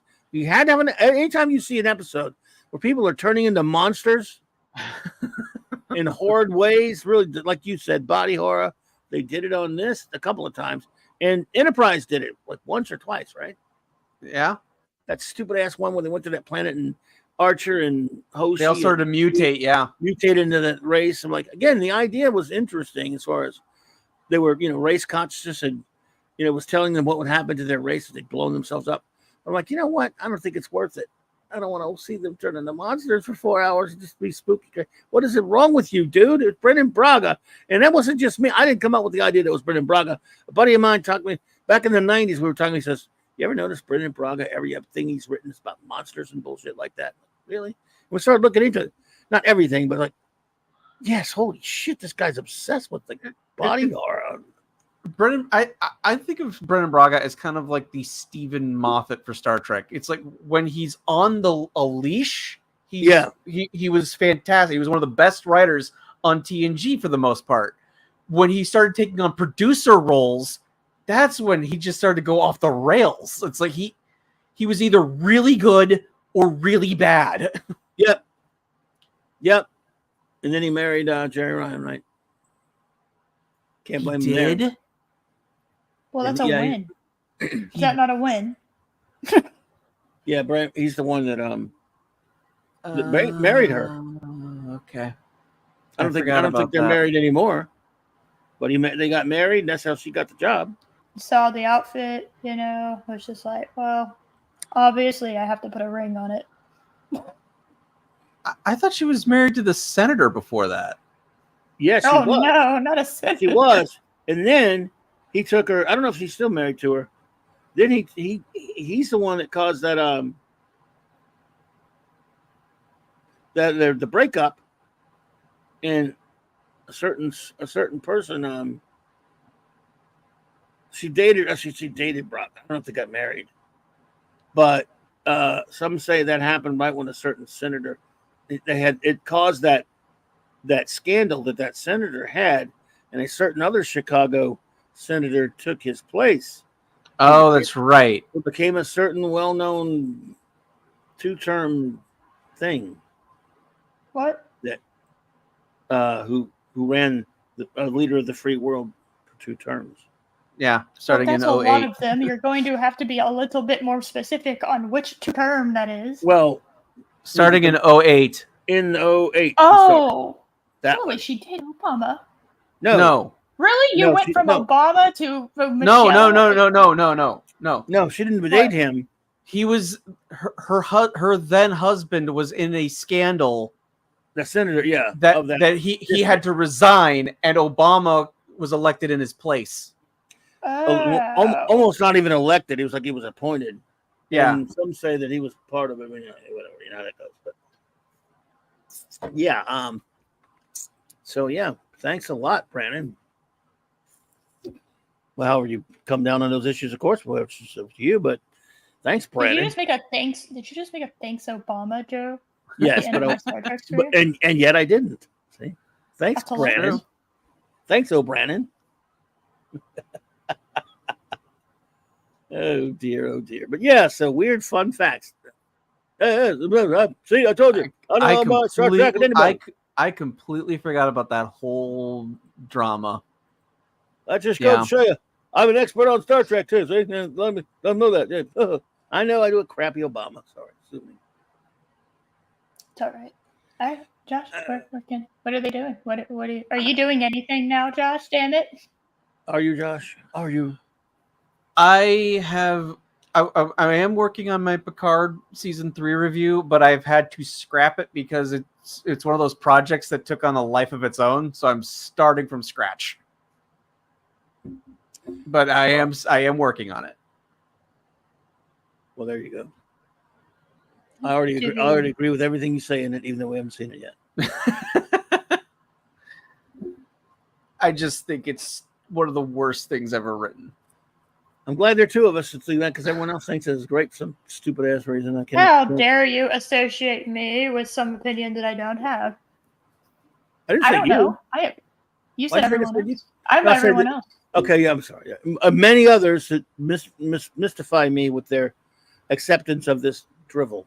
And I know Loki likes a lot of the shit, but he loves him some shit porn, so that's not really like a huge shock. He loves ships. Loki is a monster. We know that. And he likes the ships. He likes the soundtrack, and he likes seeing the characters. The soundtrack was stolen from Jerry Goldsmith. That didn't count. There was a lot of reused music. That's why it was good. There you go. Yeah. It was from First Contact. Yeah, that's fair. Yeah. And Loki told me last night when we were getting ready to finish up the opening two-parter to Voyager. So apparently the Blu-ray for Picard season 3 had a. Have y'all heard about this? They had an unfinished, unrendered version of like the end shot of the NCC 17, the Enterprise D. I guess this is cut it. And it's in the show that was live. It was beautifully done, and it was very highly done. It was just like this really perfect shot of how beautiful the ship is. But what they put in the Blu-ray was an unfinished rendering of the ship. Really? And so it looks like shit. Yes, wow. It looked like absolute shit. It looks like a PS1 graphic. How do you make that mistake? Hold on, let me see if I can find it real quick before I sign off. I had not heard that. Me either. That's nuts. And thank you, Chris. I do hope to have my Picard review out before Nerderotic's Picard review. You will. You're on pace because he didn't done the first season yet. All he did. Look, I love my boy Gary, but I don't know how he liked that stuff. I don't get it. Yes, I don't get it either. Yeah. Yeah, the production team swapped the flyby shot late in the process, and they fucked it up. they somehow, because it was correct on the streaming service. On Paramount Plus, it is correct, right? But somehow on the Blu-ray, they use the unrendered, unfinished one. So how instead on of it earth do you make that mistake? I don't know, but is there instead a of it picture? going around, and it's all shiny and you can see through the windows because it's it's so well done. It's literally flat. There's no shading. and it just goes blue. It just goes off, and it doesn't like there's no detail. It's so shit. But yeah, that's what he told me. He's just because that's like one of his all-time, probably his favorite scene in the entire show of Picard was that shot, this money shot of the Enterprise D flying by, and they fucked it up in the Blu-ray. Nice. That's fantastic. I love it. I know I'm evil for loving it, but I can't help it. Screw it. Yes, That's so hilarious. The joke's on you.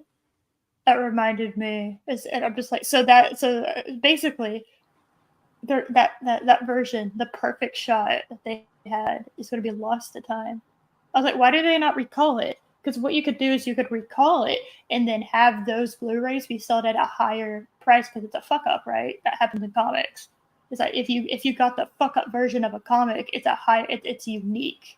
It's worth more than like the reprint that's correct, right? Right. So why would they not do that? And apparently Paramount has just gone, yeah, whatever. Sorry. Anyway. There you go. Moving. Good stuff. Good news. Totally embarrassing. So, but yeah, I ain't got squat except for we'll do Stoofs next week. I don't know what Stoofs we're doing next week, but we are doing Stoofs next week at some point. So, doing buddies? As far as I'm aware, I don't think I have anything going on next week that I can think of. So, well, thanks for having me. I got to run out of here now and get various things done. But you guys, always fantastic hanging out with you and our buddies in the chat. Chris Perzout, you rock, buddy, and all those other great friends out there. Loki, he's there somewhere. Yes, he's there somewhere. I will. We will sign off, and then Clobby can leave and go get noms, and Josh can leave and get noms, and I can leave and I can get noms. We will all go get noms. Noms are a good thing. Yes. I need some noms. They're excellent. Yeah. Bye, everyone. Thank you for coming. Bye, everyone. Bye, everybody. Bye.